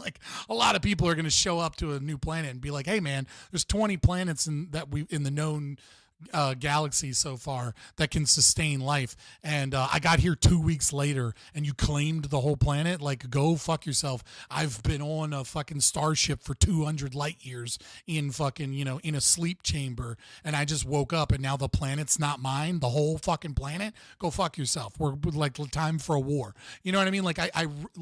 It is absolutely true that the first user can claim that in that degree, but then what does intersubjective communication mean when in those regards? And so there is some gray area there in how we figure that out. But just because I haven't discovered the right answer to every quandary doesn't mean that there isn't a right answer. It doesn't mean that this throws out that this hole or this unfilled gap in libertarian ethical theory somehow disproves libertarian ethical theory. It just means that I don't know that I have a great answer to that question. We could modify the rules. The person who owns a resource is either the person who acquired it by contract from an owner, or who first appropriated it, or who acquired it because of some act of crime by the original owner. Okay? Other than that, there's no other ways to own property. Now, what did Locke say? What Locke said. Yeah, Raslin. I mean, that's. I haven't heard that in libertarian theory. I've heard libertarians say that, but I haven't heard any serious libertarian philosopher make the claim that you can only claim what you can use, right? Well, I mean, what does can use even mean? Like, what is in my capacity? Like, I can use an entire mountain range as a view. Like, I could claim an entire mountain range and use it as a view. And if you come in and say, oh, well, you're not using this, and then you build a big ass fucking house that blocks my view of the mountain range, I'll be like, hey, asshole, this is my mountain range. I like to wake up in the morning, go on my balcony, have a cup of coffee, and enjoy this gorgeous mountain range. And now you're coming in and you're just going to build a house somewhere in my mountain range, like this gauche or like this garish, like maybe somebody builds like some random ass casino with like neon lights flashing everywhere. And it's like, you know, what are the limits in that? Did you know what I mean? Like, did you actually own the whole mountain range? Well, if you communicated effectively in an intersubjective way that everyone recognizes it by like building a big ass fence, no one was there, you built a big ass fence around it, right? You put up no trespassing signs, maybe you're occasionally you cultivate it and you do little bits of things here and there. Like, that's a really effective communication to everyone around that you've claimed this, that this is yours. And if they want to do something, they need some type of permission in order to do so. Right. But if I just show up, build a house on a mountain, I can't just and then just be like, yes, this whole mountain range is mine. Right. I haven't communicated to anybody. So no one would be at fault if they built a big ass, casino with flashing neon lights of strippers on a stripper pole. Like, that's not my fucking problem if I want to build that casino. Like, there was a perfectly good valley here that no one was using. Right. So like the usage there is like, it's not so much that you can use it or that you are using it. It's that you're effectively communicating to everyone around that this is yours. And if you're not effectively communicating that it is yours, and you're not doing anything with it, you're effectively abandoning it, even if you say that it's yours. He basically said this, but he had some extra stuff in his argument. Locke said, God created the universe. God owns the universe. God created Adam and Eve. He owned them. But God, in his benevolence, he's apparently a libertarian, granted dominion of all the unowned resources that he created to men. So within the human sphere, whether there's a God or not, whether you care that God's our slave owner or how you look at that, the point is that there's a system set up where the rule is that each man is a self-owner. That's what Locke called it. And remember, the danger of saying self-owner, better to say he's a body owner, because that's the resource in dispute, right? I care if someone stabs my body, not if they stab myself, okay? So every person is a self-owner, and then here's what Locke said, and here's the problem. I mean, until one of the fucking chaos demons attacks yourself, okay? I think with Locke's argument. Locke said, if you own yourself, then you own the labor you perform with your body or yourself.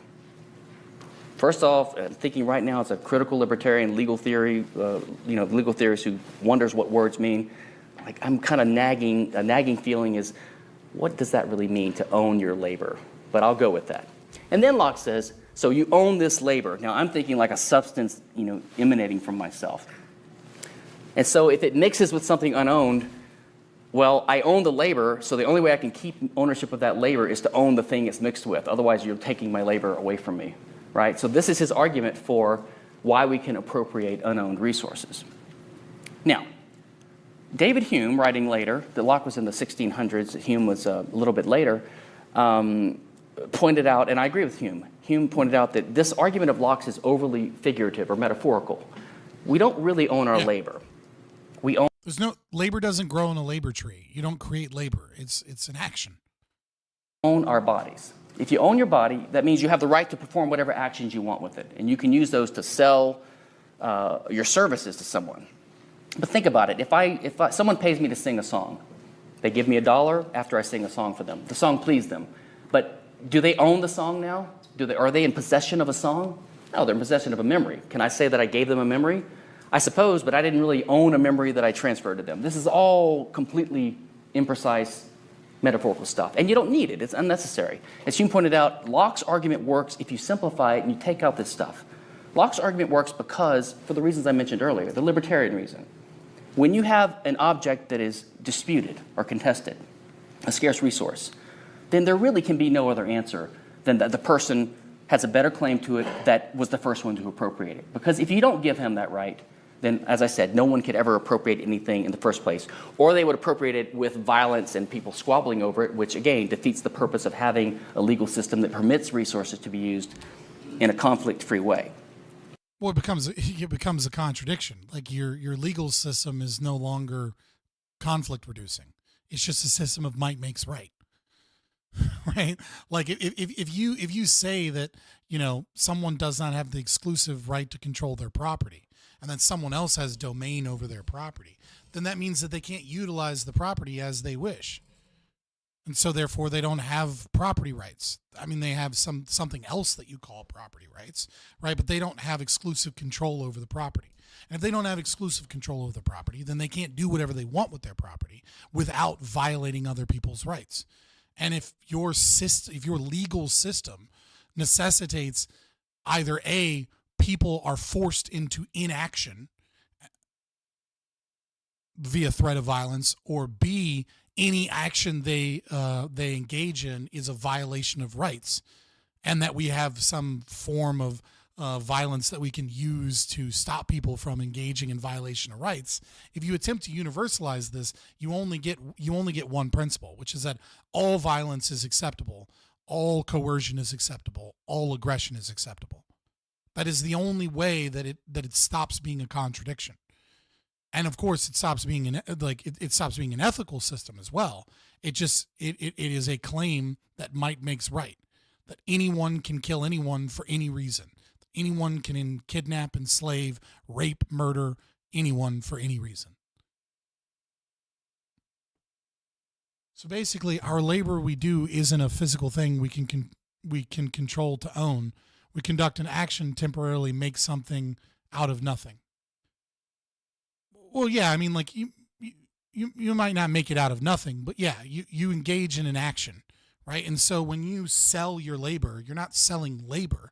You're engaging in a contract where one person, you know, agrees to perform tasks, and then when the contract is fulfilled, the other person agrees to give some, you know, good or service in return, right? Like when you go to your job, you're not selling your labor. You're not selling, there are no labor units that you're selling or labor trees, right? There's no inherent value to your labor, as the communists would argue.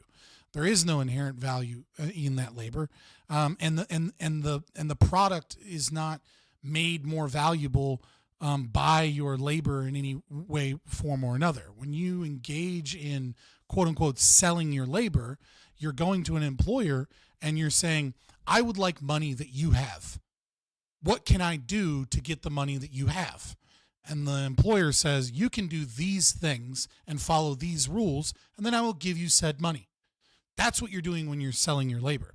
There's no labor units. You can measure labor in units arbitrarily, right? But is John and Jane's labor exactly the same? Well, no, John's more efficient. John does it slightly differently. John does it with a smile, and Jane does it with a sour face, right? Like there's a million differences, unquantifiable differences in John and Jane. And so when you talk about them performing actions and say that these are the same thing, they're not the same thing. They can't be the same thing because they're actions performed by individuals who are radically different in innumerable ways. But you can say that they have signed the same contract, and so long as they fulfill the contract, then it's incumbent upon the employer to pay John and Jane.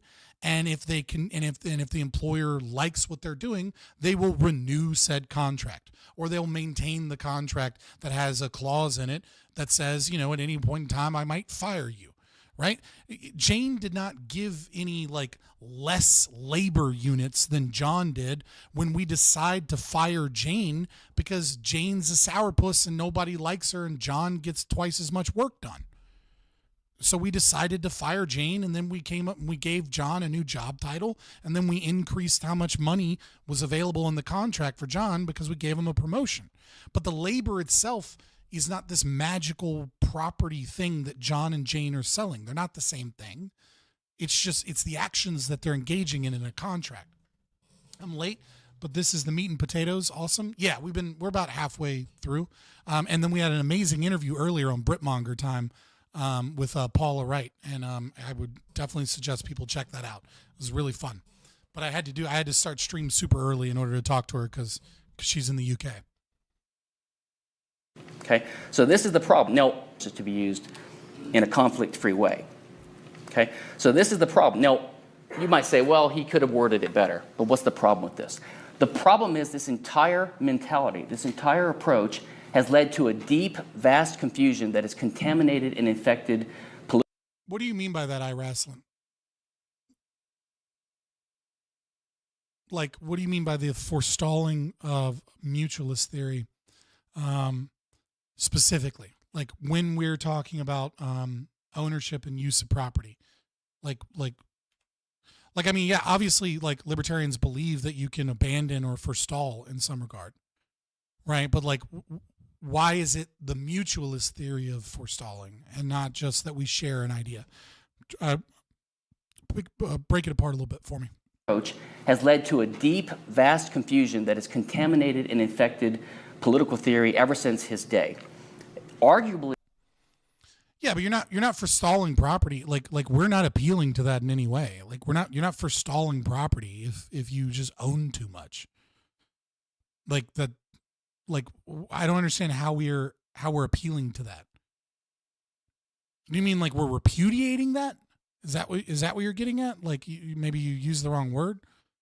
Contaminated and infected political theory ever since his day.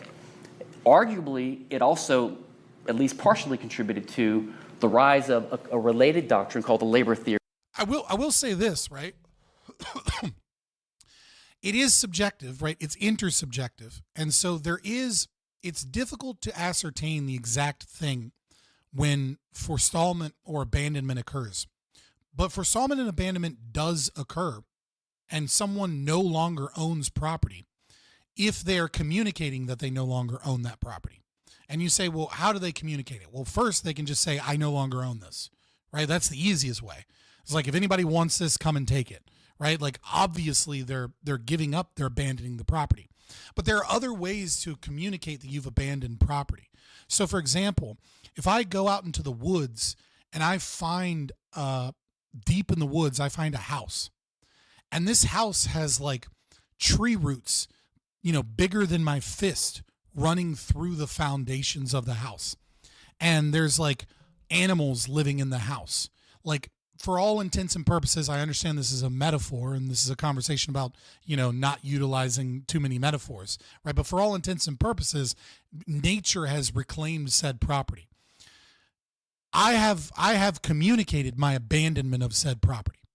Like, I have shown that no one has done anything to maintain or use or claim ownership over this property in at least 15 years. No one's been around. There's no signs that have been changed. There's nothing there communicating that this property is mine, other than at one point in time, some human built a house here. When I see this, I go, I guess the human's dead. They're gone. Like, they don't care about this, right?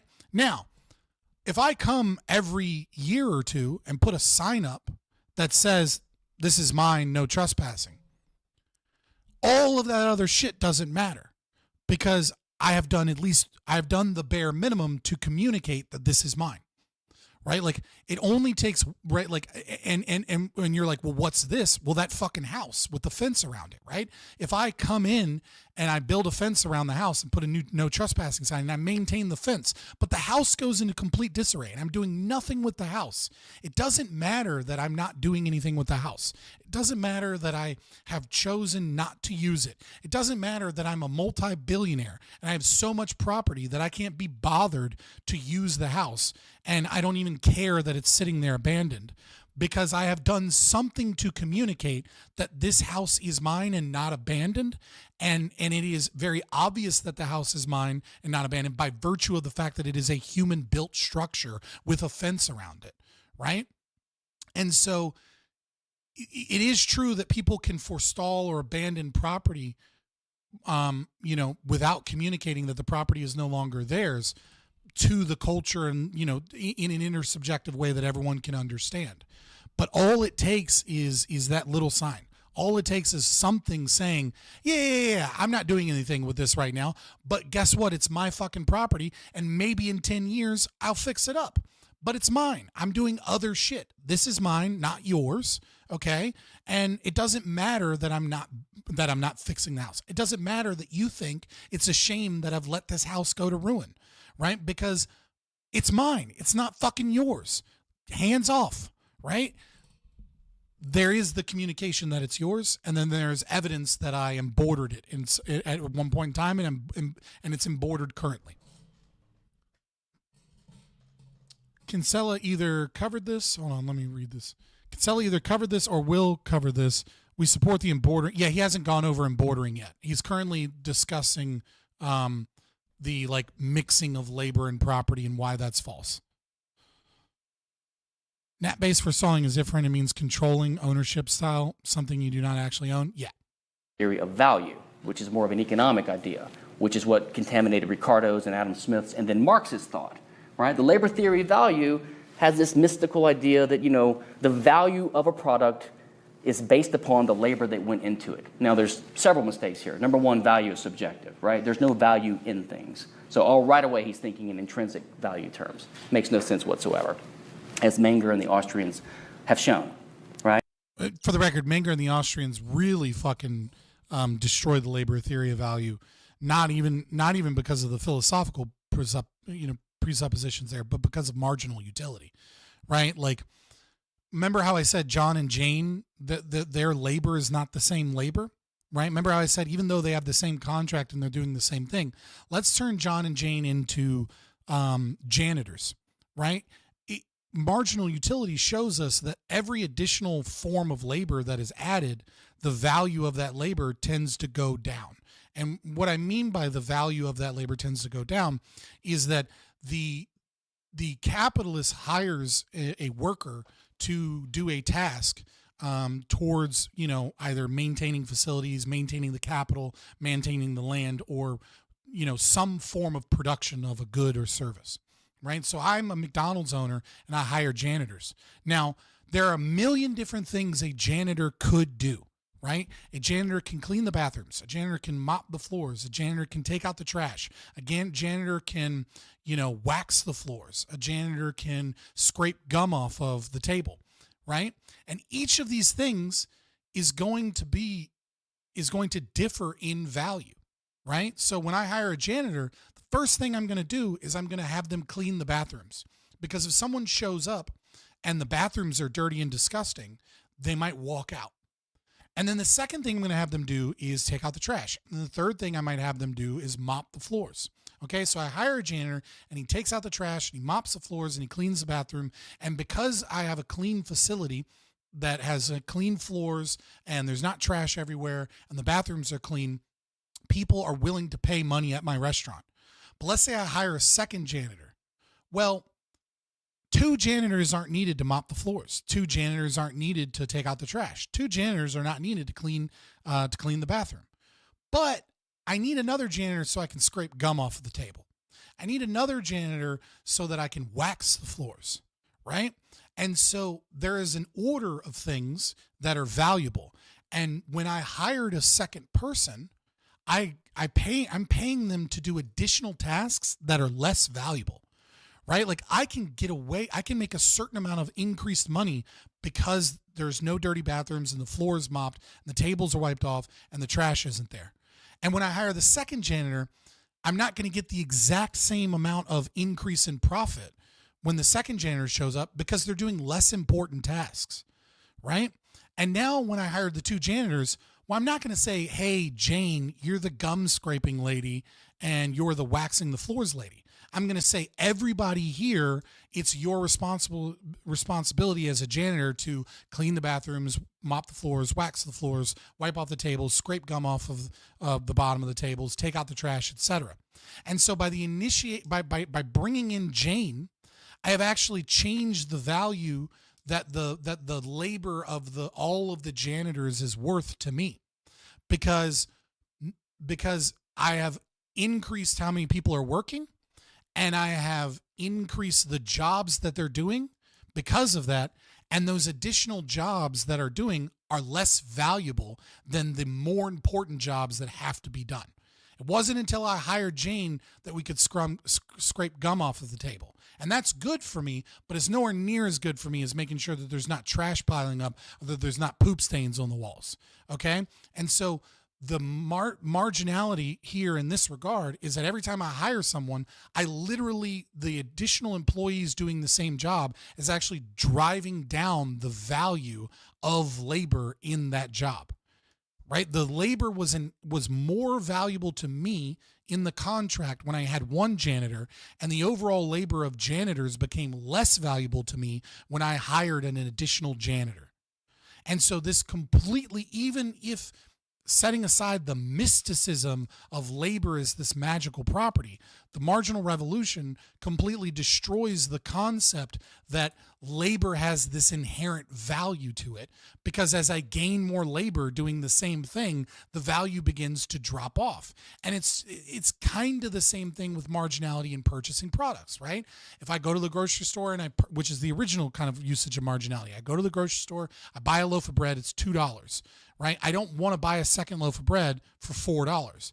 But I see that it says buy one, get one half off. And so some people are willing to buy 2 loaves of bread for $3 instead of just 1 loaf of bread for $2, because the first loaf of bread was worth $2 to them, but the second loaf of bread was not quite worth $2 to them, because now I have extra bread lying around that I might throw out, or I might have to put it in my freezer and it takes up freezer space, or maybe I really prefer fresh bread as opposed to old stale bread. Whatever it is, the second loaf of bread is not worth the same to me as the first loaf of bread.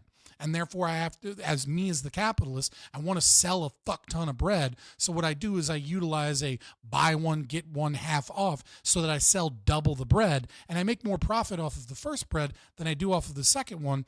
And even more so, I might beat out my competitor that's selling bread, because the other guy's selling bread for $2, like $1.90. And they're like, ooh, you know what? This is a better deal. Buy one, get one half. Get one off. But if I just only sold it at $2, they'd always buy the $1.90 bread because it's 10 cents cheaper. So even though the bread, 1 loaf of bread is worth $2, and I can prove that 2 loaves of bread is worth $3, the competitor knows that I know that it's not worth exactly $3. It's probably worth something like $3.50, because I can sell the initial more expensive piece of bread 10 cents higher than the other one, because there is some drop off in the second price, right? Maybe if I sold the second piece of bread at $1.50 and you had to spend $3.50 to get 2 loaves of bread, people would just go, it's not worth it, and buy the $1.90 bread. Right, so that's kind of the initial marginality. And then the second marginality is understanding that this happens with labor as well. And so this entire concept that labor is this magical thing that has inherent value is just completely roasted by the sense that we can prove that even when it's the same people, right, that labor is made valuable by what it is that you produce and how you help engage in profit for the capitalist. Right? And furthermore, you don't own labor. Labor is not a substance. And of course, the idea that you have 2 laborers who mix their labor with 2 objects, one's high quality, one's low quality. If this guy put 100 hours into it and this guy did it in 10, they're not going to have the same value. So then you have to reverse engineer your theory and say, well, now we have to have a multiplier coefficient on this guy's labor. So then you just kind of have a contorted theory. Anyway, that's the labor theory of value, which resulted in communism and hundreds of millions of deaths. So, if Locke's to blame for that, I guess we could say he's a little bit negligent. But I won't blame Locke for that, because, you can trace these ideas back to Muslim thinkers back in the 1200s. I mean, to be fair, you can also trace it back to fucking Adam Smith, right? Long time ago. But there's some evidence that this idea of labor as this thing people can own, this metaphorical approach, did lead to the Marxian labor theory of value. But the problem with Locke is the labor theory of property. Again, the idea that you own things that you mix your labor with. This is obviously not true. For example, if I'm an employee of a company, which Marx would abolish, I guess, right? And I'm paid to mix my labor to build a chair out of the employer's wood and nails. Well, I mix my labor with it. Why don't I own it? Well, because there's a contract, and I never owned it in the first place.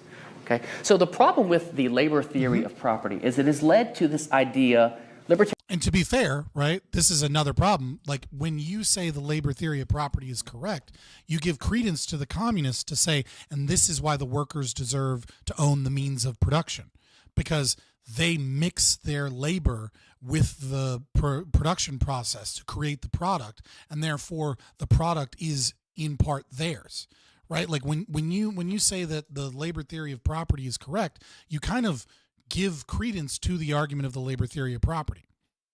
And this is super dangerous, or sorry, labor theory of value. And this is super dangerous, as he highlights, because it's the same basic concept.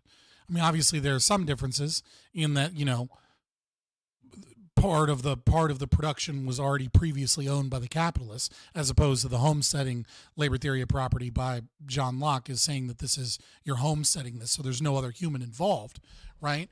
But the justification for your ownership is the same justification for the ownership of the communists that says that, you know, that they deserve the fruits of their labor. Libertarians will say this all the time, sort of casual thinking, not very precise. They'll say there are three sources. Yeah, no, he absolutely in no way, shape, or form uses the labor theory of property in his argumentation ethics. That's no.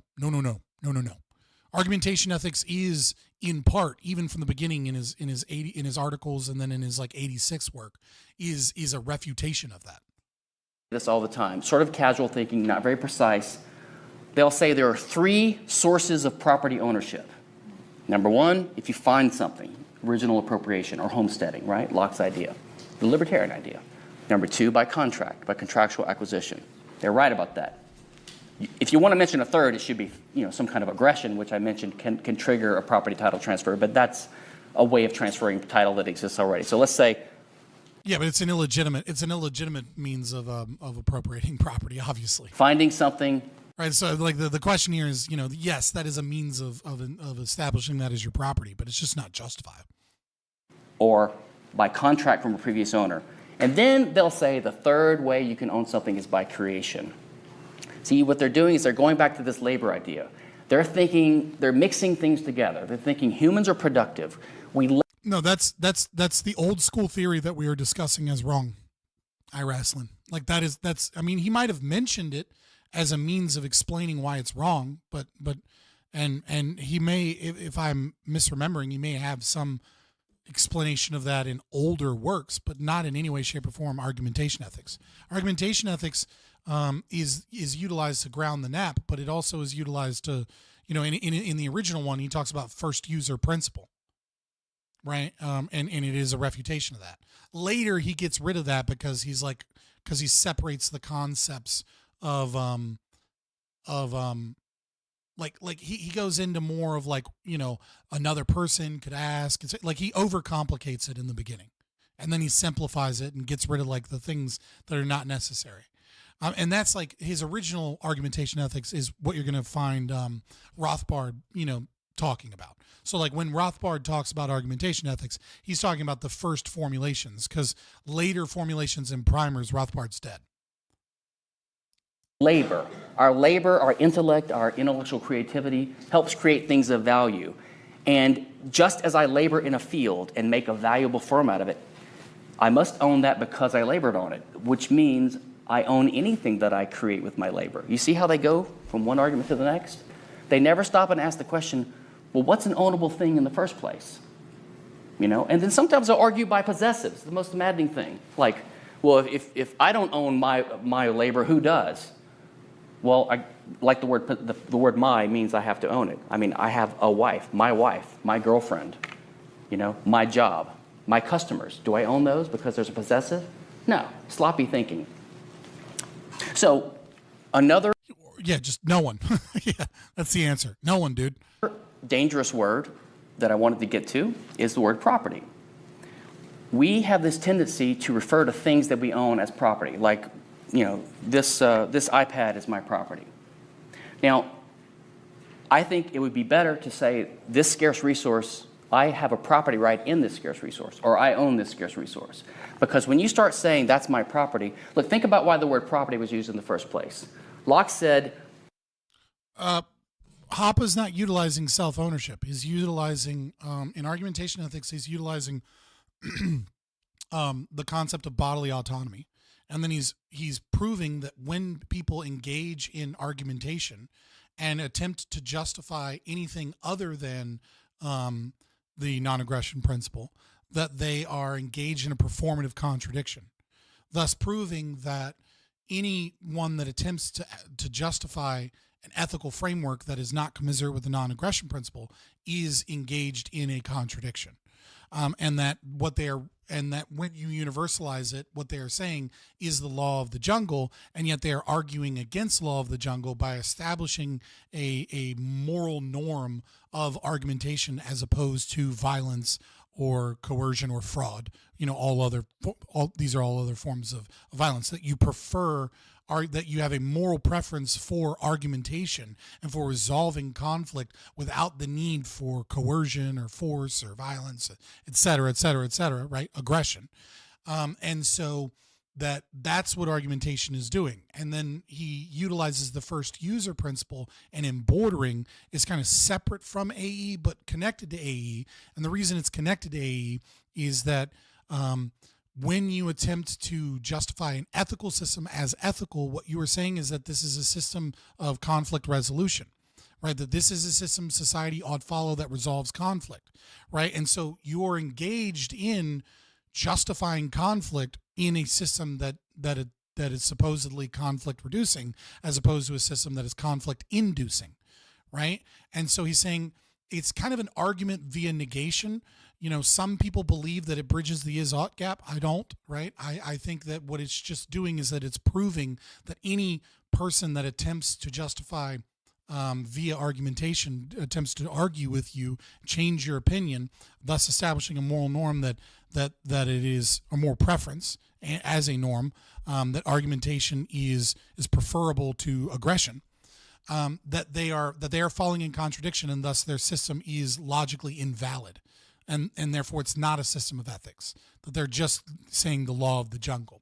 Only the libertarian that believes in the non-aggression principle and sets up a system of the first user principle and sets up a system of embordering property, etc., only they do not fall into logical contradiction when they establish as a moral preference, as a universalizable norm, that we ought engage in forms of argumentation instead of aggression. If I want to change your opinion and convince you that my system is justified, like, we are the only ones that do not fall into logical contradiction. And so because we're the only ones that do not fall into logical contradiction, it is incumbent upon someone else to be able to prove or find some ethical system that could exist other than the non-aggression principle and private property rights as established by the first user principle.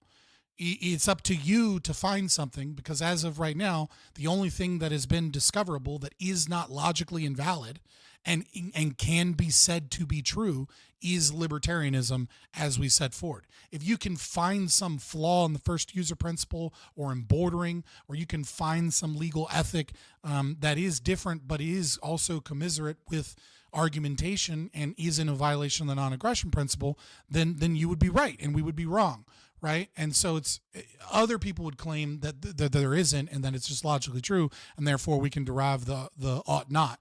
I don't make that claim, and that's for you guys to decide as far as I'm concerned. But that's what he is establishing. Well, if you reject logic as a thing, then you reject rationale and reason and ethics as well, right? Like, you are claiming, I reject logic and reason. I am an animal that does not believe in rights. And so you're communicating your consent to be locked in a cage. And then you can say, but I don't want to be locked in a cage. Well, it's contradictory with the fact that you said that you don't believe in logic or reason. So if you know what I mean, like, you can claim to not believe in logic and reason, but everything you're saying now is just gibberish, and I can't trust you in any way, shape, or form to act like a rational person. I can't trust you to be non-aggressive, and you are also, by virtue of saying that, you are saying that you are showcasing your own consent to not aggression, but to just violence, because it's not aggressive. You've already said, like if I say rape is wrong because you aggress upon someone without their consent, but sex is not wrong. Sex is not wrong because you consented to it. Okay? If you consent to the law of the jungle and power, then you've already consented to your own rape. And therefore it's not rape. It's just sex. I'm just having sex with a thing. You can't rape a communist. I know that's crazy, right? But you can't actually rape a communist until they say, do not rape me. And then once they say, do not rape me, I say, hey, you're now in a contradiction with your other terms. So you should give up communism, right? They're in contradiction. They're making contradictory claims. One says that rape is okay. The other says that rape is not okay. They're in contradiction. They're speaking gibberish.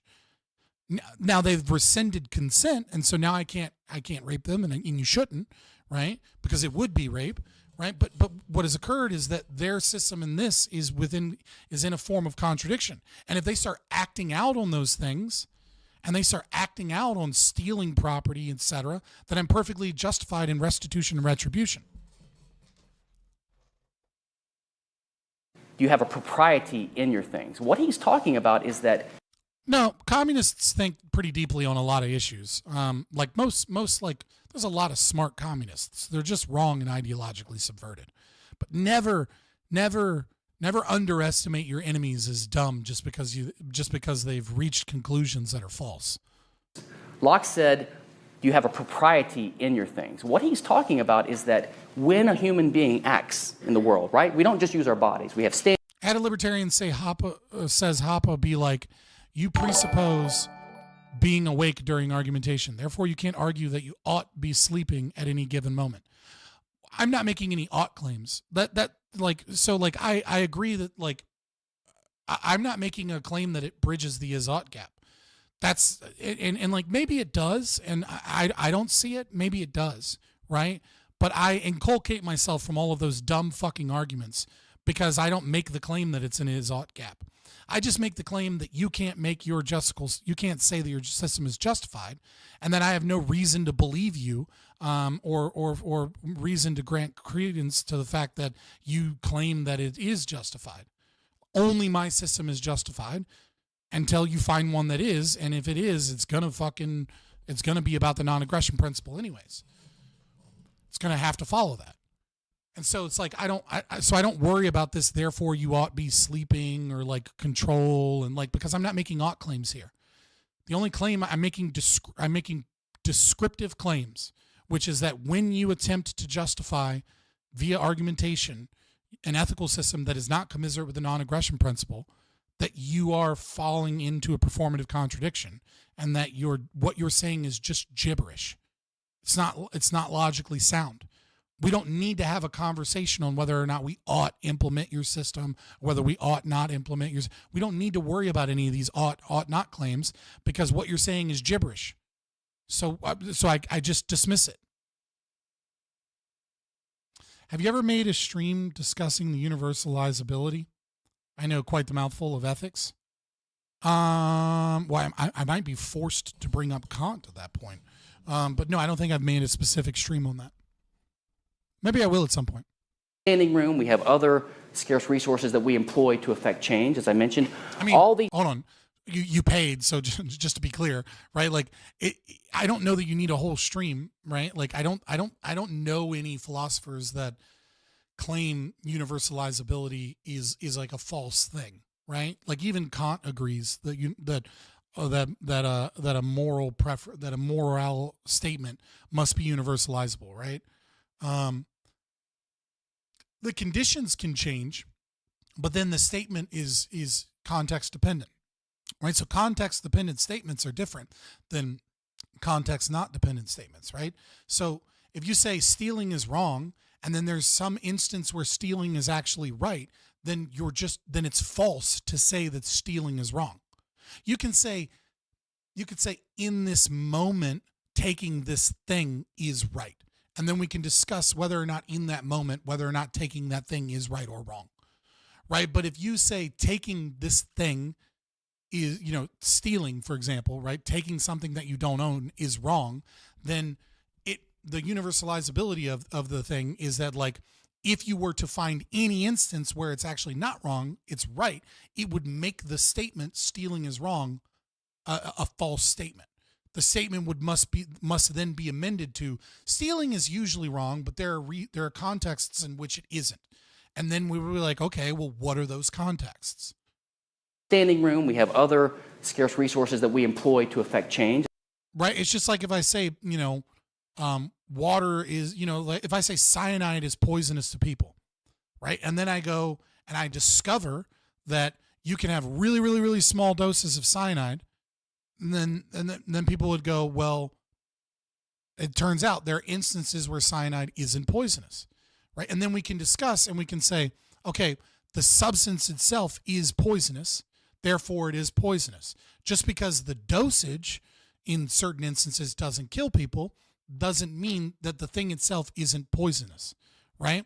So it's still a statement of fact to say that cyanide is poisonous to humans, even though there are instances where some small amount of cyanide won't have any effect on the human, right? And so like you can play that both ways. But the fact of the matter is that if you make a moral claim and it's not universally true, then the claim is false. That's really all it boils down to. As I mentioned, all these things are sort of within the orbit of your control. They're a property of yourself in the sense that they're a feature of yourself. They're a characteristic of yourself. They're a way of describing part of your nature or your identity. Okay? So what they're talking about is what's proper to man. What's proper for a man to be able to rightfully control.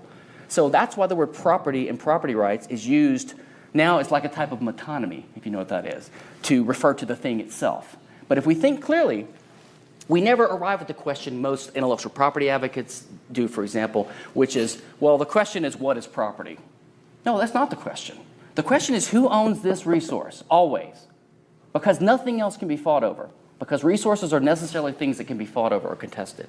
So the question in all of political philosophy is always, if you can point to a given resource, something that more than one person desires to use and there's potentially conflict over, who should rightfully be able to control it or own it or have a property right in. But don't call it property unless you're really careful about it. If you call it property, then you're going to end up with intellectual property and things like this. Okay? So...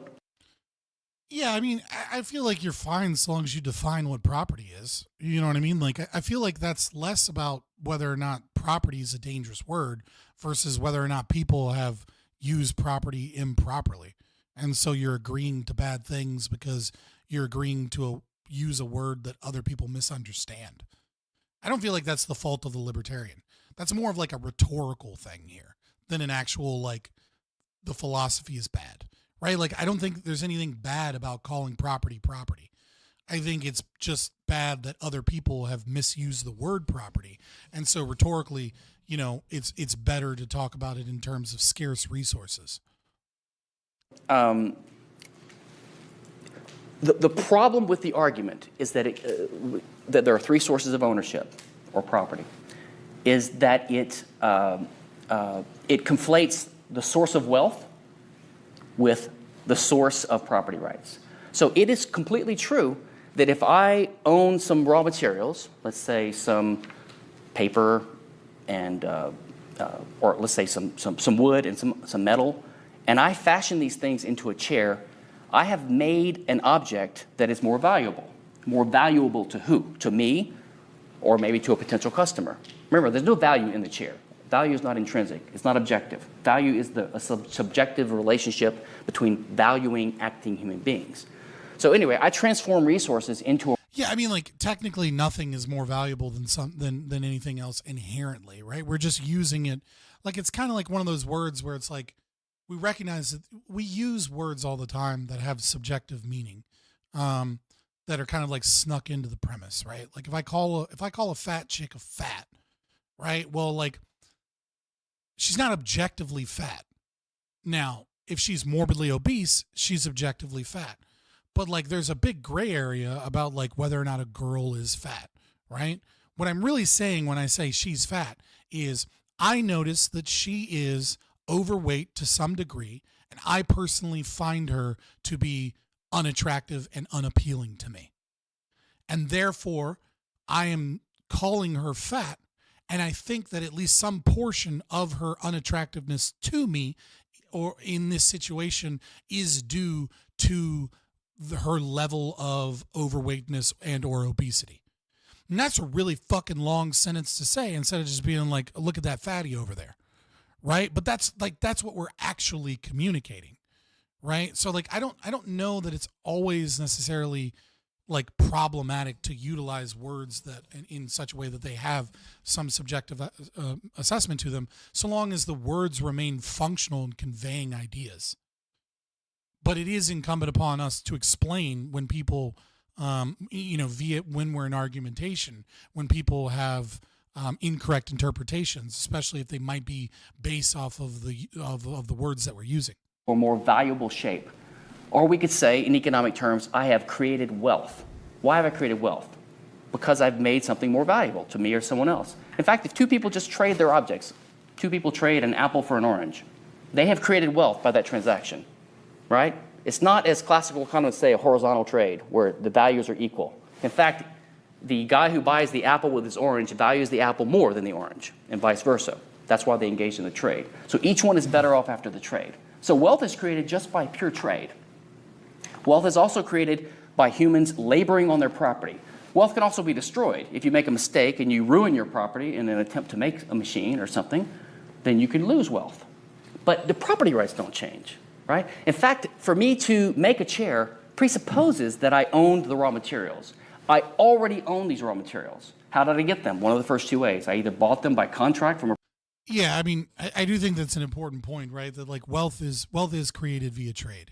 And this is when you bring a good or service to someone that is of higher value than whatever it is that they trade with you, you have created wealth, right? Like, and so this is really, really important. I think, I don't want to gloss over this, even though it's not necessarily incumbent upon the conversation to that big of a degree. But like, I don't want to gloss over it because it's important to recognize when commies and things like that talk about people stealing wealth, or like that the wealth is, all in the hands of one group of people or some other thing like that. Like there's a snuck in premise that like that there's a certain amount of wealth that exists, and they're utilizing wealth kind of like its representation of finite resources, right?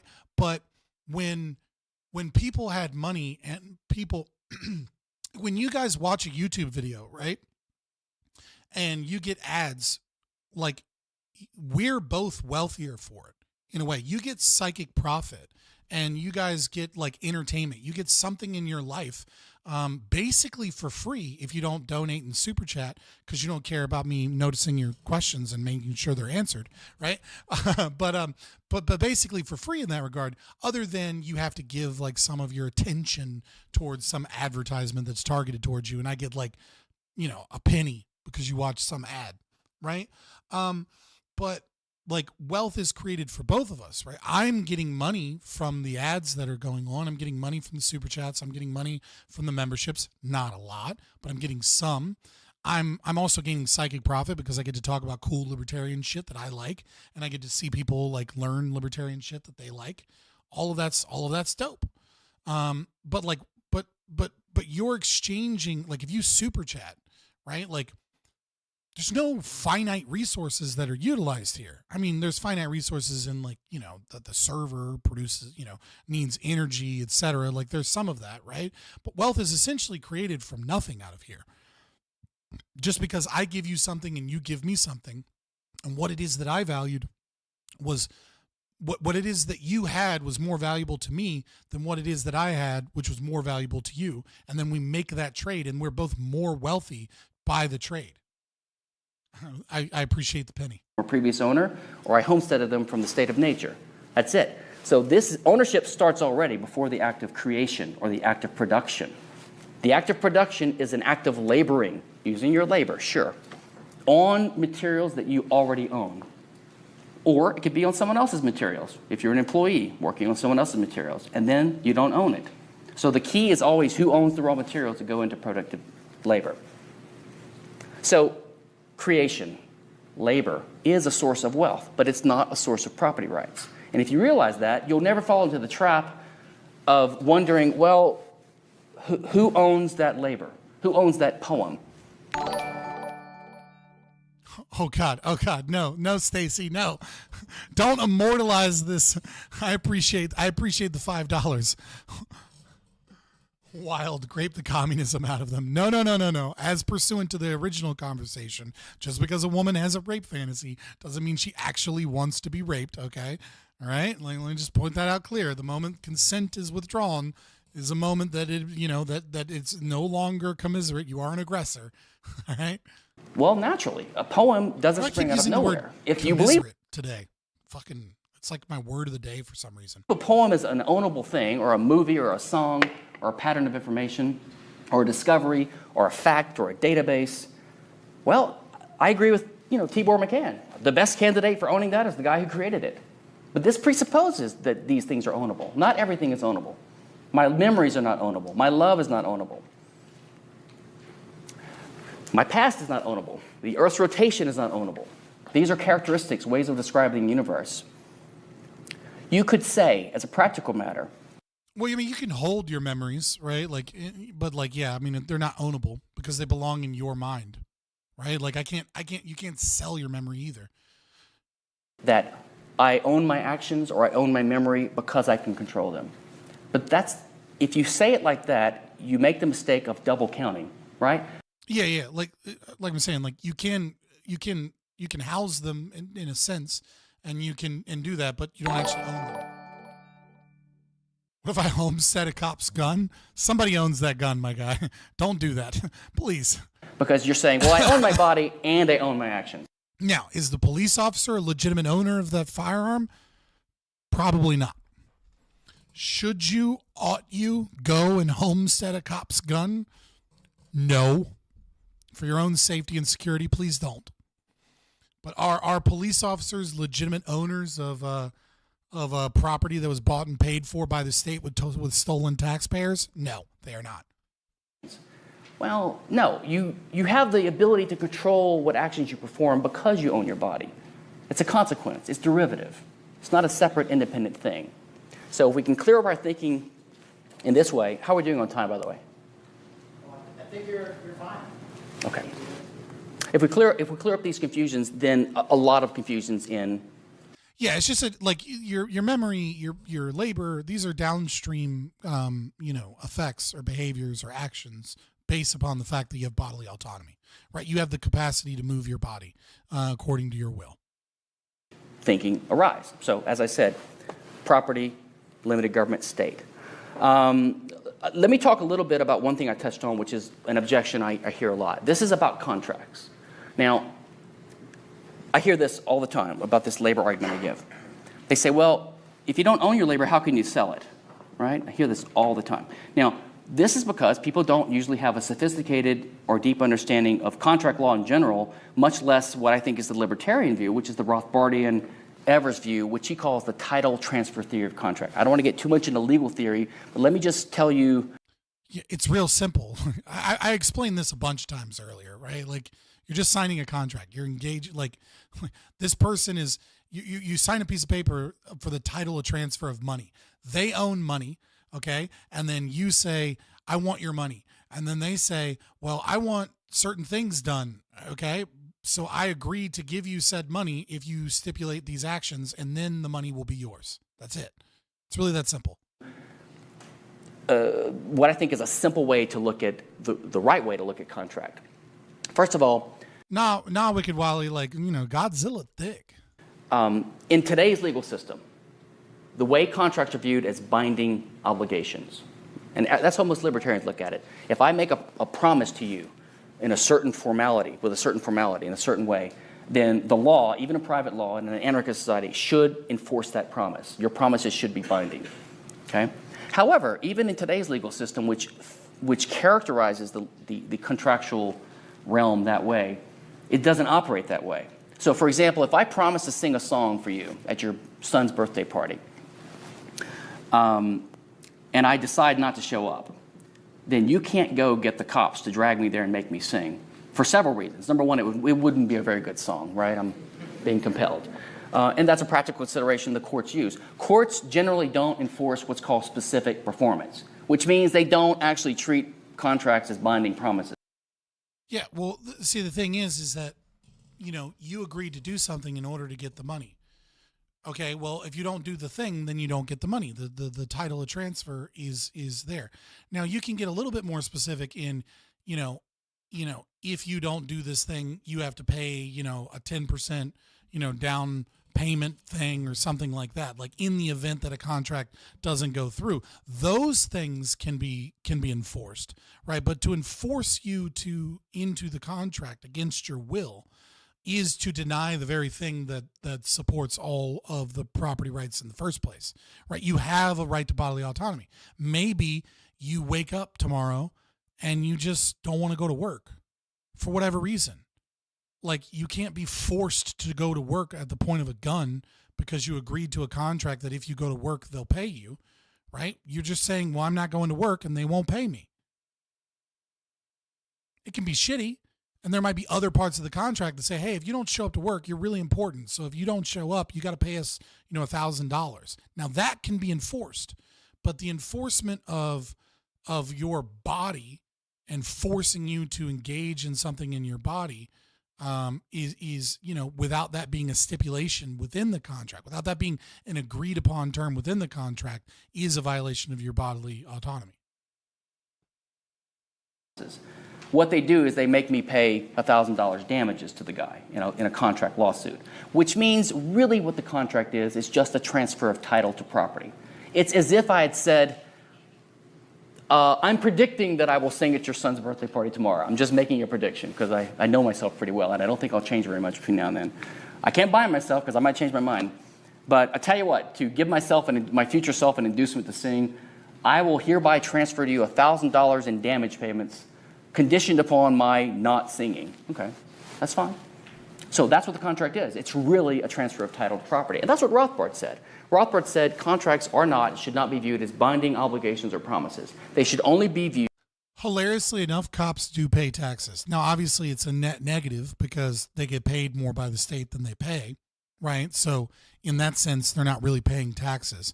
But they get a paycheck, and then taxes are taken out of that paycheck. Viewed as transfers of title to owned resources. I just said property. See, I made the mistake too. Same thing happened when I was in the Army. And if you think about it, this is perfectly consistent with and an outcome of the two sources of property rights, the Lockean idea that I mentioned earlier, which is the idea that you own things because of first appropriation or by contract. So contract here means the owner of a resource has the ability to... All right, so I'm not going to get into the very, very last bit, the sale of labor. And the reason I'm not going to get into that is I have a panel to be in 14 minutes, and I have to pee, and I have to get some water because I started this stream at 3:30, so we're already like almost 5 hours into the stream. So I need to use the restroom, and I need to get some water. So I'm going to, this very last section, the sale of labor, I'll put the link in chat. If you want to watch it, you know, be me. Actually, you know what? Stephen Kinsella doesn't give a fuck about IP, and I feel like I've done enough transformative content on this, you know, on this thus far. So I'm going to take a piss and let him speak on that, and then if I have like a final word or two, you know, I'll give it right before I hop into the debate panel. So I'll be right back, and we'll let the last section kind of ring us out. And only because it's Stephen Kinsella and I know he doesn't give a fuck about IP, am I going to do this, and I know that he wouldn't be mad at me. To give up his ownership of it in favor of someone else, to transfer it to them. That's what contracts are. That's how they need to be viewed. So how do we reconcile this with the idea that you can sell your labor, like an employment contract or a service contract? The problem here is the person making the objection to my argument, the person arguing for IP in effect, the person trying to argue that labor is an ownable thing because you can have a contract regarding it. What they're doing is they're thinking in terms of the standard simple contract like the apple versus the orange, right? A typical contract would be two people exchanging titles, apple for orange, okay? It's an exchange. It's a contract. But remember, the definition of contract I mentioned doesn't talk about exchange. It just talks about transfer. So if I give my niece $1,000 gift to go to college, that's a contract. It's a transfer of title. It's not an exchange. Not really. I mean, you could say I get pleasure out of it, right? But it's definitely not a bilateral exchange. It's a one-way exchange. And this is how we have to think of employment contracts or service contracts. The sale of labor is another dangerous, confusing metaphor. The sale of labor is not really a metaphor. It's not really what happens. It's not literally true. What's happening here is people are analogizing this labor contract to a regular exchange. And they're thinking, well, if there's something being sold, there must be an exchange of title. And what's being sold? Title to the labor. No. It's like the example I gave earlier about the singing. What's being done is the buyer of my services, you could say, knows that I own my body. He knows I have the power to decide not to sing, or to pay an expense or not to pay an expense. He knows he's got to motivate me to do what he wants me to do. Just because this guy wants something and is willing to pay for it doesn't mean that thing is an ownable good. He might want it to rain tomorrow. He might want there to be national, peace in the world tomorrow. These are the ends of action, but they're not ownable things. Scarce means are what we use to accomplish ends. They are ownable things. The ends of action are often intangible. I mean, I might pursue a girl and buy her roses because I want her to go out with me. I want her to marry me and be my wife. But that end is getting a wife. It's got nothing to do with an ownable thing. So we have to give up the idea that just because you pursue something and you pay money for it means that the thing you paid for is an ownable thing. There's the same thing with a service contract. I want this guy to sing a song. So I know that he's going to refuse to sing it unless I compensate him. So I make a deal with him. I say, if you sing, I will transfer $1,000 to you. In other words, I hereby transfer $1,000 to you conditioned upon your singing this song. If he sings it, he triggers a condition, the money transfers. Did he buy the song? When we open the borders and we get more immigration, it will be true that I can indeed own a wife. This is false, all right? This is not true, all right? Women can be owned. Kidding. No. Did he buy the singing? I guess, in a metaphorical sense, as long as you keep in mind that no title was transferred back. It was an outcome that I wanted. Okay? So... What did you DM'd me something and then a link. Asmongold. Reactors, the professional parasites. Fuck you. I hate you so much. So the argument goes, well, you have to own something to sell it. So I just think I showed why that's incorrect. So the fact that there's labor contracts doesn't show that labor is ownable. I don't hate you because you paid me $8 to make fun of me, but I still... Now, the opposite would be what Walter Block has argued before. He says, well, if you own something, you have to be able to sell it, which goes towards voluntary slavery, right? So he says, Stefan, if you own your body, then surely you can sell it in a slavery contract. It should be enforceable. So his argument is that if you own something, you have to sell it. Now, what's the assumption here? The assumption is that ownership implies the right to sell, but it doesn't. Ownership means the exclusive right to control something. Right? You have to have something else to make something sellable.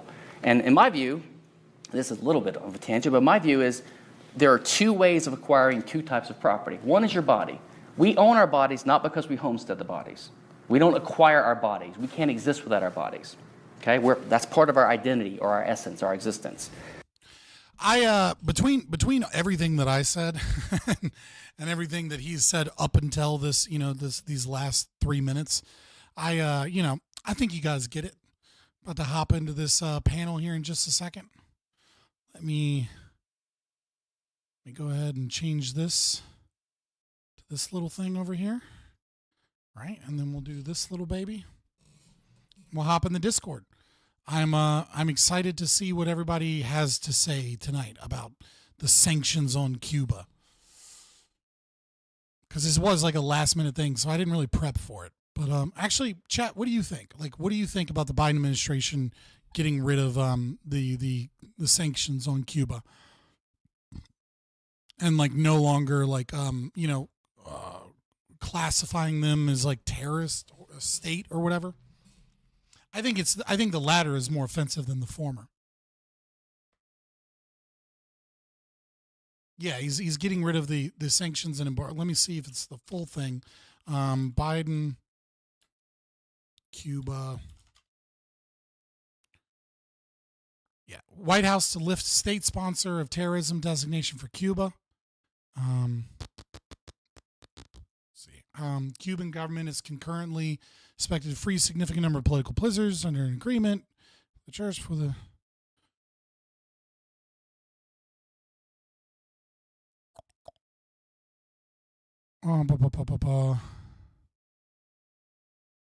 enabling terrorists, blah, blah, blah. To reverse and limit the damage of this decision, whatever. Yeah, I want to know what the exact thing is on the sanctions.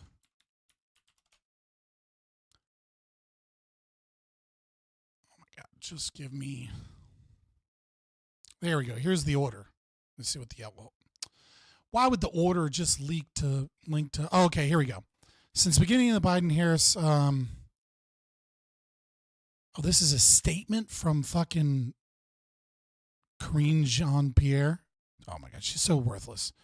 Since the beginning of the Biden administration, the United States policy towards Cuba is focused on empowering Cuban people to fully determine that we got to increase support for Cuban arms. In that spirit, we're taking several steps to support the Cuban people as part of it.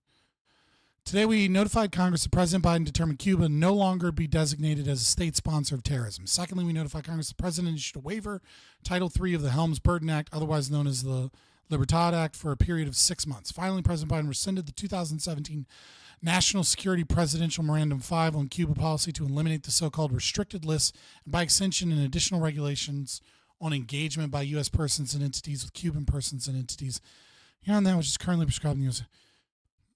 Church, that the Cuban government will soon begin releasing a substantial number of political prisoners.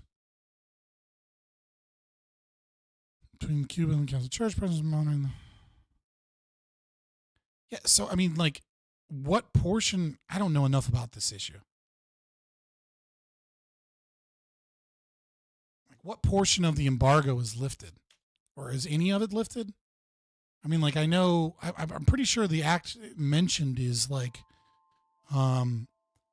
the reestablishment of certain embargoes. So some of it's lifted. And they're saying they're no longer a state sponsor of terrorism. I mean, what? Like, yes, they are. I mean, any communist is, to be fair, but so is Biden. So that gets a little wonky.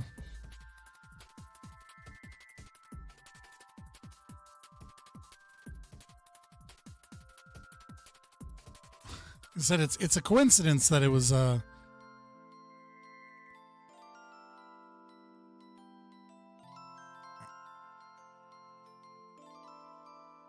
mean, it's a lifting. It's like an easing of sanctions from what I'm reading so far.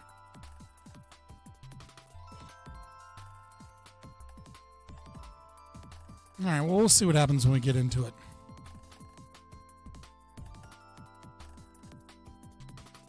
I have to hop into this VC or whatever. Where the fuck is Gibbs? There we go. Where's your... Oh my God. Where's your Discord?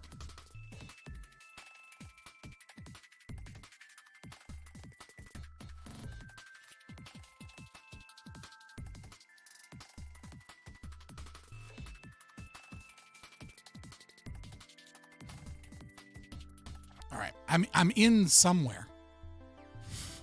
I'm in one of the VCs. He said he'll pull me in whenever. Technically, it doesn't start for 3 minutes.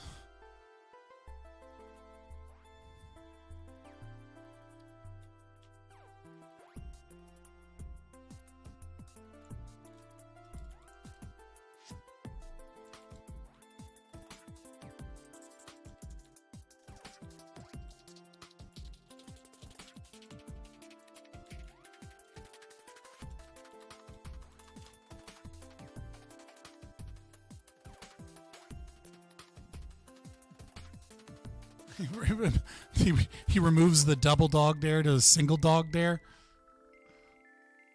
That's funny. Hello. Yo, yo, yo. How you doing, sir?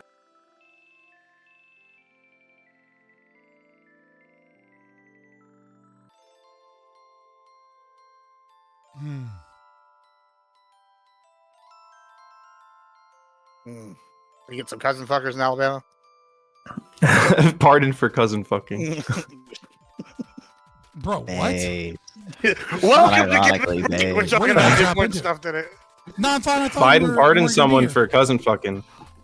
Pardon. I decided to come for certain reasons. True. Bro, Pentuple, what the fuck is this virtual audio cable that makes your image, or like not virtual audio cable, screen recording? What the fuck? I can't think of the right word. I've been Yeah, shooting he's for a while using. now. You're using OBS virtual camera, Pentuple, and you have your entire. You have your entire scene selected. You can just select your camera, I don't know or what you can guys select. see. Hey, Oh, I wait, got does he mine. have me muted still? Yeah, Am I of muted? course he has me muted No, I'm still. muted. Let's go! I got my plastic cement. Oh, buddy, the Warhammer journey starts tonight. Nice. Yeah, we're gonna get the models going now. Pentuple's a boomer. I've also found a local painter to paint my fucking flagship models. So like whenever I get like that Primarchs and this Void Dragon and shit, I'm gonna have this bitch paint it so I can get like some golden demons and be like, yeah, I painted that. You know, because that's what the NDA is for. So you can lie. I don't know if y'all caught that part. Yeah, sorry, I didn't catch what was going on. I apologize. Yeah, it's all right. It was just me explaining how to lie. I would, get away with it I would legally. love to get into 40K. I just don't have that kind of money. So I'll tell you what I've done is I started with like the lore, right? Because it's pretty easy to buy books, or like you get like an Audible subscription and listen to like Yeah, a I'm book getting once a into month. that. Like I'm listening to like podcasts and like I just bought like a bunch of Horus Heresy books. Like, but to like play the game, like fuck. Yeah, so like this is like half an army, and because I guess they release these at the end of the year, right? These little like battle whatever things. This is like $250, right? And then the codex was $50, so now we're at $300, and then I'm probably at another $100 with all the stuff just to get started, like the cement and the like, you know, fucking the little graspies and all the shit, like and I haven't even gotten to, and I guess the paints that coming in, right? Like they'll be here soon. But it's like, yeah, it's $400 to even get like half an army started. But like they have like cheaper options like kill teams, which I guess you only need like 5. I don't really know. I've been told to tell you from Casimir that he is keeping to his agreement to not hate on you for an additional 5 months. Oh, me? Yeah, I don't know. I didn't know if you knew about that or not, but I was like, I don't whatever, know. I'll tell you say it. if you want to cover drama before. I think that y'all will laugh. Like y'all think that y'all have some internet beef. Let me tell you about some internet beef. I have people who called two of the companies that I own to try to verify that I work there and I own them, or I'm partial owner. And then I had someone try to call my family trust to ask about like if I actually own any part of my ranch or whatever, because I guess it's like the LLC. So I'm like, okay, these guys did some deep diving to find that information. And then certain people have asked my IRL female friends what I'm like in person, trying to get dirt on me. And someone went to Modi to try to get dirt on me. And I was like, damn. Yeah, Connor, don't you have a job? Yeah, you little bitches got too much gonna time. I was like, y'all got way too much time. That's something like a woman would do, which means that I was right. You're a lefty. Soy. That's fucking funny, dude. Yeah, and what's even I mean, it's funnier not funny. It's like it's kind of terrifying. You know what I mean? But it's Well, like- it gets it's really kinda funny because there's this girl. She's a friend of mine. She used to be stripping. Now she's like a caregiver. I don't really know why. But the point of the story is Modi one time goes, nobody can find my porn video. And so she like gives like a basic like 10-second description. And she goes about 2 minutes later. She's like, in 10 years, nobody's found it. I've given way more. She finds it. And so I was like, all right. All right, y'all want to play this game? I got the CIA on my side right here. We're going to stick her on y'all. We'll see who wins this battle. It's going to be me. You know, she should have been a private eye. That's what she should have been. I feel like 2 minutes is like I feel like either they already knew that and had that prepared, or like Nah, we were all doing like a slosh cast when it happened, so I think that she just knows how to use. It's like that. It's like I guess it's kind of like what do they have for like libraries? What is it, Boolean logic or whatever? They have that for like PCs. You could like do search terms and like do underscores and like parentheses. I don't know how to do all that shit. Like I'm sure I did know at one point. You know, when I was taking my like 9th grade. I recently saw that like the same shit that you can do in Google searches, apparently you can do in fucking YouTube searches, and like I just like never knew that. Like the little like parentheses, asterisks, fucking like the little commands you can do to like get rid of terms and things like that. Apparently you can do that in YouTube, and I was just like, dude, like I need to learn these. Like I had no idea. Like that's gonna make it so much easier to find. It can like do a YouTube lot of video shit. Or something. It's crazy how like accurate that search can make you. I guess we'll wait for Pentuple to get his thing. Are we missing someone? No, right? Okay. I can't even keep track of my own panels anymore. All right, Pentuple. Hey, by the way, we were talking to you, but I think you had. Oh my bad, I was deaf and. Yeah, you can just. Well, he still has me muted. Yeah, you still got non-fun muted. He was trying to explain to you how you could do the virtual cam. And only just do your camera. This guy will never engage with me. He will never engage with me. Oh, because you have with what Elgato or something? I have an Elgato. Oh, okay. Well, I can tell you how to do the Elgato. That's easy. All right. So what you do is you screen cap that shit on your OBS or Streamlabs, and then you just put your camera in here, and then you just make a second box for your face. Notice how he didn't unmute me? Wait, I have OBS up. Ever. Obviously, you guys can see that. Yeah. I can see myself. I don't know what you're telling me to do, though. Now there's 4. What if I do this? There you go. Is that better? That works. Yeah, that'll work. All right. Damn, I look sexy and small and in big. Picture in picture. There we go. All right. Yeah. So welcome to a. Hold on. Let me unmute my fucking stream. Oh, we're already unmuted. Fantastic. You're going to hear all the background stuff, guys. It's fantastic. Yeah, I was being persecuted accordingly. All right, on that note, welcome to Give Me a Break, a special edition. I was going to name an emergency meeting, but I'm not Andrew Tate, and I actually get pussy sometimes. So we're going to stick with the normal name, and we're going to move on without having to pay for it. That may be the key information they include in that statement. Moving on, we are here to talk about the Biden delisting of Cuba for sanctions. I guess his decision-making was due to the recent riots and protests in Cuba, and they're saying they're dying, and he betrayed all of us Hispanics here in America by doing this. And we have a great, fantastic group of panelists here to talk about it. Let's go start with Average Debate Enjoyer. Tell us who you are, where you're at, and then what your thoughts are. Tyler, Average Debate Enjoyer, Twitter, YouTube. Like a lot of things with the Biden administration, we're withdrawing troops from Afghanistan, bringing in people to come fill the void of those who left the workforce from COVID, and now this, and several other things. I like a lot of the intent of the Biden administration. The execution tends to be either poorly done or finding some stupid means of doing it, or in this case, it's on the last few minutes right out the door when you know it's going to get reversed. It's all just kind of bad tactical maneuvers for policy I kind of like. That's all right. Fantastic. Also, fair warning, I might be a little more involved in this panel than normal on the moderating side. We all have a similar kind of views. Fabian Liberty. Yeah, so I'm actually kind of similar to Tyler here. Not in that I think I like fucking Biden's intent. I knew it about anything, but so obviously Cuba sucks. Cuba's a horrible fucking piece of shit country. It's one of those shithole countries that Trump loved to talk about. And Cuba has a lot of crimes that they haven't answered for. That being said, I kind of take a weird approach here when it comes to sanctions. And it's a very selfish and weird approach here, which is one of the things that I hate when I'm debating communists all of the fucking time is that every single economic failure of Cuba is the fault of sanctions and then fault of embargoes. And there's a part of me that really just wants to let Cuba not face that so that we can point and be like, hey, your people are starving now. like when they weren't before, and the hospitals that you show in pictures are only for government employees because the rest of your people get no health care, and people make like $2 a week in funds and they can't afford to eat with that, and that's not our fault, that's communism's fault.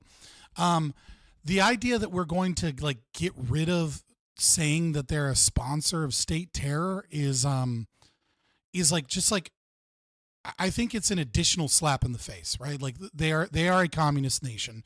They do engage in this behavior, and it's not a necessary element to this, right? And on top of that, doing it right at the end of like a few days before the presidency really pulls out any meaning behind this other than this is a slap in the face at Trump, and I don't believe any of this. So it seems childish and petty. But if we can normalize trade with communist nations, I don't want to buy any of their shit, but I also don't want them to continuously blame, capitalism for the failures of fucking Cuba. So we'll be interested to see how we go into it. Thank you so much. Non-fun. Cannot believe I will say this, but I mostly agree with Fabian. I do hate that when I argue with socialists, okay, they can blame the sanctions for everything. But generally, I don't know if it was ever fair to put Cuba on the state sponsor of terrorism list. I don't think there's significant evidence of them doing that. When it comes to like the overall like sanctions relief, like I'm in favor of trying to normalize shit with Cuba. I don't think our current strategy is working very well. And importantly, I mean, this was done to basically reward Cuba for starting to release prisoners that they arrested back in 2021 during their like anti-government protest shit. Some prisoners have already been released. So I would lean slightly towards supporting it. I would also like to note for the audience, Quintuple, I believe, still has me muted. Oh, wait, he unmuted me. This guy will never seriously engage with me, though. Just so the audience is aware. Anyway. I wonder why he had you muted. He hates me. I didn't even realize it for a little bit, but anyways. Sure. I mean, don't Is poke at that him my then. cue? I don't have much on this anyway to start, but I did pull it up, the link from Admiral Gibbs that he sent me. And this is the Why It Matters section. I'm not super deep on the lore with Cuba. I'm not super like iffy either way. I don't know why they're already on these lists. I presume there are reasons they got on them. I'd be interested in that. But it says why it matters. Biden's order will be undone almost as soon as Donald Trump replaces him on Monday, so it will have little practical effect. But Florida Democrats fear Biden's move gives Trump a chance to frame their party as beholden to socialists. I just thought that was kind of funny because it's like, I think they're already kind of strongly associated with socialism, given that there's like a whole Democratic Socialism party that exists at every DNC committee. So I thought that was funny. But I don't have like super strong feelings either way. I could be convinced either way as far as like the sanctions on Cuba, but I don't know why they were on the terrorism sponsor list in 2025. So, but I'll say the biggest issue I would take with this, just to wrap this up, is why we would do a move like this that's clearly going to get overturned. Like, I understand doing stuff on the way out. Like, I get the pardons and like doing that kind of stuff on the way out. But when it's just clearly not going to stick around, I don't see what the point in this politics is. So it's just annoying, but also just typical. Yeah, I mean, I kind of figured from the way we were talking about this that a couple of y'all might be whatever. And I was hoping Temple would come with a harder pro-Trump stance, but that's okay. I'll do it if he wants. I know he'll side with me halfway through. So I'll give the pro of the whatever why Biden did this. I don't know if you've been to a strip club in Texas before, and I can't speak for strip clubs everywhere, but there's a reason why when you go to a strip club, you see a bunch of Cuban chicks there, and it's because the cartel sex traffickers over there, and they run the chicks at all the strip clubs. Because I don't know how your strip clubs work, but women go in there, they pay their fee, and then they stay there all day. And if they do here is the cartels will pay their fee for them. They'll go in there, stay all day, and then they try to pick up people for afterwards, because then they basically are hookers outside of the strip club. And so that would be the pro. The only pro I can think of is the reduced sex trafficking of Cuban women, and because the only way out of that lifestyle for them is actually to like marry. I don't know how to say this without sounding racist, but a white guy or somebody American to get papers. And that's the only way they get away from the cartels, in my experience here in Texas, at least from my anecdotal. Now, that being said, this is a terrible move by Biden. He made all the Cubans in Florida mad. He's made basically all the Hispanics here, at least as far as I'm aware of, all are pretty pissed because the Castros are evil. They're one of the most evil dictatorships of all time. That's why they are on the terrorism watch list. Whether or not it's because Trump put them there or somebody else put them there, they've been a problem from day one. They're a founding member of like BRICS, basically. They're part of the evil empire. We shouldn't be letting up on them. This is maybe the only example where sanctions work. Yeah, they didn't get forced the Castros out, but it definitely made them so miserable and so economically destitute that they couldn't do shit. Unlike North Korea, who's been able to do everything despite the sanctions. So this is a totally different one-to-one scenario where we can compare North Korea to Cuba. We can see sanctions working versus sanctions not working. I don't know. I'm pretty anti against this move, and I think it's a spit in the face. I think he did it because he's mad at Hispanics. I think the Democrats in general are mad at Hispanics for flipping sides, and now they're giving us a big finger, even though they know that Trump's going to reverse it on fucking Monday, whatever. It's so. Can I just ask, like, the media, yourself, and a lot of others seem to just assume flatly that Trump is absolutely going to reverse this. I mean, Trump doesn't need to go for re-election, first of all, right? Trump, I hate Biden, right? But I also don't want to assume that this isn't something that was discussed in the transition. Right, like it very well, like when you're this close to the end, like this very well could have been worked out. With we have evidence that it's because he'll do it, like because Obama did something similar, and Trump, first thing almost was let's revoke it. Right, but I mean, but again, that was I think we can all agree Trump's first presidency, Trump is a very different Trump than Trump now. Right, Yeah, it's he's been less 8 petty. years. Right. Well, I mean, there's just a lot of difference. I mean, I'm okay with thinking that that's a high possibility, but I'm not okay with like breaking news where we don't actually know what's going on, assuming just flat out that like it is going to get overturned. I wouldn't surprise me if he did, right? That's my opinion saying, that I think he's going to overturn it. yeah. Also, in terms of the state sponsors of terrorism, we can talk about the history of the Communist Party in Cuba, et cetera, and like why they were previously terrorists. And we can talk about the fact that, up until very recently, there has been a Castro in charge the entire time, and that this guy, was, the current president is obviously, in that same vein, in that same party, worked with Castro, for decades. But even still, like, they're still harboring terrorists. Like they're still refused to extradite and hold and keep safe, individuals that are like Weather Underground and like other people, right? So, even if you want to say, oh, well, there's no evidence that they're currently funding, communist, revolutionaries in other countries in South America, which I would say would be a bold claim, right? But even if you believe that they're not currently funding those, we know that they are refusing to extradite and holding terrorists in their country. So I don't like the symbolic move of removing them from the terrorist, state sponsors of terrorist lists. It has economic and, impacts and things of that nature. But I think that is probably more infuriating than like sanctions or embargoes. Like, policies on trade and stuff isn't something a lot of people get passionate about. But I think when there are people in Florida and people in the southern United States that, whose family members, spent decades in prison for, owning property and were, beaten and tortured. And then that same regime essentially is in charge, under a new name. And like, I think that's far more a slap in the face than anything. Well, I mean, you're not gonna like catch me defending the Cuban regime, but how many terrorists are they refusing to release? Is this really something worthy of the same designation we give Iran? Even Russia isn't even on this list, and Russia's Russia. Well, part of it's also because of what they're doing in Venezuela. Like, I mean, like Cuba's sending troops down to be basically the muscle for what is his name, Maduro. They're sending troops in to Mexico as advisors to assist in getting rid of the cartels. Yeah, well, I'm sure that's how that's working out, right? But like, these are people that are willing to send in death squads to different countries and like keep basically, the democratic process down, I think that might be a partial reason why they're considered a terrorist group, like a terrorist state, compared to like just not turning over certain people. I mean, it's not like they're just like one thing or another. They're kind of like North Korea. Yeah. They have a very good intelligence agency. They also- sponsor terrorism. They send death squads out.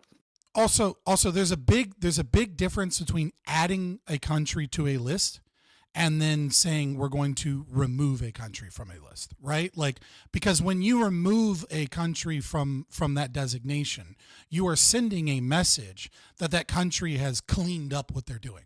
Right, like you're saying that this country isn't what that was, right? But the communists are still in charge. They still are having some terrorists that they're protecting. They're still involved in South American politics and in funding or in helping and aiding other kind of like communist revolutionary forces, etc.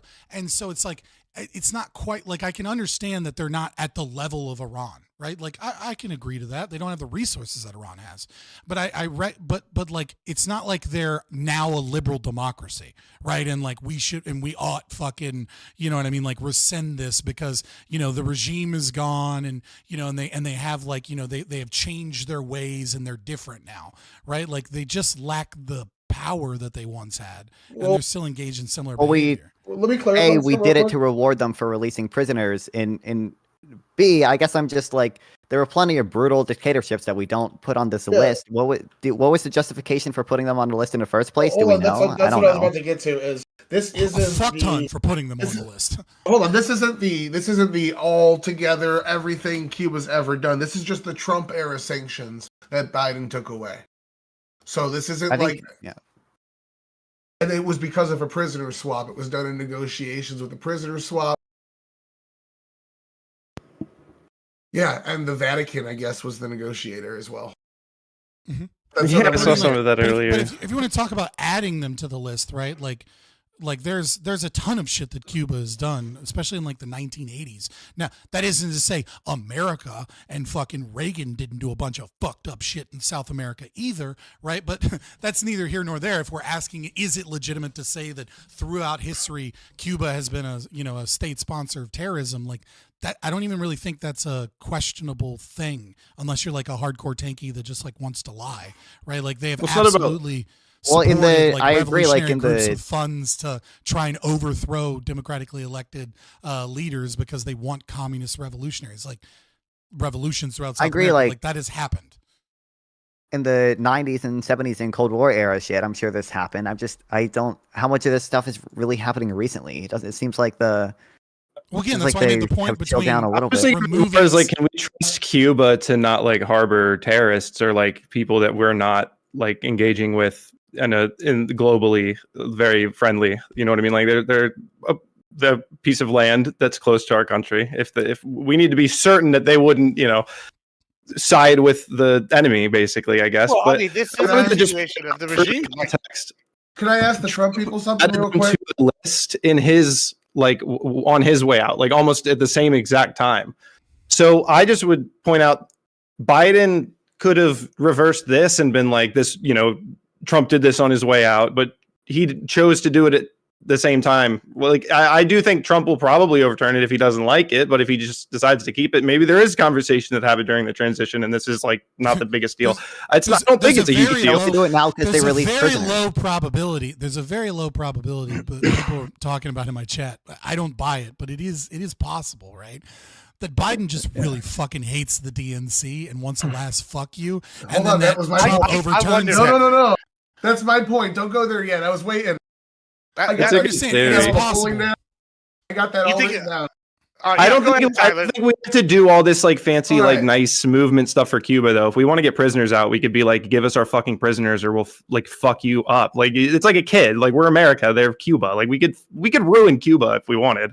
So if you guys haven't been following, there's been a lot of scuffles between Harris and Biden. Pelosi, she went on an interview. She talked about how Biden kind of spiked the football on his way out. There's that Asian lady that goes on any show that'll listen to her that works up in the DNC. She was taking donations for Harris, said the Harris campaign lied to him and whatnot. She was saying the same thing, that Biden spiked the football on his way out and basically said F you to everybody by suggesting Harris on his way out the door and things of that nature. There's a bunch of insider anonymous reporting about people not like them not getting along, not talking, not looking at each other in advance and shit like that. Whereas they're talking to Trump and each other and shit like that. Like Harris is being snubbed by Biden. Like you saw you saw like Jimmy Carter's funeral where like Bush, Biden, Obama, and Trump are all like buddy laughing at like the American public that like are dumb enough to think that there's any substantive difference between all these people. And then there's fucking Kamala Harris like off to the side, like side-eyeing and shit. And then, like it's like the boys are back and then Kamala Harris is just kind of relegated to the side, like, shut up, bitch. Like you're over there. Hillary just got there.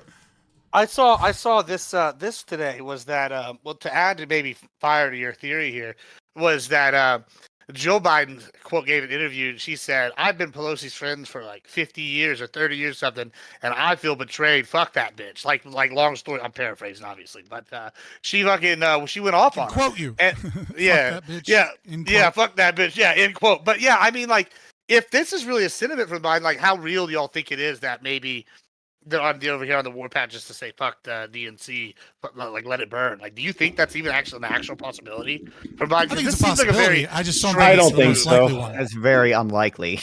I don't Well, I think mean, he's 'cause he's thinking that old. big. I don't think he's thinking that high. I think it's more of just like these people force me out, threaten me with the 25th Amendment, according to Seymour Hersh's reporting. Like, fuck them. I'm gonna spike the football as hard as I can. Did you watch his farewell speech an hour ago?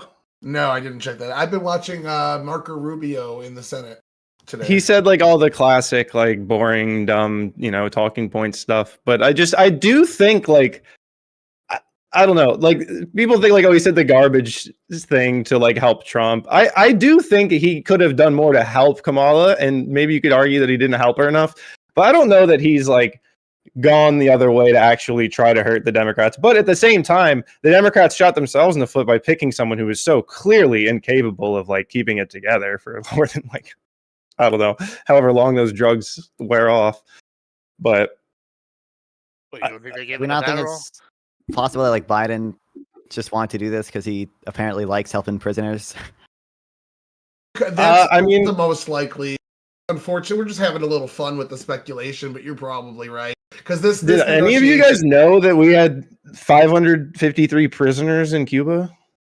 In Guantanamo? No, it wasn't U.S. people. It was just people arrested for the 2021 protest, and they said that they would release people arrested The on like, political J6ers, charges. Cuban J6ers. Yeah, exactly, the Cuban J6ers. Yeah, J11ers. but it wasn't even. I don't know. They I were see this- like, my understanding is they were just protesting. It wasn't even like violent. So Well, so I actually have two minds. Either A, like it's to burn the Democratic Party really bad. Like this is a very weird political move to me. Like, because one, I don't see why you would do this. Like, because I guess like Fabian, you said, we don't really know what Trump will do. But as far as reading the tea leaves has gone, it's really I gotta say it's getting so scary how accurate I have been every time about like Trump. Like people were like talking about the no war thing. I never even said the no war thing. I've been talking about expansionism, and all of a sudden Trump's even here echoing the line: 51st state, Greenland, Panama. And I'm like, hey, these are all things I'm for, And it's like, okay, cool. I kind of think this is the thing where he will like, be like, look at what Biden did, and like it really does like line them up with the socialists, like, because A, Venezuela, they're Cuba's besties with Venezuela, Maduro. That's like their go-to guy. And B, we know they have death squads there. And C, like, I don't know. It just feels like he's setting it up to be another dunk for Trump almost. Like, why did Biden do this unless it's to fuck the Democrats over? Like, or did he actually think this is a real move? I can't understand the logic. I mean, if you think if Biden thinks this is a good thing and he thinks Trump's going to undo it, then like you're forcing Trump's hand and like doing a bad thing, right? Like, I don't know if Biden thought this would be a PR win, or if he just genuinely wants to like help the prisoners out or whatever. But like, if he does think it would be a PR win, he probably thinks it'd be a PR lose for Trump if Trump undid it. Yeah. Why didn't he just undo it at the beginning of his presidency? So, Why didn't he just immediately undo it? Cuba So I wasn't could releasing see- prisoners. I could see like certain things getting like if I was to guess what Trump was gonna do, right? Putting on my thinking cap. In my mind, I think that at least some of these actions are just kind of crazy, right? Like reducing some sanctions is one thing. right? Repealing the act that allows people in America to sue companies that are American companies that have assets in America for the utilization of like stolen property that was seized during the revolution is genuinely like a slap in the face to liberty and to, you know, people that were harmed, right? So like if Trump doesn't repeal that, then foreign investors, you know, being us, right, can go into Cuba and can utilize stolen property, and there will be Cuban citizens that, you know, immigrated to America, and other companies will be using their property that was stolen from them, and those companies don't have to pay those people living in America. They get to just utilize with Cuba this stolen property and like get rich, I guess, or like, you know, you like get rich as like a foreign investor. Like to me, that's wild. Like it's not a super, I don't know how many people that would actually affect, right? Like how big that is, but symbolically it's really big. And so I just don't understand, like symbolically it is saying if you're someone that escaped Cuba and your family was a property owner during the revolution and you had all your property and your businesses stolen and now you're here and you had to start over again, right? We're going to let American companies come in, use your stolen property, and you can't say anything, like, and they get to get rich off of the property that was stolen off of you, and we're not going to do anything about it. Just keep being a middle class poor wagey, you dumb fuck. Like, I don't think it's significant in terms of like economic impact. Like, I just don't think, I mean, maybe I'm wrong, but I don't have the data to support this, but it just doesn't seem like something that has a huge positive impact on Cuba or America economically to get rid of that. It sounds like just a big fuck you to anyone that's Cuban, that is a capitalist, that whose family was destroyed by these communists and like the current regime that's still in charge. So it's very strange. What you're talking No about way this can law be is used addressed. that often. Yeah, but what he's talking about can be addressed. That's what I'm saying. It's purely symbolic, and it's why would you do that? We would have to bring Cuba into the fold and then start a civil process of reimbursing people from Cuba's purse for the goods that they lost. If it's a bigger company, like with Venezuela, when they took over oil companies, we know the monetary cost of that. They should have to reimburse it to that company. And if we can, it's going to be hard to prove for a lot of people because they just left all their possessions behind. But so yeah, I'm all for dropping this, bringing them into the fold. What I'm worried about is the incentive structure of this bill. Like, if you just take a look at the steps that happened, Cuba jailed a bunch of its own people. And what did the U.S. do? Reward them with a better fucking trade deal in order to get them to release their own citizens. The incentive structure it builds is be a dictator, and the U.S. is going to give you free shit. And that's the part I don't like. Well, only if you do good something take. good. Only if you release them. Like, Well, that's why jail them in the first place? Right, but they had to do the bad thing in the first well, I place. agree. Right? So, Cuba's a dictatorship. They shouldn't jail them in the first place. But I also think it's fine to set up incentives for dictators to be less bad. Like, that's probably a net benefit. Like, absolutely, it's just this comes down to the philosophy. Do you negotiate with terrorists? You would negotiate with terrorists. well, they're not terrorists anymore in because we some took them off the cases, I'm state-sponsored terrorism list. I'm just saying okay. that. Hold on, Pitbull. All right, so if we're gonna do that, then we're gonna have to. So then we have to debate the second big thing that happened today, because Biden's claiming victory for the ceasefire. So is Trump, and Trump is claiming. Yeah, I mean, Hamas is worse than Cuba. Yeah. So like, I mean, like in that case, like that's a little bit of the pot calling the kettle black there, right? I don't know, like. I wasn't taking a position. I was just saying that's sort of like the debate that was being had between Tyler and Nonfon. It was like, do you encourage Cuba by saying, okay, like anytime you just lock up your own people, we'll come and give you a little package deal of whatever you need from us? Like there is an issue with that approach. I'm not saying there's never a time where you can be like, hey, we want to negotiate the release of people, but you certainly do have to address this incentive structure, which is a point Tyler made. I'm just echoing his point. I'm not even like adding anything here. Okay. One, do you think Tyler, Trump why do you like benefit? terrorists and Hamas, Tyler? First off, Pentuple is my East Side boy. Thanks for having my back, dog. Secondly, the reason why I would prefer Hamas over Cuba is because we've been trying to work with Cuba for decades, and they're on our fucking doorstep, and we still haven't found a way to do that. But with Hamas, they're currently just engaged, as of today, in a ceasefire deal with Israel. they're going to be returning 35, 36, I think it is, somewhere in the 30s of hostages. And if the ceasefire holds up for 2 weeks after that, hostages include dead bodies in this case, because they have 140. 4 of them are U.S. citizens that we know are still alive. Did you know U.S. citizens are still being held by Hamas? They don't get mentioned it up much at all. So, like, that's, again, speaking to the incentive structure of we got kidnapped U.S. citizens, and instead of going after Hamas, we fucking targeted Israel and said, don't go into Rafah, settle the fuck down, stop being this way, we're going to not send you bombs anymore. It's wild. Well, what's the incentive structure if we don't do anything and just keep these like sanctions on Cuba? That doesn't seem to work for the last 60 to be fair, years. Hamas never put nukes in their country that next to the United States. Yeah. This is the same regime that was part of the Cuban Missile Crisis. So, like, I don't know. Like, on one hand, I think Hamas is worse. On the other hand, I also think Cuba's worse. What like, about ISIS? Yeah, ISIS. Is Hamas like ISIS? Well, here's what I was going to say. This is an interesting analogy because we put the PLA basically by making this deal. The PLA is now in charge. I've seen the PLA is sending their little hunting squads out into Gaza to go hunt down the remaining members of Hamas and try to there's a couple other groups. And I'm like, so we basically took the Mexican cartel because the PLA is basically a cartel and gave them power over basically Al Qaeda equivalent. I don't know that this is like a better solution that we've done over there, but either way. They're not like what was scary about ISIS is they're like a quasi government about to become like a legitimized government. Cuba's already a legitimate government. They have access to resources these other like groups don't. Like that's the inherent danger about Cuba that I think that is different compared to like Hamas and ISIS and Is Hamas more like Cuba or more like ISIS?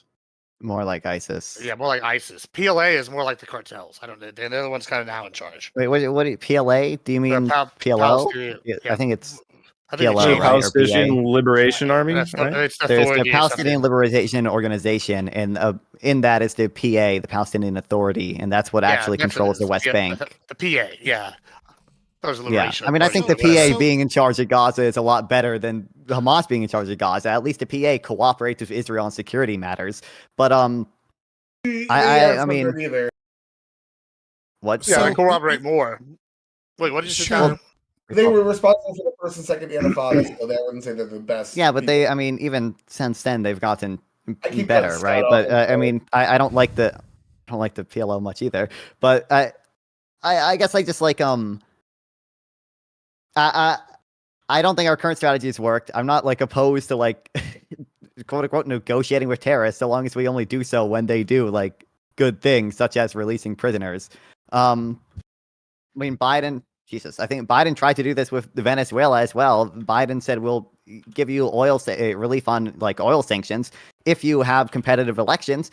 And then Venezuela didn't have competitive elections, and guess what? We put the oil sanctions back up. Like I'm fine with like trying out this strategy on other like. So it's a little bit. I think there's an element of nuance that you have to talk about when we're talking about prisoner exchange and release, right?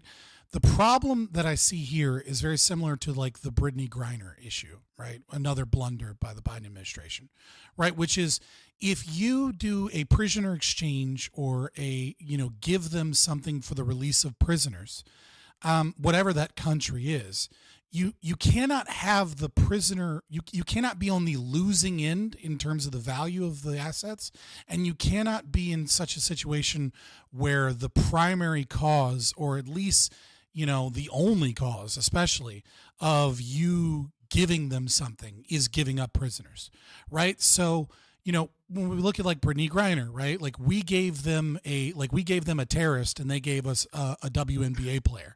Okay. Like, best trade in history. And so like that was arrested for like bringing a little bit of weed in an airport, right? That creates a corrupt incentive structure because it says, oh, if you arrest one of our if you arrest the guy that goes into Africa to be a sponsor of terrorism and sell weapons to people, the Merchant of Death was his nickname, right? We can just arrest a random bitch at the airport and you'll give us our terrorists back. Similarly with this, like you can't have them just release prisoners that they themselves captured and be like, good job, guys. You did a good thing, so we'll do economic sanctions. It's like, no, like, hey, we're glad you did that, so we're willing to come and talk with you now because you did a good thing. So we'll get rid of some sanctions, but you got to pull your fucking forces out of Venezuela, and you got to, and the CIA has already looked at your fucking accounts. But we didn't and here's where negotiate you're any of funding. that, Fabian. Right, that's what I'm saying. Like, that's what you So have why, to do. why are you in favor? Why are you tacitly in favor of this then? Like the delisting? Like I know, like okay, if it's I'm because not your tacitly philosophy in favor of the delisting. What I said is I Okay, was, yeah, so I'm a I little was in confused, some maybe. way. I said I'm some way in favor of getting rid of sanctions, but I don't think we should just randomly get rid of sanctions. I think we should get something for it if we're going to do it. I'm all for free trade. Sure. That is my position. But what I'm saying is if we have this tool that we're already utilizing, we ought to at the very least go to them and say, hey, look, the CIA is looking at. We already know you funneled money to this terrorist organization. So quit that. Quit this. Pull your fucking troops out of Venezuela, and we promise we'll get rid of some of these sanctions. Like, get something for it. But if the only thing you get for it is prisoner release, then it incentivizes them to fucking arrest more people so that they can then get rid of them and be like, we did another good thing, right? Will you reward us? Like, no. Well, isn't that the whole it's a reason terrible why? incentive. Well, I know that's the major reason I'm criticizing it in the first place and why I'm so against this. Like I get like if your argument, I think this is your argument, is you're arguing that and I'm not against like overall. If there was some sort of trade that I thought was good or some like way to do it, yeah, I'm not totally against the embargo on Cuba. Like, you know what? I want to go buy my fucking Cuban cigars, like probably more than any of y'all. So like, there's absolutely, I could come to terms with like the Cuban embargo being completely lifted, et cetera, all the sanctions. But like, I think part of the reason why I'm saying so against this and saying it's such a slap in the face is because, and I think this is the same reason the Dems in that article that they quoted were like concerned, is because it looks like they're so in favor of giving like the benefit to a socialist like country like Venezuela. They're like super in bed with Cuba. This only helps Cuba. It only helps Venezuela. Doesn't really help us. We get a very small gain. It just seems like a big fuck you is kind of what I like the way I'm looking at it, as opposed to what you're kind of advocating for, which is, yeah, like get something out of it. Which I mean, yeah, I almost agree with anything. But again, the repeal of the Helms-Burton Act is undoubtedly just a big fuck you to Cubans. Like getting rid of some economic sanctions. And technically that's not a sanction, right? That's recognition that there are people that are living in our country that had their property stolen. And if we're going to do business with that country and and we have access to those businesses and they're going to utilize stolen property, to make money, that they have to pay restitution to the people that are also living in our country that are our citizens that had their property stolen, right? I don't know per se what the economic impact of that is because I just don't have that data available. It just happened today. I was streaming when I was like an hour away from streaming, like when you DM'd me this topic, right? But it seems like that is less like economically impactful. Maybe I'm wrong, and it is a big economic impact in terms of foreign investment and like why foreign investors won't get into the country, maybe. But like that to me is just a huge fuck you to Cuban people that are suffered under the yoke of oppression of communism. But yeah, I'm for free trade, right? Like, but I just want to get something for it. I want to stop commies from doing commie shit if we're going to do it. Jump into this reparations thing real quick because I think that's a little interesting. Like in that case, if you left your business behind and the government didn't take it from you, are you entitled to money? Or is it only if the government seized your property and redistributed it to the people? If you ran because they were, I have a close friend, right, who's a Cuban immigrant, right, and his grandfather was, a shop owner, and because he was a shop owner and because he wasn't a party loyalist, he was thrown in gulags for 20 years, and then he came out, and a few days after getting out of the gulags, which by the way, they broke his spine in the gulags, beating and torturing him, and then he was back in a few days later, right? So if you ran away from your country, seeing that happen, and then Cuba seized your assets after you ran, like, I don't know, man. I feel like that was threat or coercion when they were doing that to people. Like, I don't think you actively had to have your property seized and then hop on a boat, or a fucking inflatable object to get over here to qualify for that. Like, if the Cuban government owns your shit that was yours and now some other company uses it, you ought to fucking get restitution. it's also definitely one of those countries where like people just disappear like one day. Like I have a bunch of Cuban friends, and they're just like, one time Jaime didn't show up to work, and and then no one ever saw him again. Like, that's definitely one of those things. Like, yeah, you might not even tacitly know, but when cousin Bob goes missing, cousin Sally goes missing, oh, now Uncle George is missing, Grandma just got in a crazy car accident. Like, you kind of go, oh, you know what? I think it's time to hop on the water jugs and get to fucking Miami. Like, it's Well, I you just also have a I permanent don't know stain. if that's like this is a very interesting thing that is like, it's not necessarily unique only to Cuba, but it's fairly unique, right? Which is that family members, descendants of property owners are barred from, having any of the good government jobs or businesses in that country. So you don't even have to have your property stolen from you. You can just be related to someone that was a business owner, and you have less legal rights, and you have no capacity to like start any type of business or get any type of government contracts or use any state facilities or hold any office, and your children can't either, right? So it's like very much the way that the American chattel slavery changed the way slavery was done, because it was passed on to their children. The taint of being essentially a kulak is passed on to the Cubans for just being related or being a descendant of someone that owned property. Like it's horrible, right? So like anybody that runs from there, more power to them, and fuck Cuba. But like at the same time, like I said, I was being somewhat cheeky, right? The embargo isn't economically helping us. It's not helping the citizens in Cuba in any way. And the only thing it's doing is giving communism, the excuse that the CIA is the reason that fucking communism fails every time, instead of just recognizing that communism is a dismal failure. We're not getting anything out of it. So if we're going to lift it, we ought to get something out of it, right? Because they need it more than we do. But like ultimately we should, because it's just punishing people without any real good cause.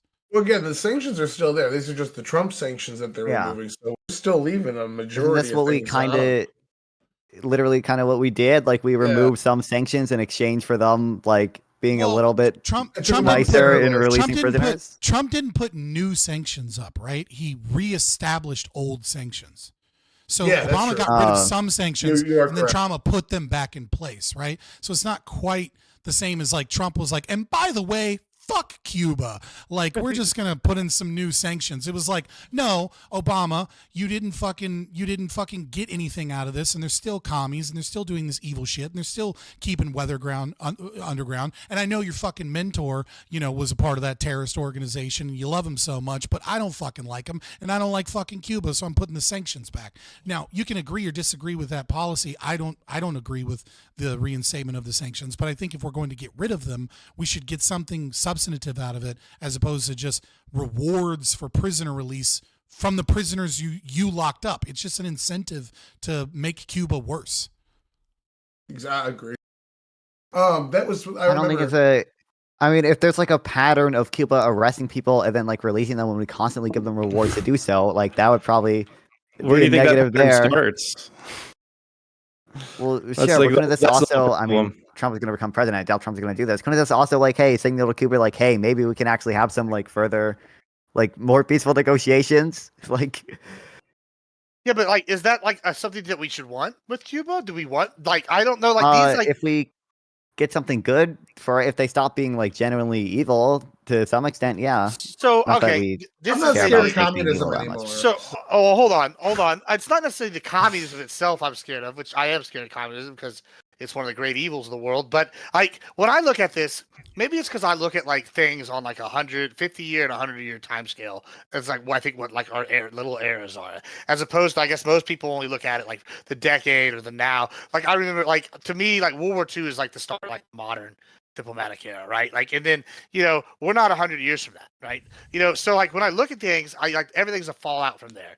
Like you can see problems in Afghanistan coming back all the way to World War II. You can feel like yada yada yada. So when I'm sitting here, yeah, Cuba is one of these evil fucking countries, bro. They're a problem. They put nukes on our fucking shore and we're pointing them at us, saying we're gonna get you. Like this is the same people that like Che Guevara was going around during the revolution, putting death camps together, shooting squads, leading execution groups. I mean, like, I see them as one of the biggest problems because it's like in one way that they are different. They are the same as North Korea just by virtue of existing. The longer they stay around, like the more they're able to like become a problem, like at some point. And like I don't know, I just see this as a like Obama didn't get anything from it when he did it. Trump reestablished this. This is like a fuck you to the Cuban community. I don't understand the strategy. Like, do y'all see any strategy in this? Like, I can't see one way this is a good thing, other than I guess prisoner release, which is not that high on my priority. Well, what's our current? What's the strategy of just sanctioning them to death do? I mean, first of all, I think Cuba's really only, I don't know, gotten better like ever since the Cold War ended. I mean, maybe they still fund death squads in Venezuela, but like they're not pointing missiles at us anymore. Well, it's because Russia's not put the missiles there yet. You don't think they'd do it now if Russia was like, "Hey, we want to put nukes there"? The problem is that like, look, Cuba had the capacity to keep its people from starving for up until COVID.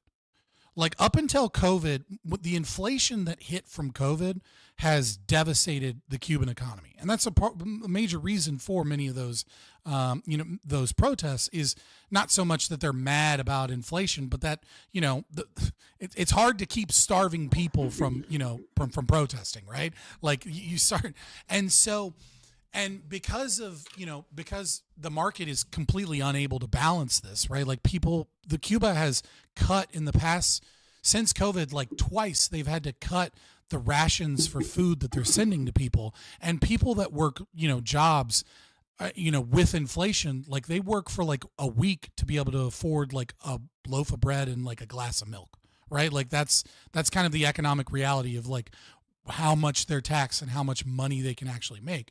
And so Cuba is in a very, very precarious position where they desperately need to get rid of some of these economic sanctions. Like they deeply need this if they're going to keep their people fed, which is to a degree, it's evil that America, kind of like lets this happen. But at the same time, but how else do you force them to be so uncomfortable they overthrow the government? Right. Well, ultimately, right, like the people that is responsible is the communists in Cuba, right? It's not America saying we're not going to do business with you. Now, I'm when I say it's evil, I mean it's evil that other businesses don't have are stopped by America from doing business with whomever they want. But in terms of like the ultimate kind of evil here, if you could say one is more evil than the other, if you would like to even make that claim, Cuba is obviously far more responsible, and so what he is doing, as far as I can tell, is so bad on so many levels. Biden, I mean, because now, maybe Trump reinstates them and then goes back to the negotiating table. I don't know, right? But they're desperate. They're desperate to come to the table, and we could have gotten a lot more than what they were already fucking doing. Like we could have really strong armed them. Because like if these sanctions stay, the protests continue. Like the protests continue, and maybe we get a revolution and we get a democratic Cuba, right? Like that is a very realistic scenario that if these economic sanctions continue, but at the same time it paints us as the bad guy by keeping them up. And so there's no guarantee that we don't just get a different type of socialist or communist in charge. And so now is a perfect time for negotiations with Cuba to relieve the pressure of economic sanctions, but like not getting anything for it and doing it as a lame duck and everything. It honestly just seems like Biden is just doing whatever he can as a last fuck you and doesn't care who it pisses off. Not fun. Let me give you just a couple, like, this is more just a 101 thing to kind of answer your question as well. You kind of asked what we get out of this. So there's two foreign policies for each party. One of them is the GOP, is the lead through strength, lead through fear. We can't have a communist party high functioning state right at our back door that's aligned with our adversaries. It would, national security wise, it would open us up in so many ways that we just do not allow. That's why we keep those sanctions there to keep us safe. Democrats, on the other hand, they do something similar to China's New Silk Road Initiative. Well, they'll go into Cuba, for instance. They'll give them things. They'll make concessions. They'll do what Republicans in the smear job call the apology tour. Go and apologize for America being too in everybody's faces on the world stage, and use that with like they did with Syria, Iran, and Cuba in some instances. They try to work with these countries to advance them, to influence them to our side. And it has worked in the past. It's kind of what Nixon envisioned with China when he started removing sanctions from China and they started slowly shifting to capitalism. It's just China's an example of how it doesn't work, and it leads to a geopolitical adversary being high functioning. Luckily, they're on the other side of the world. We don't want that in Cuba. It's not worth the risk in the GOP's eyes to try this foreign policy with them, because if it goes wrong, then we have bad guys right at our doorstep. I don't think Cuba's ever going to be as big a threat at China or anything. I mean, I don't know. I guess that can make sense, but I guess I would imagine like trying to normalize things with Cuba. I mean, I understand you might dispute that's a good goal or whatever. Probably has to start with a step like this, where you reward them for releasing prisoners and remove them from like the harshest sanction thing, and get rid of the state sponsor of a terrorism list. I would imagine that's what Biden is trying to do. I think it's probably worthwhile to try to normalize relations with Cuba as long as we get good concessions out of them. Maybe we didn't get good enough concessions out of China. Well, certainly we didn't, because they're our main geopolitical adversary. But I also don't think Cuba's ever going to be as big a threat as China, considering Cuba's a lot smaller. So actually, that's a great place to take this, right? All right. So like Fabian has just kind of talked about, one potential outcome, and you've talked about just now that you like what you think a better outcome would be, non-violent, with like, hey, if we're going to normalize relations, it's got to start somewhere, right? And a lot of times I would agree. However, maybe because I'm a dick, I don't know, but I actually think Fabian's proposed evil solution is much better and much more in line. Like, and I might even go a little step further because I am a dick, and it's real simple. Like, hey, we're gonna have them starve. Like, that's the point of the sanctions, is for people to be uncomfortable to the point that they want to revolutionize, right? Like, that's what they're for. Then they revolutionize. And this is how we answer the second part of Fabian's problem, how do we know we don't get a more Cuban communist guy in there? We put our own guy in there, and we use use this as a pretense to go in there and invade, and then set up either our new Cuban whatever, or we just take him over and keep him for ourselves. Either one of these I'm okay with, but hypothetically, like on the more neo-colonial or neo-imperialist side, or Pax Americana in the traditional sense, we just put our own guy in there, right? And I see that maybe I can understand the argument. Oh, that's messy. People will die. But sometimes to me, like, I feel like going in there and doing maybe the hard thing first is the better long-term solution. Because if we do what you're proposing, Nava, there's no guarantee that the extra capitalism will ever make them not be communist, evil dictatorship, right? It just might empower them, even if we normalize them. It might. So, like, it's kind of like we can hope that we get them more to our side by economic ties. But I don't know. That didn't seem to work with China, right? They're just as bad as they've always been. And so, like, I feel like maybe it's time to just go in there, do the hard thing, and rip the Band-Aid off. And, like, this is the best time we've ever had to do it. And, Biden wants to throw away this chance, here at the end. And it just seems like a fuck you. I mean, do you disagree, Nonfon, that that's, like, the better option, or, like, keeping these people in power, you think? I mean, I would guess that military action against Cuba is probably not the best idea. I don't, I'm not convinced it would work super well. Even long term, like regime change. What if they do it themselves and we support somebody? How about this? Not the whole United States, just Texas and Florida. Yeah, I think we could take them. Maybe. I mean, I don't know. Didn't we have our own guy in Cuba before, and he got overthrown by the communists? Didn't we have Baptista in there before? Wasn't that our guy? Like, do you think that the same thing happened in Nicaragua too? Didn't we have a government in Nicaragua that was overthrown by the Sandinistas? Well, yeah, but I feel like this is the cool thing about history, right? Is that they have had time to experience that history, and nobody in any of these countries has had a good time with fucking communism. So, I mean, like, I feel like You know, there's the selling point right there. Like, we can't even feed our own people. Maybe it's time to try democracy, you know, and then we support our own people. I feel like they're going to be much more. Yeah, but everyone that wasn't a fan of the state has already come to the U.S. or died. So, I mean, everyone that's still there, sampling bias is going to be in favor of it. You think so? Maybe. I mean, disproportionately. No, if they could freely freely travel and had the funds, to We do can so, rule they'd out the probably prisoners. go. But they can't. You know what I mean? That's Like, well, so like the other thing to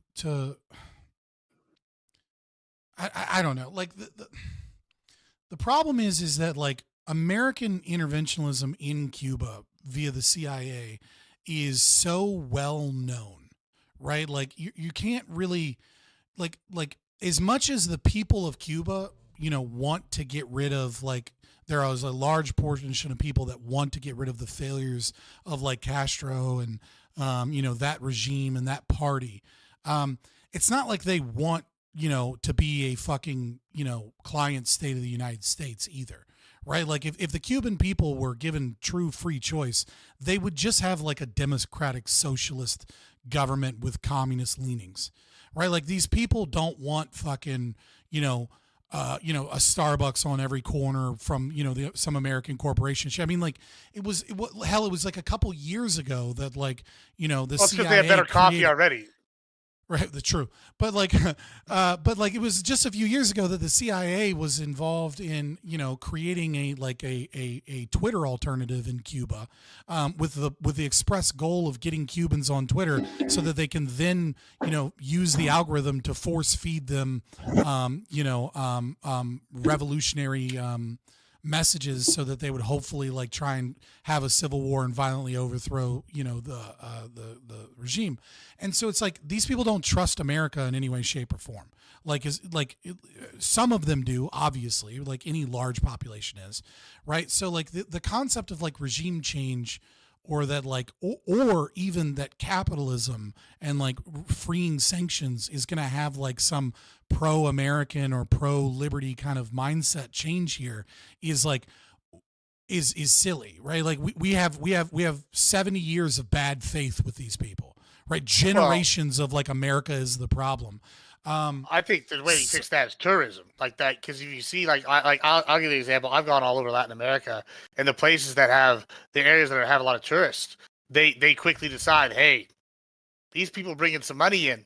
Maybe we want some of what they got, and then you notice the tourist traps become, you know, almost like basically Western or American towns. Like you see them, you'll go in there and you'll see a fucking McDonald's, you'll see the Burger King, you'll see like, I don't know, usually it's like, what's the fucking frog? Senor Frogs first, and then Margaritaville, and then it's like a chain, and you have like, it kind of just expands into the rest of it.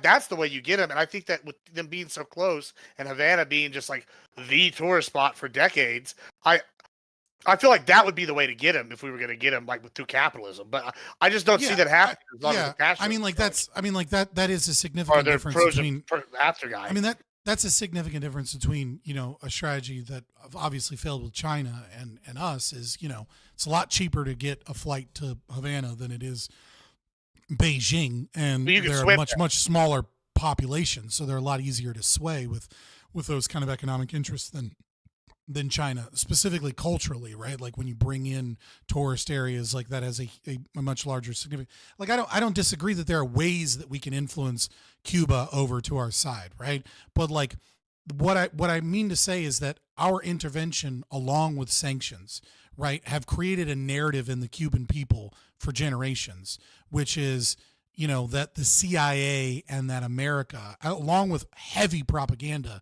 from Castro and, you know, multiple assassination attempts, et cetera, right, that like America is an enemy to the Cuban people.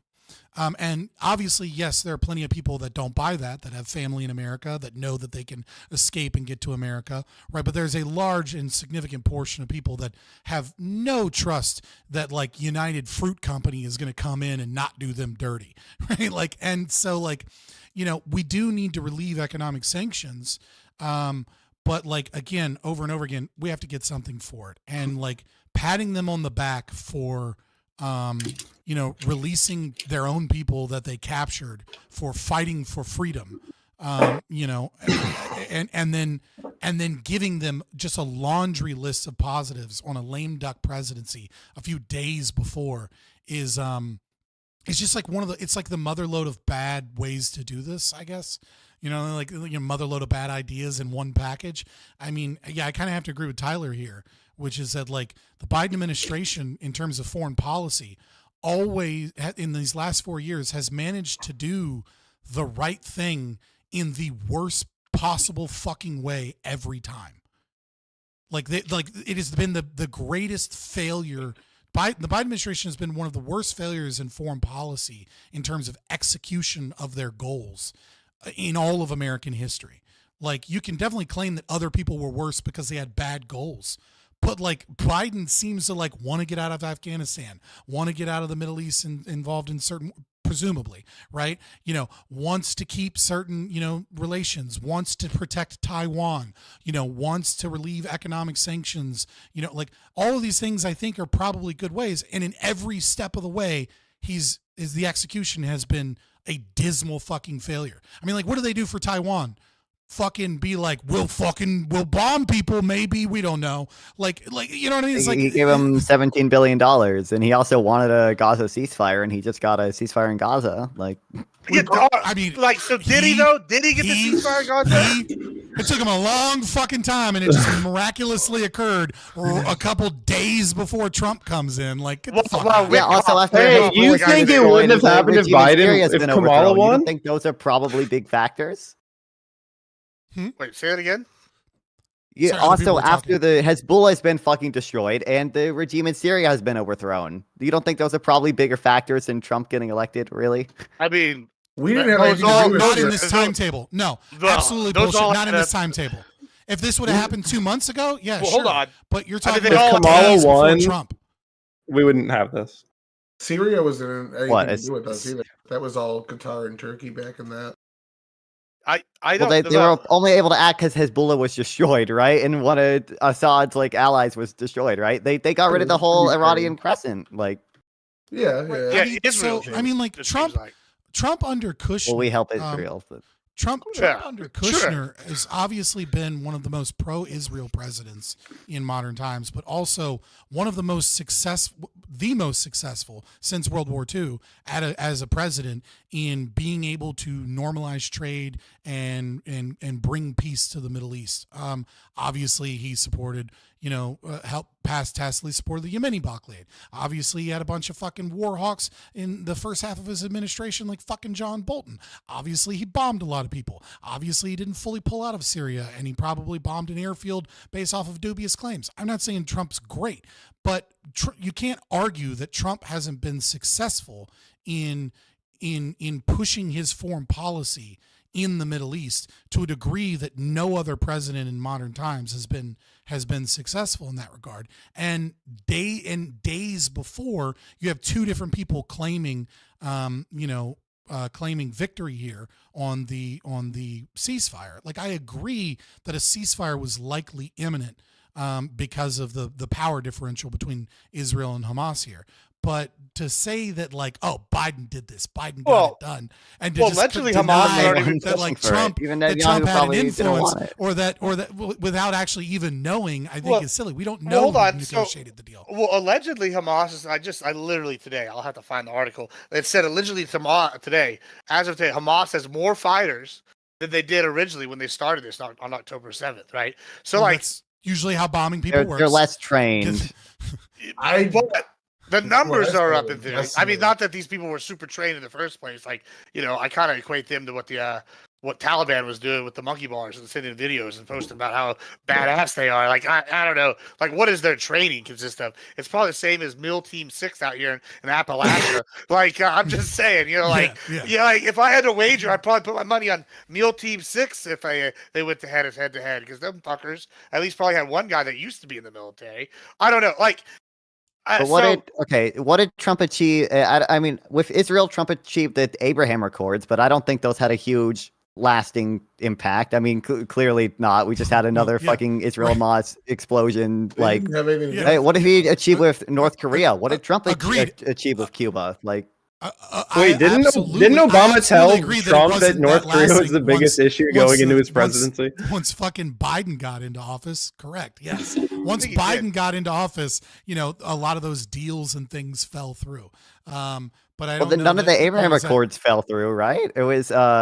I mean, they were negotiating with Saudi Arabia, right? And then October 7th happened. I guess that fell through, but that was. But no. Abraham Accords were a trade normalization between the United Arab Emirates and Israel. It had very little to do. Also Morocco, but yeah, but it had very little to do with what was going on in Gaza at all. Like that's funded. Well, that's kind of what I'm saying. Like clearly, like Trump came in. Trump had a whole peace plan that was rejected by both sides, by the way, for the Palestine thing. So I'm saying like. He got the Abraham Accords, but that clearly didn't lead to any like lasting like positive impact. Literally, a peace deal has been rejected by the Palestine, you know, the PLO since Israel's founding. Yeah, like the only thing they have ever agreed to, is ceasefire agreements. No, literally, the only thing they have ever agreed to is ceasefire agreements. Like since Israel has been founded as a nation, no one has gotten anything in Israel other than a peace deal. So to say that like, well, you know, like Trump didn't get a peace deal, it got rejected, is like, well, Bill got rejected like on its face, is my understanding. Bill Clinton tried, and then they started another intifada. Right? Like, what are you talking about? Yeah, they at least like got to. Did they even get the? I don't know if they even got like into negotiations with this. They absolutely did. No. This is just silly. Like you're acting like Trump failed in some regard because he didn't get a fucking peace deal. Hold on. A two-state I solution. think Trump offered an atrocious deal to Palestinians and Israel, and like no, like that's a silly objection. No other president has achieved that. Bill Clinton. They got a lot closer. Trump offered a like on its face atrocious deal to Palestinians, and it obviously didn't get anywhere. Hold on, no. Bill Clinton had Yasser Arafat to Camp David, the leader of the Palestinian Authority at the time. When the deal was turned down, he said this is the biggest embarrassment of his presidency. Said he made him look like a fool, even more than Monica Lewinsky. So Clinton made a very, very sincere effort to give them a good deal, and they turned it down. They're turning down all the Biden deals as well. Every administration has thrown a dozen deals at them. I think they've had 90 thrown at them since the inception of Israel, and they've turned down every one. To attack just one administration, it's not every single person's been turned down, no matter who you are. Yeah, it's just a silly argument. First of all, I don't know why we Trump think I'm. ineffective I don't know why you think I'm a pro-Palestinian here now. I get shit all the time for my Hasbro. But I guess I don't know why you think that we think that, because no one even mentioned that. Seems like you're distracting from the fact that you're losing on a dumb point you made. I think the deal that Trump offered was atrocious on its face and obviously would have never gotten anywhere. At least other presidents actually like negotiated shit. I'm saying that Trump clearly didn't achieve any of his goals when it came to Israel-Palestine, or at least not any big ones. He got the Abraham Accords, which was like nice for Israel or whatever. He didn't do anything with North Korea. To my knowledge, he didn't do anything with Cuba. And the thing he did with Israel clearly didn't have any lasting impact. I don't know. It's occurring. No, the argument, let me reiterate, because you're doing a tactic where you're trying to run away from the arguments and the claims, and you're trying to obfuscate with a bunch of bullshit because you're a weaselly little piece of shit. So let me reiterate the argument that you ran from, right? Which is that you made the claim that Biden got this deal and that this was all Biden and that this is a success of Biden. And what I said is, we don't really know who had the most impact on this. Yes, Biden has been presumably working on some type of peace deal in this regard for a long time, since October 7th, right? But what I said is that Trump is claiming that his team had part in the negotiations. There's a whole narrative thing about them telling, but it's it's Sabbat or whatever, and then them saying like, I don't give a fuck, I don't believe in that, we're getting a deal knocked out. Okay, and so you have two entities that are claiming that they're the primary reason that this deal went through. And I said that clearly Trump, who was very successful and who was the incoming president in a few days, wasn't in the fucking dark on this deal and had some significant impact on this deal, and that you saying that it had nothing to do with him and that it only has to do with Israel fucking up Hezbollah and that it's all Biden's victory and Biden claims the win here is a silly fucking thing to say. And now we're in the weeds about what were Trump's successes in North Korea. Like, fuck off and just stand by the fact that what you said was what silly. were they though? I'll tell you what Dude, they were. Obama told Trump when he came in that North Korea was like the biggest like foreign interest threat, and by the time Trump left, nobody was talking about North Korea. Like Trump didn't. Trump was the first. Wasn't he the first president to cross into the demilitarized zone? Yeah, and he did nothing. He got nothing for it, Pentuffle. What do you mean? He got nothing. You're saying Trump didn't know that he was the first president to cross a demilitarized zone. You're just gonna stick by your point, and I get it. Like, good Lord.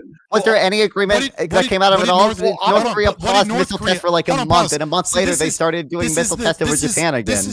Yeah, so this is why leftists are subversion little fucks, right? So again, remember how we were talking about what we gained. So you're very willing to focus on what we didn't gain here, but we didn't give up anything. It was a Pyrrhic victory. We Okay? did gain stuff in North Korea, by the way. We did gain stuff. Well, they opened up a manufacturing plant that didn't last too long, but they did it. And they also sometimes, hey, this but is it a wild costs us concept. 3 footsteps in some negotiations. This is a wild concept. North Korea is only beginning the United States on good terms, and not. But what I'm arguing is, what did the ceasefire cost the U.S.? What get out of threatening nuclear war every 6 months? What did we get out of that? Well, hold on. So I'm going to go to Tyler. I'm going to say one thing, though. I will give you something we got. We got to know our enemy a little better. Like, just talking to the enemy and seeing what bluffs they want to make or how they want to negotiate, that's useful information, right? Like, I know that you're laughing, but, like, I got to be honest, right? This is why I compared North Korea to Cuba earlier. Cuba, different example. They're like an example of a successful, like, unsuccessful. North Korea has been sitting here festering like a little rotten, like, disease for a while, and they're only getting worse, right? Like, and so sometimes trying something new, even if it doesn't work, is a victory because, hey, okay, this didn't work, like, whatever, let's try something else. Hey, okay, you're learning, because currently what we're doing, the status quo is not working, right? So, like, I think there were things gained, and then, you know, some of them were lost later, but, like, you know, we're, like, really arguing over split hairs, but it's kind of like Fabian said, the whole thing it cost us was some jet fuel, and I mean, as far as I'm concerned, well, okay, what did we give up for the Gaza ceasefire, and what did we give up for the Cuba thing? I don't think we gave up much for the Cuba thing. We just released sanctions, and for the Gaza ceasefire, I don't know. Hold on, that's not relevant. You used the. We're talking about the success of these. No. You used the what did we gain to once again shift the conversation away from all the L's you were taking, and then we responded by that we didn't actually lose anything.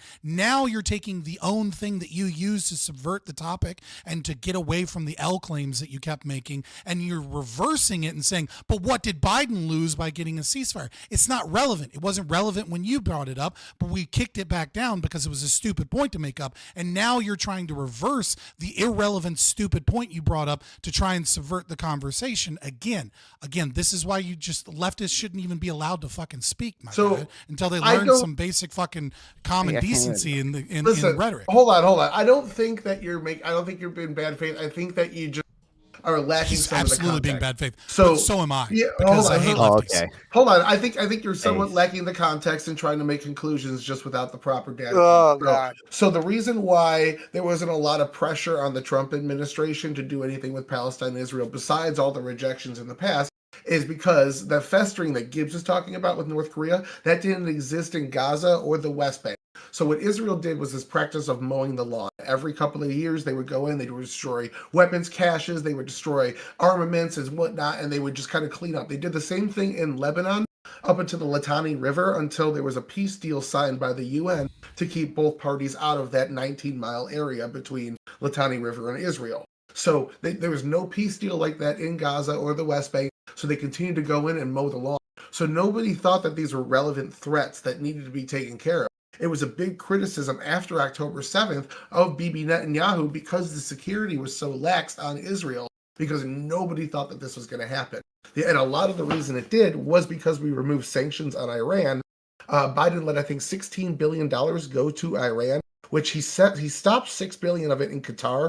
But Qatar is an ally of Iran, so they probably just, maybe they could front the money. Maybe Iran knew it was coming.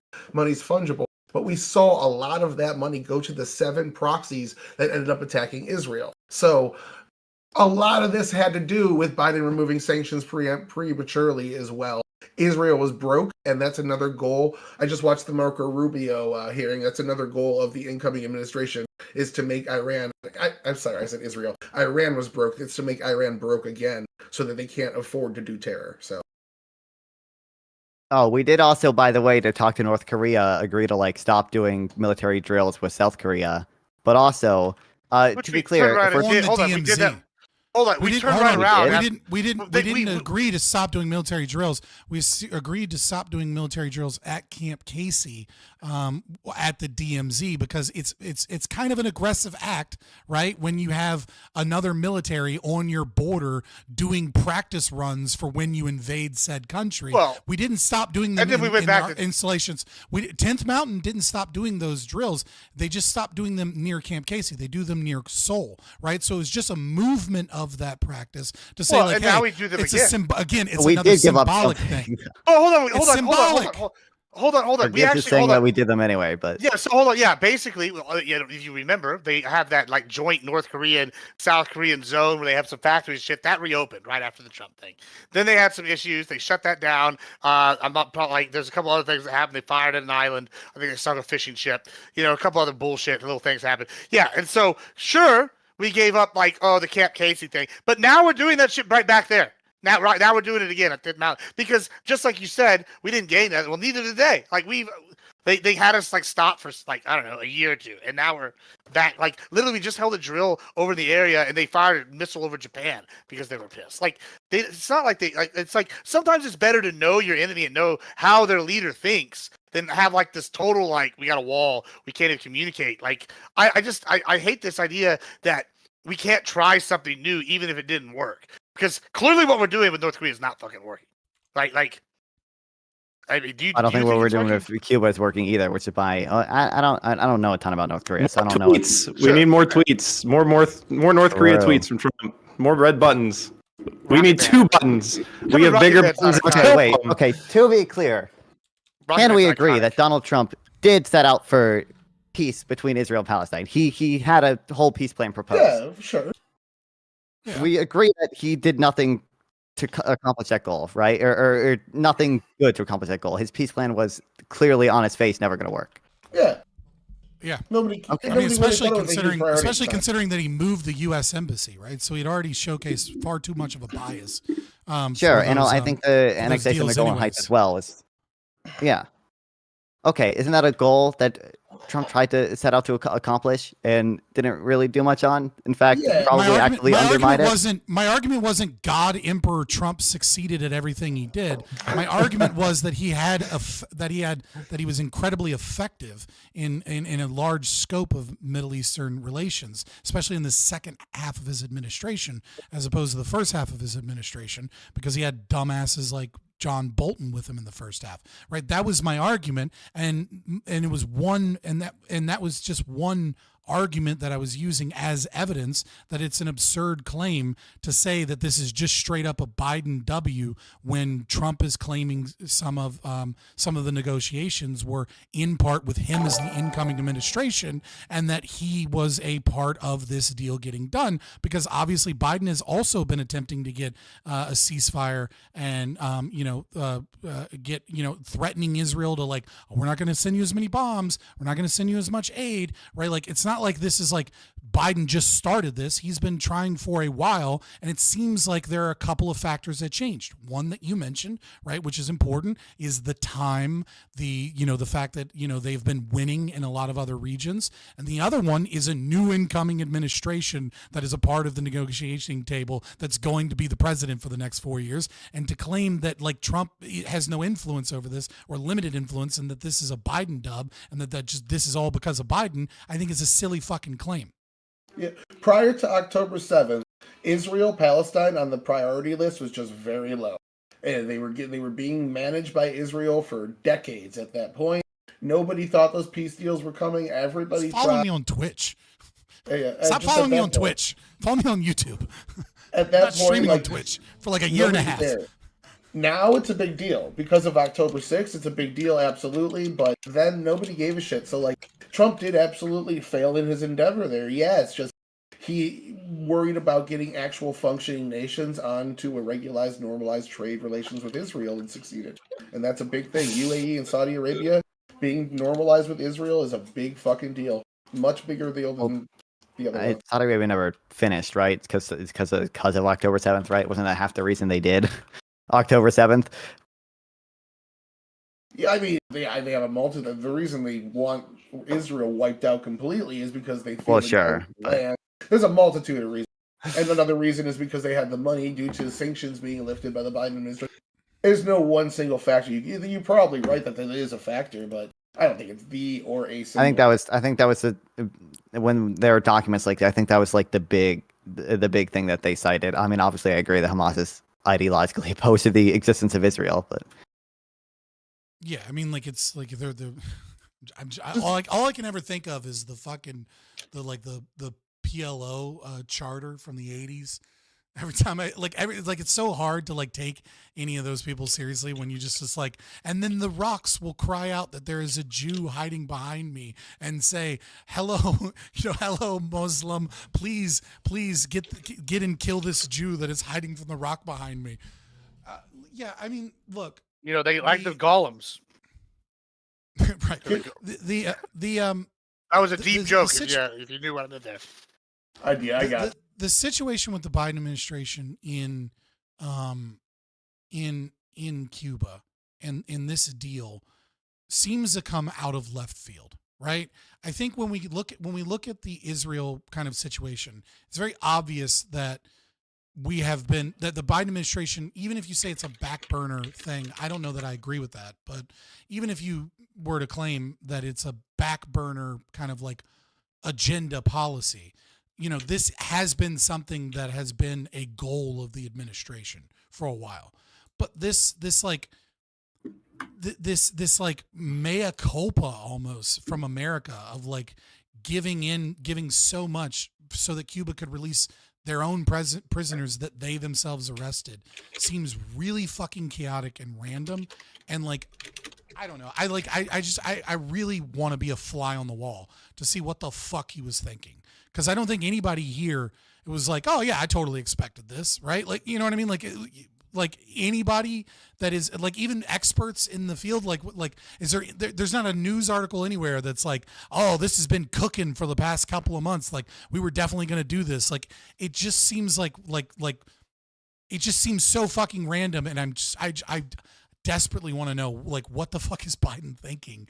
And like, is this even him? You know what I mean? Like, is this his decision or is this, somebody else in the administration? Hey, another thing. Hold on. Let me. I know Pentuckle needs an outro here real quick. I'll let him get an outro and then we can continue. I just got a dip. Pentuckle on Twitch. I'll see you there. I bet. Yeah, he'll be back later this week. Oh fuck! I was gonna ask if he could unban me from his chat. He still has me banned. So, I'll give it next time. Hold on. I'll give it to you. 1 second. Yeah, we'll get to his unbanning. I'll try to message you about it. And secondly, you will see Pentuple possibly this week for another thing, and we'll see him potentially next Tuesday with Nonfon on another thing. We're working on some big shows coming up here real soon. Perfect little housekeeping there. Also, if y'all have questions for us, send them into people's chats. Pay money. Give us your money if you like us streamers, because we give us your time. We need your money because we're greedy bastards. All right, go ahead, Average Bait Enjoyer. All right, so this is another theory of Biden's intent. Biden's getting old. He's about to die. The Vatican is in these negotiations with Cuba long before the U.S. steps in. He's trying to make right with God. He is an Irish Catholic, He's trying to make right before he goes up there. He don't got long, He knows man. He's going. How long do you think he lives after? Like, because the presidency ages you a lot. Like, and he was already old. Like, do you think that's do you really think that might be what you think is happening here? Like, is that like a real possibility? I do think to Tyler's credit, I know he's kind of memeing a little bit, right? But to Tyler's credit, but I mean, it might be a real thing though. Like if it's his age, yeah. What I'm saying to Tyler's credit, age and stuff aside, I think a lot of people, a lot of religious leaders and pundits and things, gave, had a lot of harsh words to say about Biden in his relationship with the Catholic Church. I mean, he also had issues in terms of, being able to go to certain Catholic churches. You had deacons that spoke out against Biden, some of his, vocal stances on abortion and other things like that, being a pro-choice Catholic, deeply, upset a lot of Catholics as well as a lot of people within the leadership of the Catholic Church. So, I mean, it wouldn't be that shocking, not necessarily that he's trying to get right with God so much as like, maybe this is an untalked about pet project of his, right? Like where he feels some need to, have some involvement with this because the Catholic Church is involved. And so it kind of comes out of left field for us because it's not of big strategic importance or success for America. In fact, it was probably just all around bad for our image, how weird and crazy this deal was. But for him as a Catholic, maybe not so much. You know what I mean? Like, I don't know. I mean, I'm pretty sure it was suggested that one of the reasons he was pardoning death penalty people is also because of his religion. Like, it's not like impossible, but yeah, I don't. What do you mean? It's not impossible. What Tyler's putting forward? Yeah, he's just doing this for religious purposes. Yeah. I don't know, I mean, so like I know motivation for a lot of people. Yeah, I mean, I know we're memeing like a little bit, right? But it's the reason why like memes are funny, like, and this is something like I know when people get mad, like when somebody thinks they're doing a total meme topic, like in these debates, but they have a kernel of truth to them, right? Like this is kind of why, They're like, not funny unless they're somewhat true. Right, and this is why when I say like how much, like if we had to weigh percentages, like and maybe this is just like well, I don't know, like to speculate kind of thing, but how much like percentage am I assigning to Biden doing this Cuba thing as a fuck you to the Dems to screw him over with his pants? I don't know, maybe like 30% possibility. That's why, or at least it's a major thing, or like 20%, or same thing with the like religious thing. Is that like a 5%? Like all these are little factors that are probably weighing on this man's mind, or what's left of it, and I don't know. I feel like that this election should have taught us something, and it's that memes like influence the populace enough to vote. And I don't know. Like I don't think that Twitch poll really takes that into account, or at least like when I say Twitch poll, streaming poll in general, it's kind of like I'll say sometimes these memeing things like what Tyler's kind of putting that right here, and I think they might have a real role in this, and people are like, no, just like won't accept that logic at all. Like, do y'all think that there's any do y'all accept there's any possibility that this actually could be reasons why he's doing some of this? Well, like how much percentage is this? I guess I'm asking for clarification on the question. Like, are you talking about like how much would you percentage effects on politics or his? Well, Catholic both really. beliefs? But I mean, how much do you think that maybe the combination is do you think like Catholic beliefs is influencing this as a major factor? Do you think it's a non-factor at all?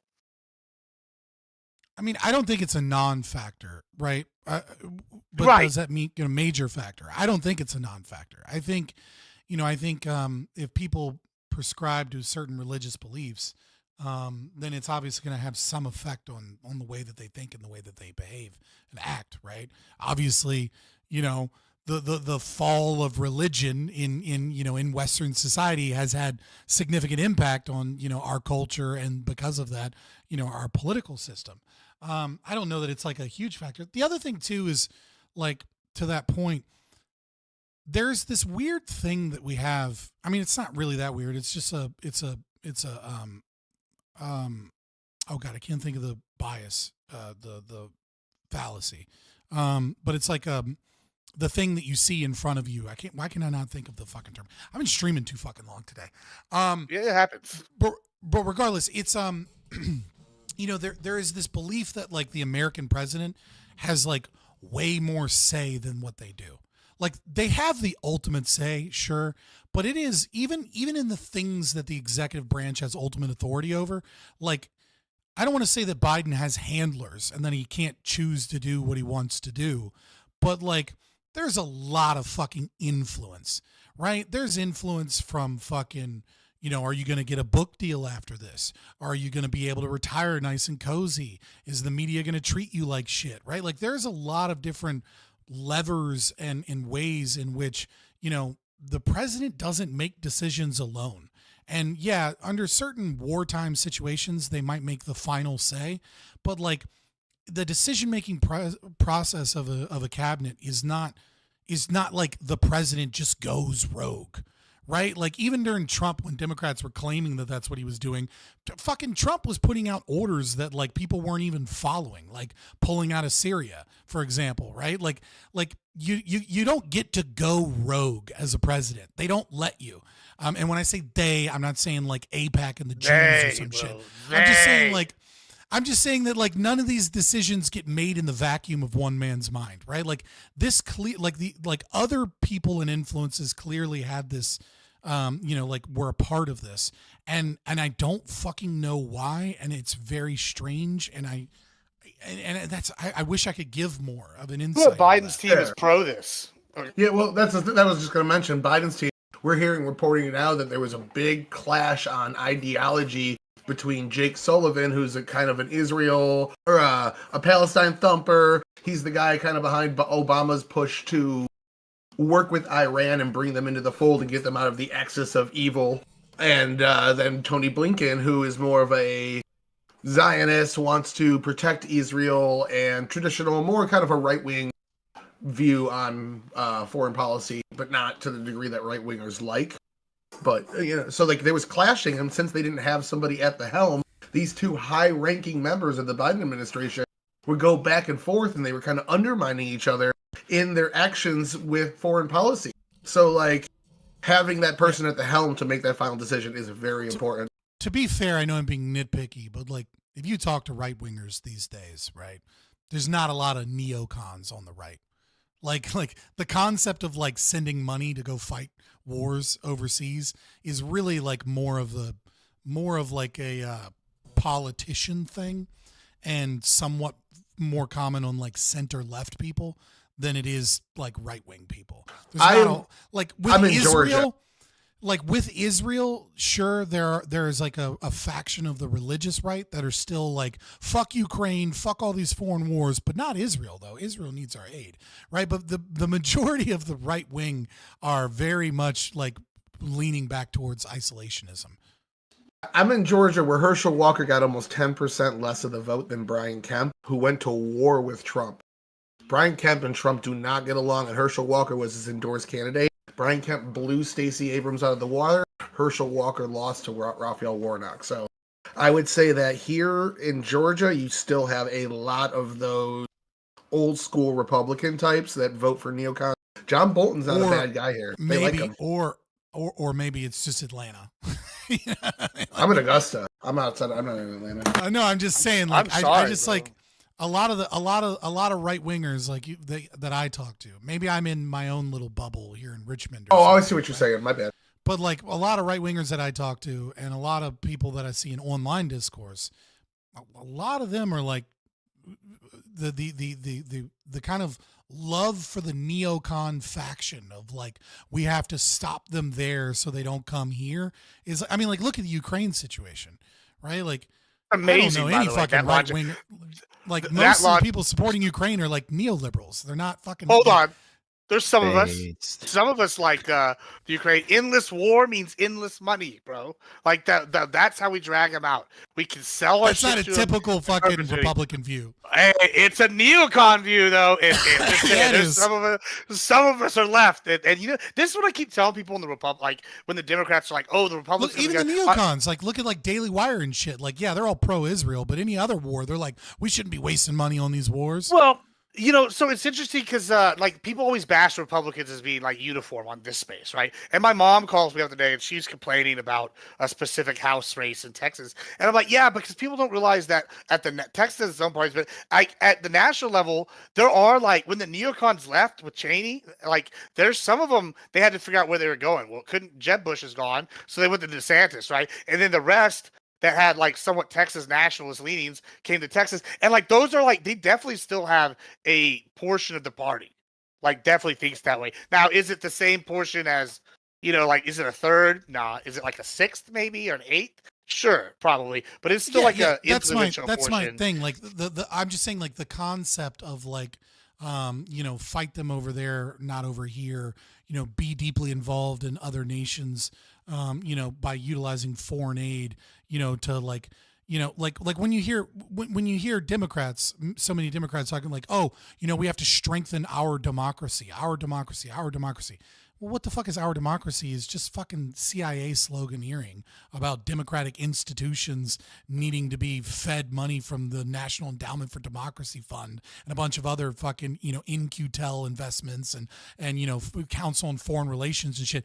That's a neoliberal thing, right? Like the typical Republicans these days are not pro fucking sending our money in the hopes that like we can make some other nation a client state of our democracy. Like that's just that's the left. The left is the party of fucking foreign wars at this point. Now the far left, the radical left, horseshoe theory kind of thing here, right? They're very much similar to a majority of Republicans now, which is like, why the fuck are we spending money? We have homeless people in the streets. Like, why are we giving corporations money for bombs and shit? But it's definitely a shift. I just mean to say, like, if we're talking about like strong foreign policy to strengthen democratic institutions and like U.S. aid to like help fight countries we don't like, that ain't really a right-wing thing these days. I mean, I don't totally disagree, but as a neoliberal, I don't want states to just be client states of the U.S. I also think like the U.S. probably benefits like from our relationship with Israel. We get like military intelligence. You don't think it would be better if we owned them? Bases. You don't think it'd be better if we owned them, non-farm? What's the benefit? Like, what's the benefit of being separate from us? I mean, there's a benefit to Israel. I don't know if there's a. I don't know if there's a benefit. I don't know if there'd be a benefit to the U.S. if we like super hardcore coerce Israel, because I think that'd probably isolate. I think that'd make people less likely to ally with us. Essentially, I think it's fair to, give our allies independence. Like, so I just want to. I want to say I would love independence from Israel. That's what I would love. There is, we just let them fight everybody, and then we invade and take whatever they've got. I would love for like AIPAC to fuck off. Like, I would love for America to have independence from Israel. Not much less Israel have independence from us. There is, so there's a lot of factors at play, but I would say that there is still control of the neocon / Goldwater Republican / religious Republican leadership dominance of the party over the paleocons and the natcons. I'd say you see these challenges on the primary level. Guard. Yeah, old guard. The old guard, yeah. But on the primary level, you see the America First candidates coming in and challenging and still losing the primary to the establishment. But that's incumbency advantage, right? Like name recognition, the ability to send mail for free, right? The fact that they often outspend a lot of these American First people because they get corporate donors, because corporations love war, right? Like they have a lot of fucking advantages in maintaining their position in power. I just mean to say that there's clearly been a shift. And so like to call it this is a right-wing view, I think it's less accurate to say that and more accurate to say it's like an old guard neocon view, which I agree with, right?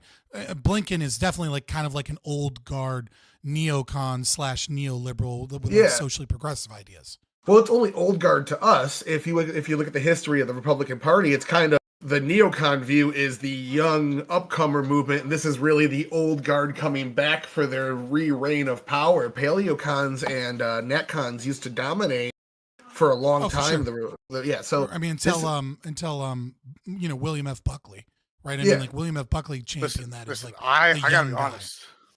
I made the comment earlier that I look at things in 50 and 100 year increments, but the idea that we're going to be talking about fucking William F. Buckley on my show tonight did not cross my mind. I'm looking at polling. Well, I'm just saying, if you're talking about like the neoconservative movement, right? You have to bring up Buckley.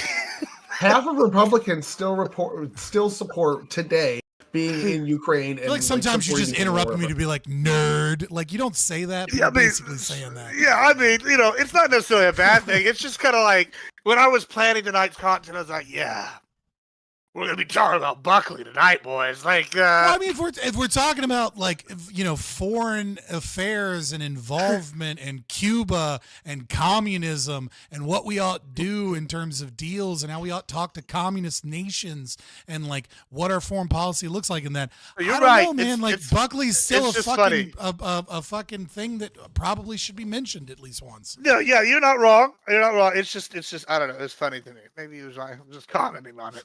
Yeah. Binks is in my chat and told me, said, don't say Edmund Burke because Connor will appear like Beetlejuice.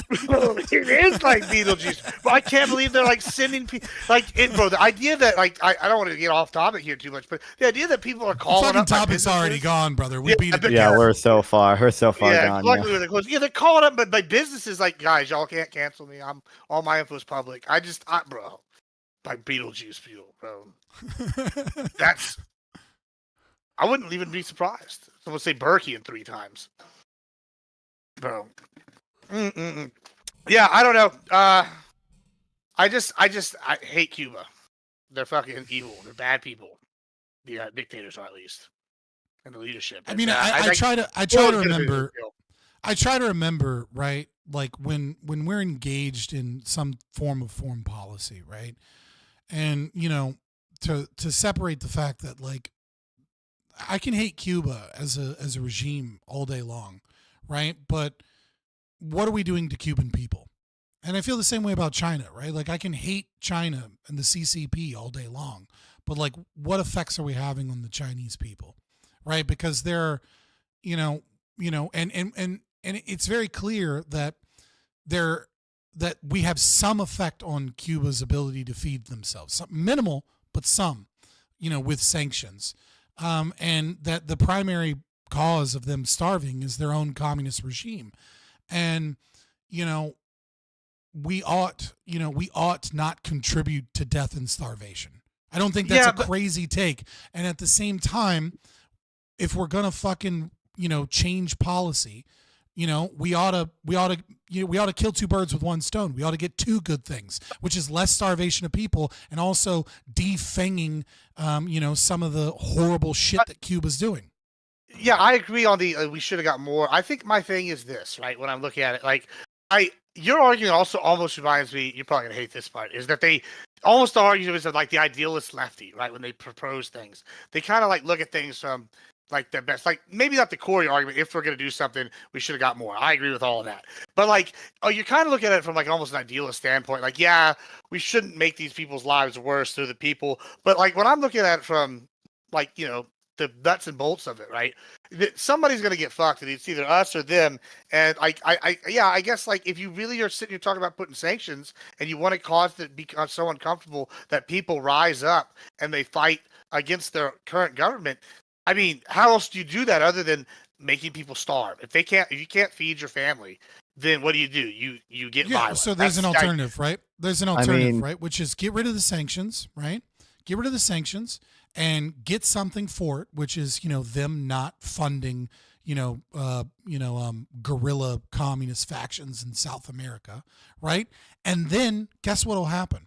They'll still starve, except they won't be able to blame America for it.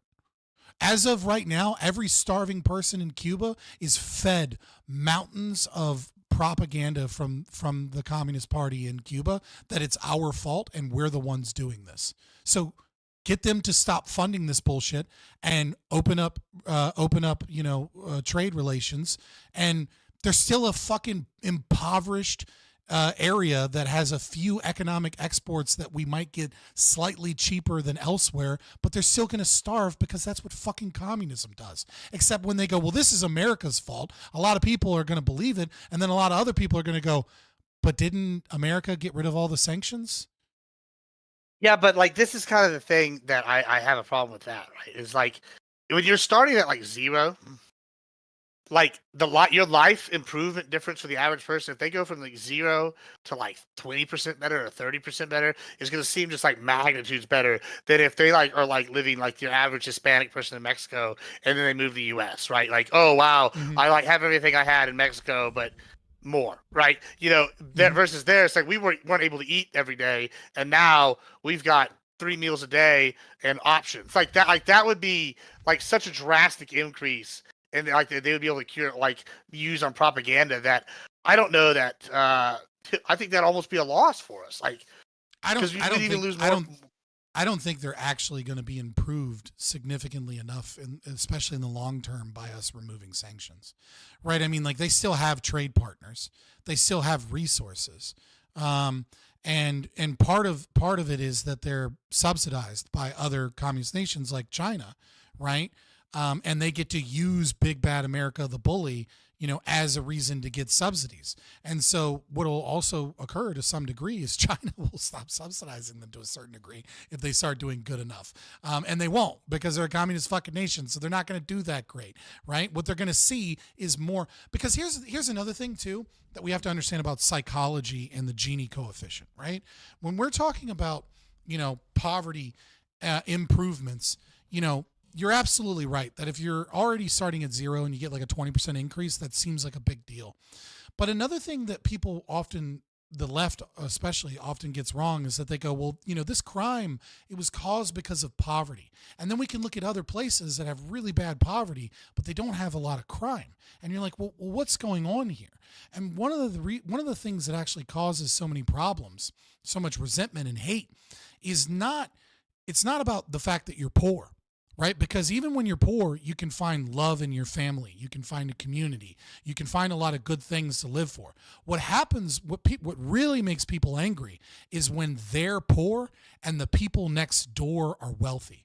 And when we normalize relations, you're going to see the government officials, hospitals do better. You're going to see the money. You're going to see the elites do better. And that shit's not going to trickle down to the poor Cuban person. And so even if it improves things in that country to a degree, I think most of that improvement is going to be seen by the wealthy in Cuba and by those that aren't being punished. And that might also just as likely cause more outrage and anger, because they're like, the sanctions are gone. We're doing better, except I'm still fucking hungry. And now these people have new cars. What the fuck is happening? Yeah. So I'm hearing a lot about Cuba, and I don't know if you see that fucking flag hanging up behind me there, but I say, taking everything into consideration, fuck them. It isn't about really if we can stop them from eating. They should be self-sustaining as a nation. Every nation is. Mm-hmm. The problem is our values. Do we want to trade with them? We need to run the U.S. like a 7-Eleven. No shirt, no shoes, no communism. You don't get to come here and do fucking business. If you aren't going to follow the human rights, the workers' rights of the coalition that we put out, it's a really light form of economic coercion. It's not bad at all. Just, value human rights. Don't put people in jail for protesting, right. And then you can trade with us. Right. But what I'm saying is that these sanctions do you agree with that statement? Anything. No, I'm not convinced. I'm not convinced there's a net benefit to not trade with people just because they don't respect the same level of worker regulations or whatever we have. Are you pro-slavery? I am so pro-slavery, dude. No, obviously I'm not. I wouldn't say I'm pro-slavery. No, obviously. I don't want the U.S. worker to have to compete with slaves. I don't want to have to throw out U.S. worker protections because they have to compete with slaves that get paid penny wages. I want tariffs on those places that are taking advantage of people to incentivize them to either pay their people more so to get better productivity out of them, or they don't get any success because they flooded the market with cheap shit no one's buying due to the tariffs. Fuck them. I mean, but the thing here is that we're not economically benefited in any way by sanctioning Cuba. We're not gaining any economic benefits, and if we relieve those sanctions, we're probably not going to gain much in economic benefits, but we will gain something. Okay. And so what we are doing is the American taxpayer, are paying some level of cost. You are sacrificing some level of economic prosperity so that Cuba can be punished. And what I'm simply saying is, wouldn't it just be better to go to Cuba and say, look, it doesn't really matter that much to us one way or the other if we get rid of these sanctions. You're a fucking nothing to us.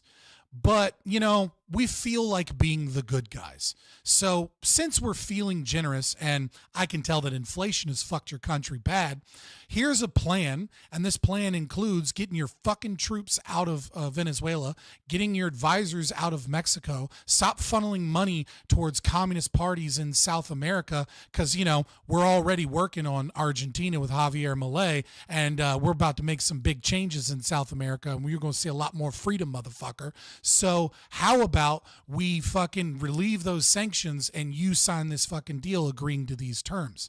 Like, then what we gain is we gain less of them funding and fucking with South America against our interests in all these other places. Because I'm looking at Venezuela going, yeah, you know, if we can get rid of their influence and we can have our influence in Venezuela, maybe we can get a lot more cheap oil back. I'm looking at other countries in South America that have steel, and maybe we can get better quality, cheap steel that we don't have to be so dependent on China for the steel exports. I'm looking at like a long-term kind of thing here, where right now we're gaining nothing by sanctioning Cuba, and we're punishing people to a certain degree, and we're giving them the excuse that the CIA in America is the reason that they're starving instead of their failing policies that come along with communism, right? So like I get what you're saying, that like I don't want American labor to compete with slavery.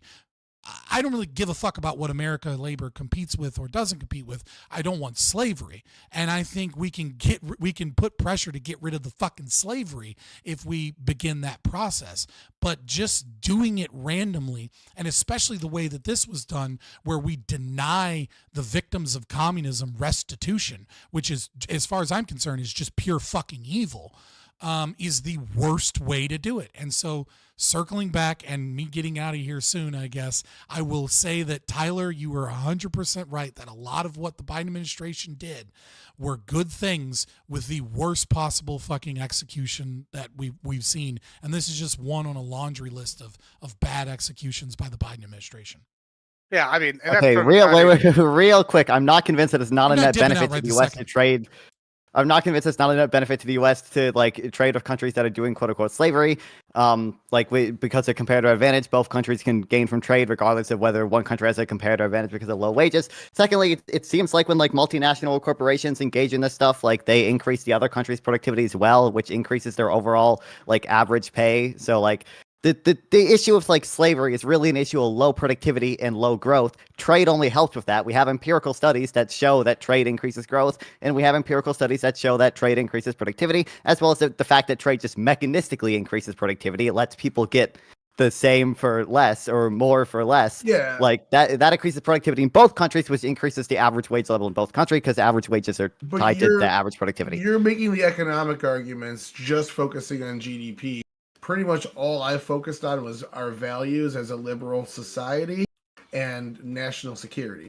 So the economic argument, you are correct. If we got rid of a lot of laws, it would probably make the economy better. But we put those laws in place because we make value judgments as a society as to what we'll tolerate as actions. And I personally don't like slavery. I don't want to endorse other nations that do slavery, and I feel as though punishing nations that do these actions is the best way to get a more immediate response out of them. Though there is some data that long term, sometimes they develop in good ways, other times they develop like China. So we have to either flip that coin or even working conditions in China have been getting better. And also, wait, what do you mean by? Do you mean like literal, like real, actual slavery, or just mean like people working in sweatshops? Oh no, I would say that literal slavery. Everyone that's a taxpayer is a slave. We're just slaves with iPhones. For real. Right? Like we're happier slaves because our material conditions are better. I'd say more to the latter, sweatshops and more worker abuse than anything. I'm well, on that note, let's do this since we're about that time. Let's do some closings, and if y'all want, we can talk after if y'all want. But go ahead. Why don't we start with average debate enjoyer since you were just talking there? I got a nice play of Sketty waiting for me here after this, so I got a jet. But no, yeah, I think we covered it. Beat it with the stick. I did all the research I could and covered everything I had in my notes and some. So, fuck yeah, America, we win. We already beat communism, so maybe there's a reason to open up trade with them, as we already won. But I don't know. I think it really reflects on our values to kind of say we're not going to let this at our doorstep. All right. Non-fun. Yeah, I mean, I guess on the Cuba thing, I don't have a super high conviction take still. I think it's probably just in the long term to try to normalize relations with them. And this could potentially be like the first step in that. So long as we don't, I mean, I agree there's a potential for like a bad incentive structure here. I don't think there's that high of a chance of it being actualized, even if Biden was president and now that Trump's president, he's probably just going to undo this. I mean, overall, I don't think Trump was super successful foreign policy wise. We talked about it. It was a bit of a 4v1 there, but I had fun. It's all good. Okay. So I don't think I had fun. Okay. I don't think he accomplished much when it came to his foreign policy goals. We didn't get much from North Korea. And I guess Gibbs said that we didn't follow through on our thing to not do drills or whatever, but, we didn't really have any long-term success with Palestine, obviously. I think it's reasonable to assume that the ceasefire had more to do with Biden and Israel destroying Hezbollah and the Syrian regime falling than it did with Trump being elected. And free trade is goated. I love free trade. Issues of low productivity should be solved by raising productivity, okay? Which in turn raises wages, okay? That's how you help people out of sweatshops. You let them grow. If you like what I had to say, find me on Non-Fun. There's a lot of debates on YouTube, NONFON, with Gibbs in them, with Tyler in them, with Fabian in them. Go check it out. Yeah, and next Tuesday, we're going to be having a debate panel. Now, I think it's official. We're going to have Econo Boy and Non-Fun versus Average Baby and Pentuple. So that'll be good.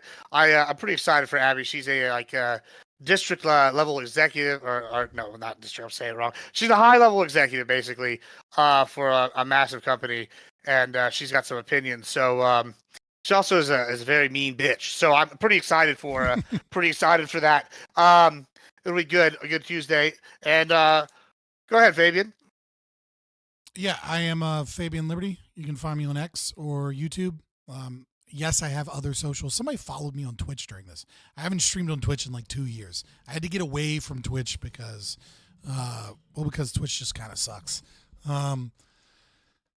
I mean, it doesn't suck that bad if you're a lefty, but it definitely sucks if you're not. Right? Like we're converting them, Fabian. We're converting them. I tried for a while. I was talking about COVID, and then I was talking about like trans issues and shit, and I just knew the writing was on the wall to get banned, and then I wouldn't be allowed to go on any of these programs. So I was just like, fuck it, I'll go to YouTube. If I get banned on YouTube, I'll just like go to Rumble, but I could still be here. But anyways. So find me, Fabian Liberty, there. I don't feel the need to reiterate my positions or my arguments in any way, shape, or form. I feel like I said everything and defeated everybody and got compromised in the places that were good. And I love spreading libertarianism and libertarian philosophy. So you can check me out there if you want to see more of that. Yeah, fantastic. Well, thanks for being here. And in closing, I guess a little updates for the rest of the week. We got tomorrow, 8:30, we're going to be doing Give Me a Break on nuclear versus renewable energies and some new info. It should be a good show. Nice. And then Friday, we're going to be doing it's going to be more of a discussion and less a debate, because I feel like it's always a debate. Sometimes just to have a combo is good too. And then on Friday, we're going to have the semifinal round of the DCS Debate Championship Series between iCal and fucking Lactoid. It'll be good. I couldn't think of his name. Don't call him fucking Lactoid. Maybe call him fucking Lactoid. I don't know. But yeah, so it's gonna be good. It's gonna be exciting.